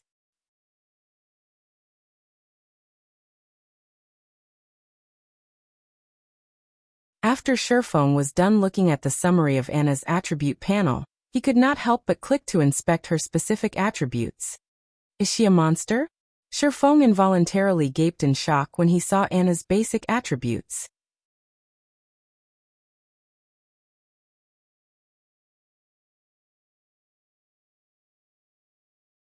Chapter 1677. Anna's Power. Chapter 1677. Anna's Power. Shifeng was dazed for a long moment after seeing Anna's basic attributes. If other players saw Anna's statistics, they'd be surprised by how high the values were at most, but Shifeng knew the implication these attributes had. A normal level 80, Tier 2 magical class NPC would only have around 3,600 intelligence, which was already far more than what magical class players would have at level 80, Tier 2. Even if a level 80 player were fully geared in epic equipment, they wouldn't have such a high attribute since every personal guard used epic weapons and equipment. Even the strongest magical class personal guard Shifeng had heard of in the past had only commanded 4,200 intelligence after reaching level 80, Tier 2. Although there was only a 600-point difference, the difference in magic damage and maximum mana would be massive. In God's domain, the power of a spell heavily depended on the caster's intelligence. For example, if a Tier 1 player and a Tier 6 player cast the same Tier 1 spell, the power difference would be like heaven and earth. The outcome was due to the difference in their attributes. Meanwhile, high-tiered spells and skills only allowed one to display more of their raw power. Previously, Anna's intelligence had only risen to 4,346, and she had barely been able to contend with ordinary great lords of the same level in terms of raw magic damage. However, if she used the powerful skills in her arsenal, she could have easily overwhelmed a great lord of the same level. Now Anna's intelligence had risen to 5,031 points. With such high intelligence, she could overwhelm great lords with ordinary Tier 2 spells. Now, I won't have to worry about needing sufficient help in the darkness world. Looking at Anna, Shifeng could tell that she could easily stomp out great lords of the same level. Aside from the improvements they granted players and NPCs, mutated darkness energy crystals would force the darkness world to recognize their users. With this recognition, the world would no longer consider them an intruder and suppress them. This was why dark players desired mutated darkness energy crystals. Although dark players were members of the dark forces and contained a small amount of power of darkness within, the darkness world still considered them trespassers. The world would still suppress them, although the suppression wouldn't be as severe due to the power of darkness they contained. However, if they absorbed a mutated darkness energy crystal, they could proceed without any suppression. They could then explore the darkness world as if they were in their element. Now that Anna had absorbed the mutated darkness energy crystal, she too had been recognized by the darkness world. The world would accept her as one of its own, and she'd be able to exhibit all of her strength. Shifeng then began his search for the next group of monsters. Although resources within the darkness world were abundant, this world didn't have as many monsters as the continent of God's domain. If the darkness world's monsters moved in large groups as they did on the continent of God's domain, players would have no hope of surviving here. Now that Shifeng had the powerful support Anna offered, hunting down monsters like the dark scorpions was a waste of time. He needed to find stronger monsters to allow Anna to display her full potential. After searching for around 30 minutes, Shifeng finally found a pack of two-headed dark wolves resting at the foot of a mountain. There were 12 dark wolves in total, including 1 Grand Lord and 11 Lords. The Lord-ranked wolves were around 4 meters tall, while the Grand Lord was double that size. Aside from looking like a miniature mountain, The Grand Lord ranked Dark Wolf gave off an intense pressure. Ugh. Two-headed Dark Wolf, Dark Creature Lord. Level 67. HP 21, 000, 000/21, 000, 000.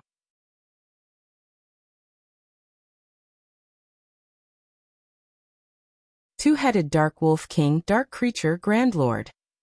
Level 70. HP 95, 000, 000/95, 000, 000. Challenging a Grand Lord in the Darkness world was very dangerous, but even if Shifeng weren't a match for the monster, he was confident that he could retreat safely if needed. If he weren't, and he settled for weaker monsters, he wouldn't be able to acquire the 100 Darkness Stones he needed even after 10 solid days of grinding.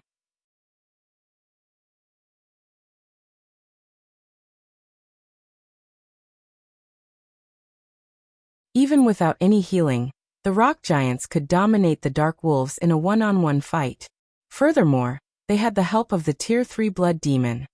Naturally, Anna didn't sit idle. After becoming a Yin-Yang Saint, she had gained more than just summoning skills.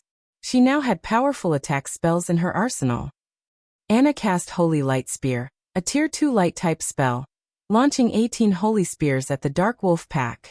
Each spear carried nearly as much strength as a Tier 3 Great Lord of the same level. Moreover, the Holy Spears dealt an additional 50% damage to dark creatures. When the Holy Spears found their marks, the Dark Wolves cried in agony as damages of over -400,000 appeared above their heads. In less than 10 minutes, Shifeng's team had wiped out the 11 Lord-ranked two-headed Dark Wolves, the creatures decorating the ground with loot upon their deaths. Now only the two-headed Dark Wolf King remained, still fighting the Golden Giant. However, the Golden Giant looked miserable. Despite the heroic spirit's constant healing, the Great Lord's HP continued to decrease. Shifeng had even been forced to activate Life Domain halfway through the battle to keep the summoned creature standing. Once the 11 Lord-ranked Dark Wolves had been dealt with, Anna began to chant a long incantation, writing many lines of divine runes in the air before her. Suddenly, a gigantic silver, two-fold magic array appeared beneath Anna's feet. In response, a towering pillar of light rose from the ground beneath the Dark Wolf King's feet, enveloping the boss. Countless chains then appeared from the void and bound the Lupin Grand Lord. Despite the Dark Wolf King's desperate struggle, it couldn't break free. A moment later, the Dark Wolf King released a pained wail as its massive body began to shrink. Tier 3 Spell, Chains of Light.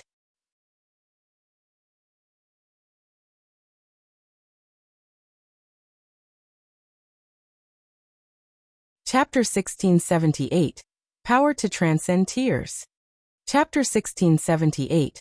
Power to Transcend Tears. She's capable of using spells higher than her tier? Shifeng was at a loss as he stared at the towering light pillar. Is this the power of a peak class?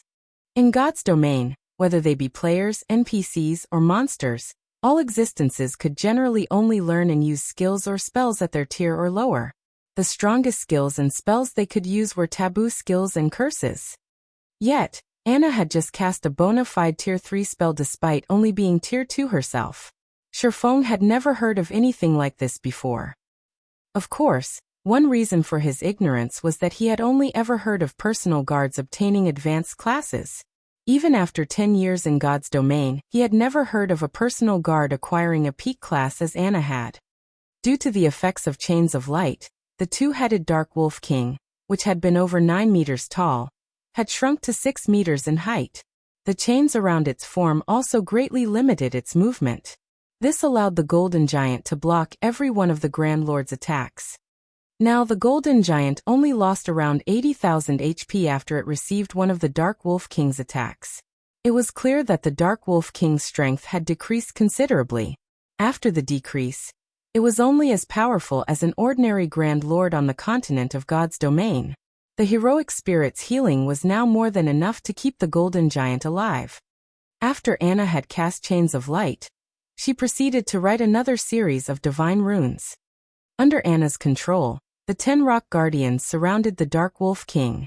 The rock giants then transformed into 10 stone pillars, and after Anna finished over 24 lines of divine runes, she lightly tapped the butt of her staff against the ground.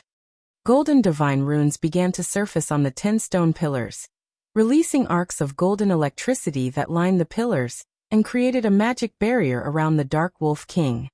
The Dark Wolf King's basic attributes began to decrease rapidly. The chains of light had merely weakened the Dark Wolf King's strength and mobility, but the golden magic barrier suppressed all aspects of the boss. In the blink of an eye, the Dark Wolf King's maximum HP had fallen by 30%. This magic barrier could even rival a top-tier intermediate magic array. After seeing this, Shifeng finally understood why there was such a huge difference between the strength of NPC's classes. It wasn't just a matter of higher basic attributes, but a matter of superior spells and skills. Even without the Blood Demon and Heroic Spirit, Shifeng was confident he could defeat a level 70 Grand Lord with Anna's help alone. If the party had a strong healer, Anna could even whittle down the Dark Wolf King without too much exertion. This will save me plenty of primordial scrolls. As Shifeng watched the two-headed Dark Wolf King, whose attributes had already fallen below a Grand Lord standard, he realized that he wouldn't have to rely on primordial scrolls to grind in the darkness world anymore. The heroic spirits players summoned with primordial scrolls could only exist for 12 hours. Meanwhile, Shifeng only had 12 of these scrolls. Even if he used them efficiently, they would only last him for several days. With Anna's help, though, he could grind in the darkness world for much longer. Due to the magic barrier, the Golden Giant had a much easier time dealing with the Dark Wolf King. The Great Lord even began to trade blows with the Grand Lord, increasing the party's overall DPS. After including the Blood Demon, Anna, and Shifeng's attacks, the Dark Wolf King's HP began to deplete steadily. Although the Grand Lord's battle recovery and high defense slowed their progress, it was only a matter of time before the Dark Wolf King died. 90%, 85%, 80%. When the two-headed Dark Wolf King's HP fell to 20%, it released a sudden angry howl. Its two-headed body then split down the middle, each head taking on its own form. Division? Shifeng's expression darkened when he saw the two Dark Wolf Kings. Bosses that had grasped doppelganger skills in God's domain were extremely difficult to defeat. Unfortunately, slaying bosses that had grasped division skills was even harder. With doppelganger skills, a boss's main body and its doppelganger shared HP. If either form were killed, regardless of whether or not players slew the main body, both would die. However, bosses with division skills were a different story. Each copy had its own independent HP. This essentially meant that players had to face two bosses simultaneously. Moreover, when a boss used a division skill, all debuffs on the boss would be removed. In the next moment, the chains of light originally binding the two-headed Dark Wolf King vanished. The two Dark Wolf Kings then revealed a sinister grin as they looked at Shifeng's group, their expressions seemingly saying, "You're dead meat now." The two Dark Wolf Kings immediately pounced on the Golden Giant and the Blood Demon. Gathering power of darkness in their paws, they smacked their respective targets. Both the Golden Giant and the Blood Demon attempted to block the incoming attacks, but just as they seemed to succeed, the Dark Wolf King's paws transformed into shadows, piercing the elemental and demon's defenses. The attack struck their targets, and both the Golden Giant and the Blood Demon were thrown over 20 yards away, a damage exceeding -2 million appearing above each of their heads. Before the two summoned creatures could regain their footing, the two Dark Wolf Kings pounced again, launching the same attacks. The prior scene replayed, with the Golden Giant and the Blood Demon flying backward, and losing over 2 million HP each. As expected of a Grand Lord in the Darkness world, in addition to a division skill, it has an unblockable offensive skill. This boss could even annihilate a 20-man team of Tier 2 experts of the same level. Despite realizing the seriousness of the summoned creature's situation, Shifeng remained unfazed. Instead, he calmly told Anna, "Let's see what you've got." Nodding, Anna's aura abruptly changed. The dark purple mark on her forehead disappeared, transforming into runes that covered her body. After Anna obtained a peak class, she had learned 2 overtier spells and 1 epic rank skill. Although she had displayed the tier 3 spell, Chains of Light, she had yet to reveal her other overtier spell and epic skill.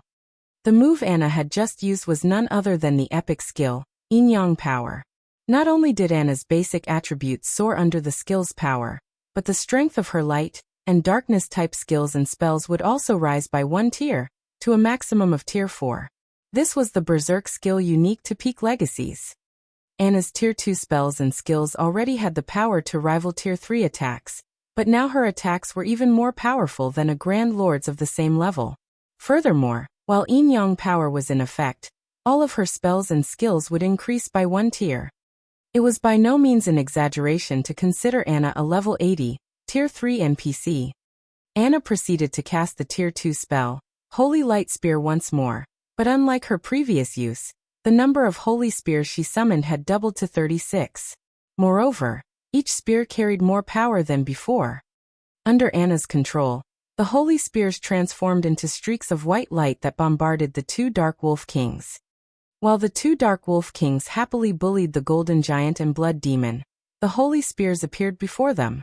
Even with the Dark Wolf King's incredible reaction speeds, they only blocked half of the incoming spears. The rest of the shining weapons found their marks. When the holy spears met the Dark Wolf King's tough fur, the 2 Grand Lords howled in pain. Each spear dealt over -600,000 damage. By the time the 2 Dark Wolf Kings had recovered from the holy spear's bombardment, Anna had finished casting the tier 2 spell, Feathers of Light. Suddenly, countless white, immaculate feathers descended from the sky, decorating the area around the 2 Grand Lords.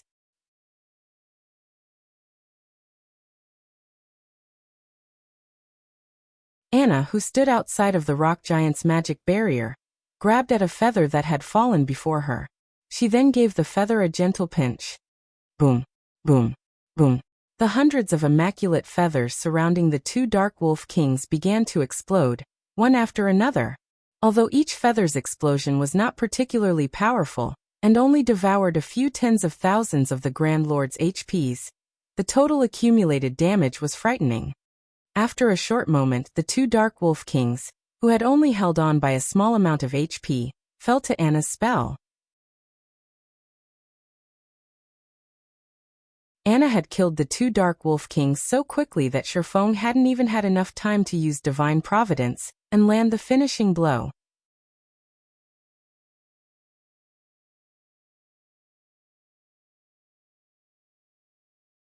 Chapter 1679. Ancient Rock City's Shocking Transformation. Chapter 1679. Ancient Rock City's Shocking Transformation. Seeing the corpses of the divided 2-headed Dark Wolf King reaffirmed Anna's strength for Shifeng. Although light-type spells had striking effects against dark creatures, they shouldn't allow a level 80, Tier 2 NPC to overwhelm the 2-headed Dark Wolf King to this extent. Not even ordinary Tier 3 NPCs of the same level were capable of such a feat. The only downside to Anna's Yin Yang power was its 100-second duration, and a long 6-hour cooldown. If she could use this Berserk skill frequently, she could massacre one level 70 Grand Lord after another. When the 2-headed Dark Wolf King had died, it had dropped a pile of loot before them. It had also granted both Shifeng and Anna a large amount of EXP. Although Shifeng's EXP gain in the Darkness world had been drastically reduced, his experience bar still increased by a noticeable amount. As for Anna, although her EXP gain was no longer affected, the EXP she had gained from killing the level 72-headed Dark Wolf King was insignificant compared to how much she needed to level up since she had already reached level 80. As expected of one of the Darkness world's Grand Lords, its loot is way better than an ordinary Grand Lord's. Shifeng couldn't help his surprise as he gazed at the items before him. Past level 50, Grand Lords generally only drop 10 or so items. Moreover, the majority of the loot would even be materials, and one would be lucky if they got 3 or 4 pieces of equipment, even the best of which would be secret silver rank. However, the 2-headed Dark Wolf King had dropped over 20 items. Although the majority of the loot was still materials, the boss had dropped 5 pieces of equipment. 3 of the pieces were level 60 secret silver equipment, including one pair of boots belonging to the level 60 Secret Silver ranked Dark Devourer set. The last two pieces were level 60 Fine Gold equipment, one of which was a set piece for the level 60 Fine Gold ranked Fantasy Demon set. Although the Fantasy Demon set was only a 6-piece set, players could equip the set at level 55 instead of level 60 once they had gathered 4 pieces. If the full set were given to a level 55 magical class player, that player would wipe the floor with other magical class players of the same level. Only players with multiple epic weapons and equipment would likely be able to contend with them. 2 master-ranked potions had also dropped. Among them, one was the Mana Awakening Potion. It was a rare Berserk potion that increased players' spell effects by 200% for 30 seconds. The other potion was a Resuscitation Potion. If players consumed the potion after resurrecting, they could recover a portion of the lost EXP. These 2 potions had easily sold for over 100 gold each on the market in the past. In addition, the 2-headed Dark Wolf King had dropped a Darkness Stone and 3 Darkness Stone fragments. However, what surprised Shifeng most was a translucent crystal ball. The Detection Crystal Ball. This was a top-tier item for outdoor explorations. It was particularly useful at night, when visibility was poor. The Detection Crystal Ball could be used to detect all monsters within a certain range, which was determined by the Detection Crystal Ball's rank. A Bronze Detection Crystal Ball had a range of 500 yards, while Mysterious Iron-ranked crystal balls could detect enemies within 700 yards, and Secret Silver-ranked ones could reach 1,000 yards. It allowed players to avoid monster ambushes. The Detection Crystal Ball the Wolf King had dropped was Fine Gold rank, with a range of 1,500 yards. Not only could this item's detection reach further than the Blood Demon's vision, but it could also spot every monster within that range. It did not matter even if the monsters were camouflaged or hidden behind terrain.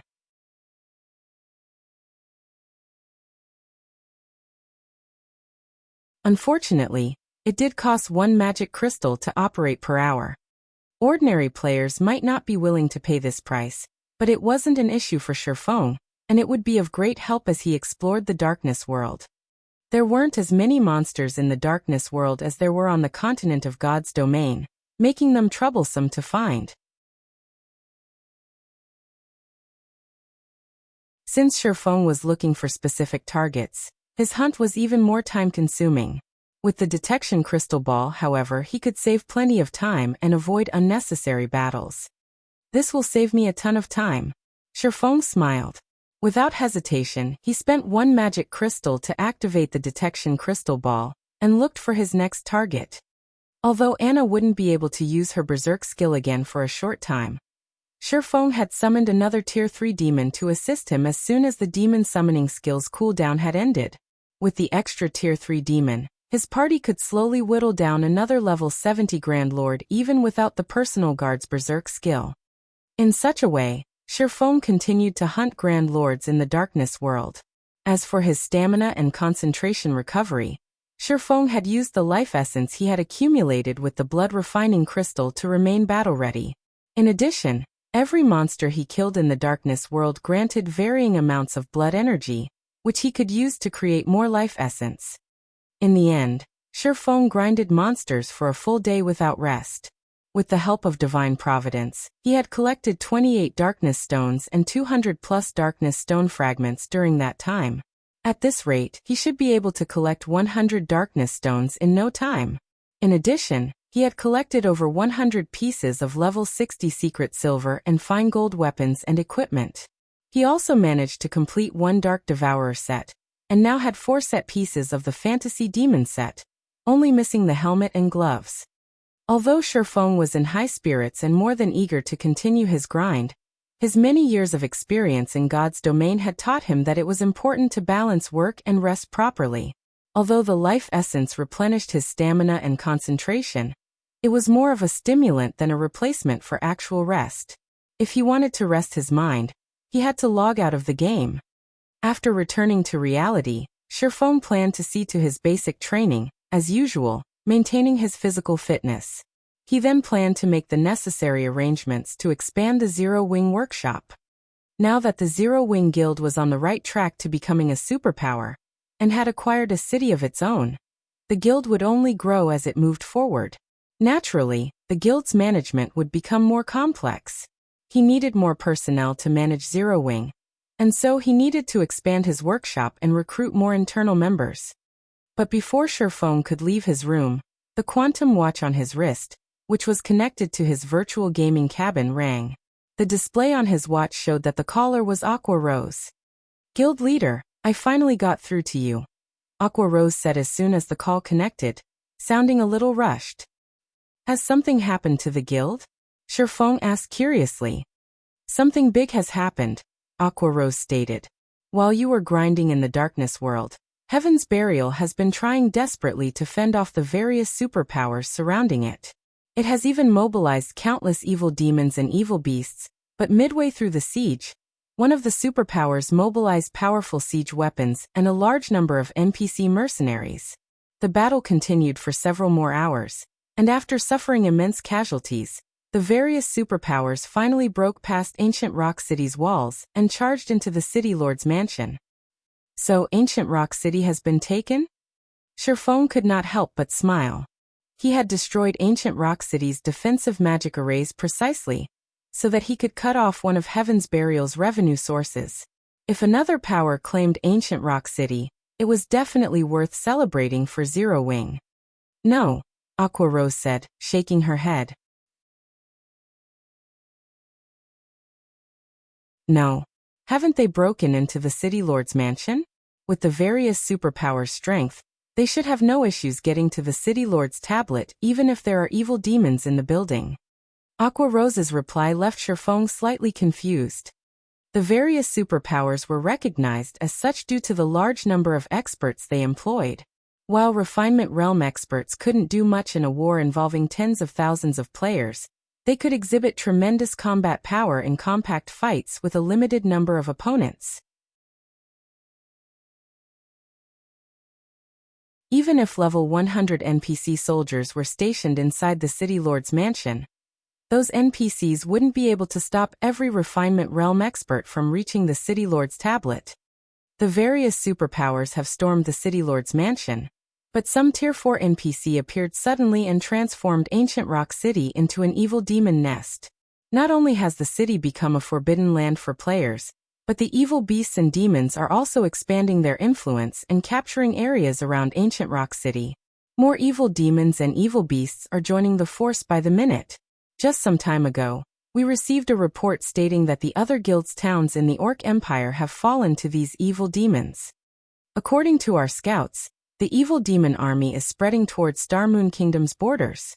By the looks of it, Zero Wing City is the army's target.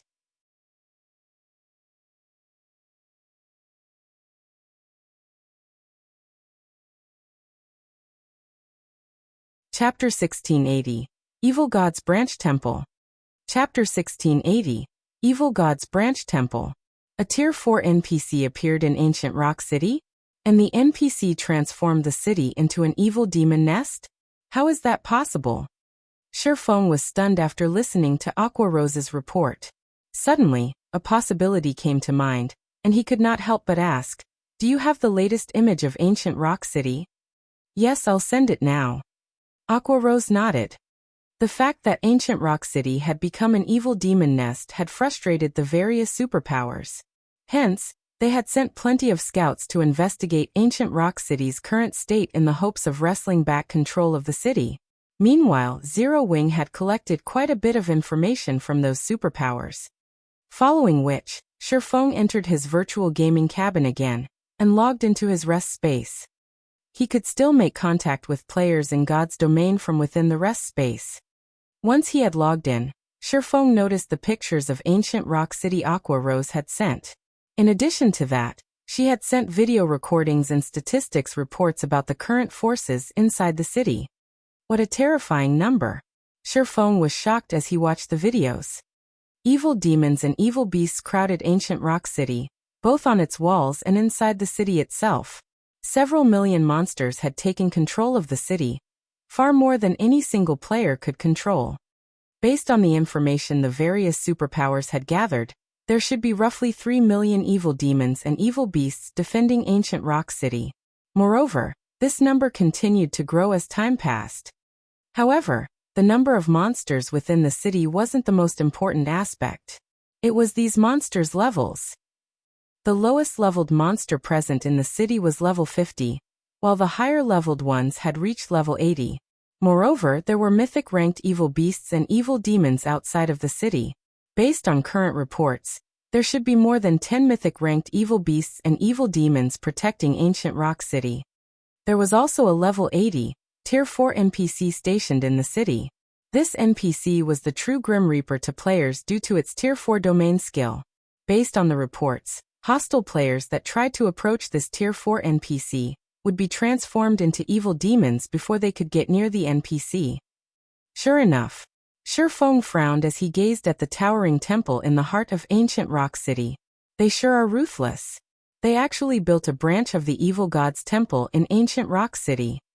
The only way to transform a city into an evil demon nest was to create an evil god's temple branch temple in the city. If a branch temple descended, one could instantly teleport all of the evil beasts and demons under their command to the temple, essentially fortifying the city with an army. However, it was extremely difficult to get a branch temple to descend. First, the descent's target must not have any defensive magic arrays, and second, one would need a large number of precious materials and souls. Once a branch temple descended, the occupied city would crumble. Although it was only a branch temple, the density of the evil energy it exuded would be horrific. This evil energy would corrupt the land the branch temple occupied, and only a Tier 5 high priest or above would be able to cleanse the corrupted land. If the land remained corrupt, ordinary players wouldn't be able to survive there. Now that a branch temple had descended, Ancient Rock City had been undoubtedly crippled. The city's fate as an evil demon nest was sealed. Becoming a guild city again was practically impossible. Guild leader, what should we do? The evil demon and evil beast armies are clearly marching towards Zero Wing City. Even if we petition the kingdom's armies to suppress these monsters at the border, there are too many of them. In addition, more evil beasts and evil demons join the march as time passes. On the off chance that the kingdom's armies fail to hold off these monsters and they reach Zero Wing City, we'll definitely be in trouble. Aqua Rose expressed her concern. If such a frightening number of evil beasts and evil demons assaulted Zero Wing City, it would only be a matter of time before the city fell even if it had a stronger defensive magic array than Stone Forest Town.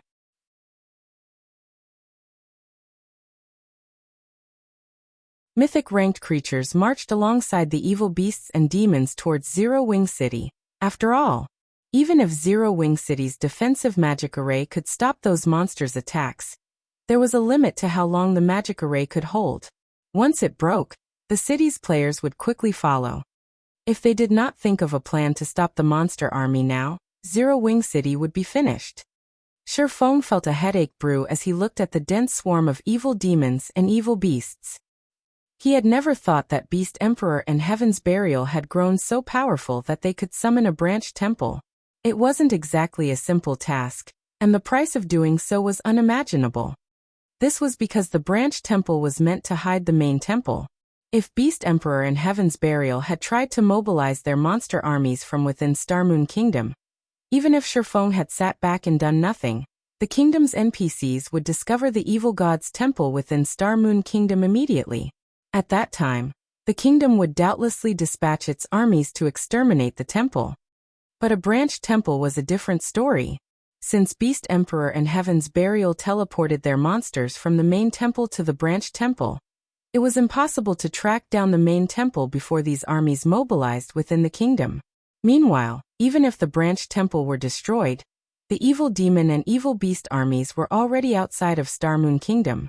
They would not teleport back to the main temple due to the branch temple's destruction. Notify Snow and have her organize the guild's experts to coordinate with the kingdom's armies immediately. We need to stop as much of that monster army as possible. Also, figure out a way to collect as many magic crystals as possible. Before I return, have everyone put as much distance as possible between them and the monster army. That includes other guild's members and independent players. Make sure they don't become sacrifices for that army. Shifeng ordered after giving the matter some thought. The evil god's temple had been a constant thorn in the side for God's domain's various major powers in the past. The main reason for this, the temple members' ability to create evil beasts and demons through their defeated opponents. If a force weren't strong enough and tried to challenge the evil beasts and evil demons, they'd only become food for those monsters. There were two methods to keep its forces from spreading when the evil god's temple plagued a country. The first was to exterminate every evil beast and demon found with overwhelming strength, while the second was to destroy the main temple. In reality, the evil god's temples across the continent of God's domain served as evil energy transfer devices.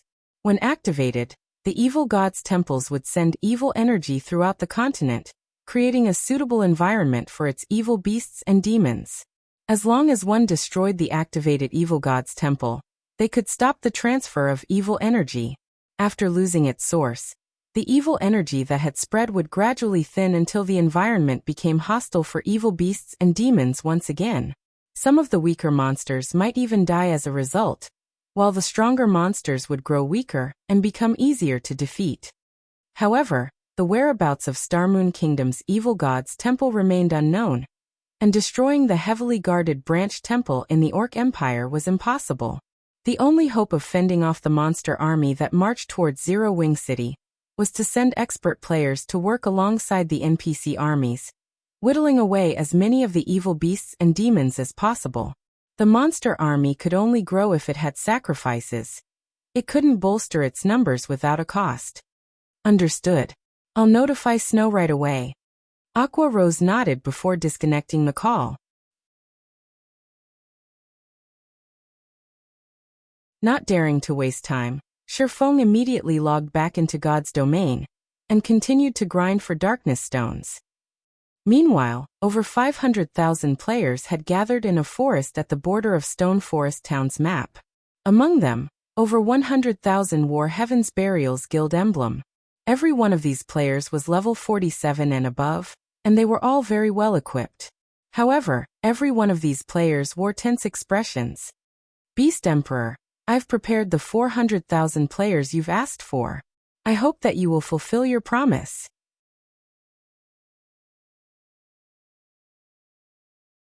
Singular Burial, who stood atop a hillside, told the middle-aged man beside him. The middle-aged man had ashen skin covered in runes. The man also wielded a staff made of pitch-black jade. This man was none other than Beast Emperor. However, he was no longer covered in bandages. Relax. When have I ever broken a promise to you? Beast Emperor laughed. Turning his sight towards the player army at the bottom of the hill, he commanded, "All right, let's begin."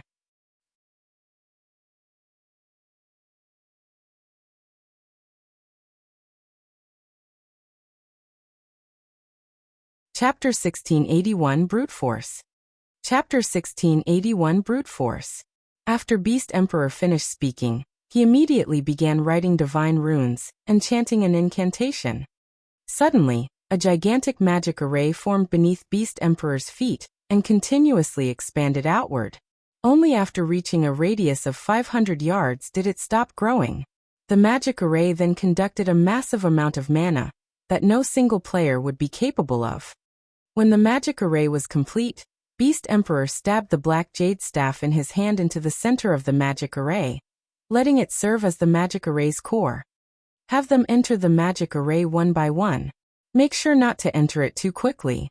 If they're too quick, the magic array won't be able to absorb their immortal souls, and they will end up hurt for nothing, Beast Emperor said as he looked at Singular Burial. Also, during this period, no harm must come to the magic array's core. Otherwise, everything will be for naught. Rest assured, I've summoned plenty of my guild's experts here. There's even an army of 100,000 elites spread across the surrounding area. Even if someone tries to launch an ambush, I still have a defensive magic array I can activate to hold them back, Singular Burial said, nodding. His gaze then shifted toward the general direction of Stone Forest Town, a cold glint flashing in his eyes as he swore. Black Flame, just you wait. Since you dared to destroy my ancient rock city, I will definitely let you personally witness the destruction of the guild you created. Due to the various superpowers' successful invasion of ancient Rock City, he had no choice but to turn the city into a nest for evil demons. The loss of this massive source of income had a considerable impact on Heaven's Burial's development. In fact, some of the major corporations supporting Heaven's Burial had already withdrawn their funds, instantly shattering Singular Burial's dream of making the guild a superpower. As for the remaining corporations backing Heaven's Burial, they were staying only because they believed in Lei Jingyang's and his own abilities. If not for the two of them, these major corporations would have drastically reduced the funding they provided Heaven's Burial. Hence, it was definitely not an exaggeration to say that the hatred he felt for Zero Wing could blot out the sky. Originally, the plan was to take action against Zero Wing. However, after the battle at Ancient Rock City, Singular Burial changed his mind. He also wanted Zero Wing's members to have a taste of getting whittled down and destroyed bit by bit. First, he would take away Stone Forest Town. Next, he would deal with Zero Wing City. With these two places gone, Zero Wing would lose two of its most important sources of income. If that happened, it was only a matter of time before Zero Wing crumbled. Meanwhile, all Black Flame would be able to do at that time was watch as Zero Wing dissolved into nothingness, while Stone Forest Town and Zero Wing City fell into the hands of Heaven's Burial. From then on, Heaven's Burial would replace Zero Wing as Starmoon Kingdom's absolute overlord. Beast Emperor no longer made any further comments. Instead, he summoned a mythic-ranked evil demon to secretly assist in protecting the magic array. Compared to expert players, a mythic-ranked evil demon provided much greater assurance. After all, he had paid an enormous price to obtain the Black Jade Staff. Acquiring another one to hold another sacrificial ceremony would be extremely difficult. After Beast Emperor was done dealing with the matters here, he took out a teleportation scroll and left the area. All he needed to do now was wait for the magic array to collect a sufficient number of immortal souls. Meanwhile, such a large commotion naturally could not escape the eyes of Starmoon Kingdom's various major powers. What's Heaven's Burial trying to do by gathering so many players over at Stone Forest Town?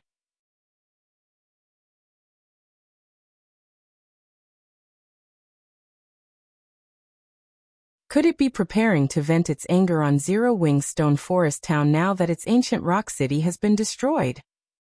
That shouldn't be the case, right? That's Stone Forest Town we're talking about.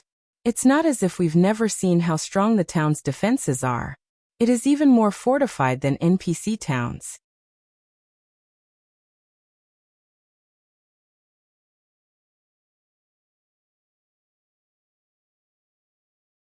Meanwhile, if he wished to find and kill more Grand Lords, he had only two options to do so. The first option was to wait for the Grand Lords he killed to respawn. However, Grand Lords generally took 2 or 3 natural days to respawn. Killing the Grand Lords too quickly had left him with no Grand Lords to grind. However, Shifeng couldn't do anything about this situation. Anna was simply too strong. The second option was to head to other maps. The Grand Lords of other maps remained untouched. They were all alive and kicking. The only problem was getting to other maps. The Darkness world was different from the continent of God's domain. On the continent of God's domain, players faced no hindrance when moving between maps. In the Darkness world, however, the maps had strict level restrictions preventing players from going wherever they wished. In a sense, the Darkness world was similar to the Ice Crystal world. Players needed to defeat the designated Guardian boss in order to proceed to other maps. Otherwise, they would be stuck in the same map forever. Generally, players that arrived at the Darkness world using the teleportation stones exchanged at the 7 Luminaries temple would not think of heading to other maps, because the map they were teleported to was suitable for their level, and just surviving in the said map was already plenty difficult. They would not even have time to think about heading to other maps.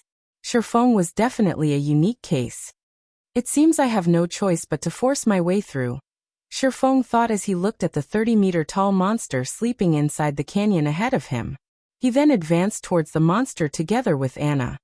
Now that the evil demon and evil beast armies were invading Starmoon Kingdom, he naturally could not waste time waiting for the Grand Lords he had killed to respawn. His only choice was to head to another map and hunt the Grand Lords there. You're tuning in to the Li Mei's Wuxia Whispers YouTube channel. We're so grateful for your support, and don't forget to subscribe to join us on this incredible journey through captivating stories. Your generosity through donations truly makes a world of difference, as it's the primary source of revenue that allows me to expand and enhance this channel for you. Thank you from the bottom of my heart for being a part of this adventure.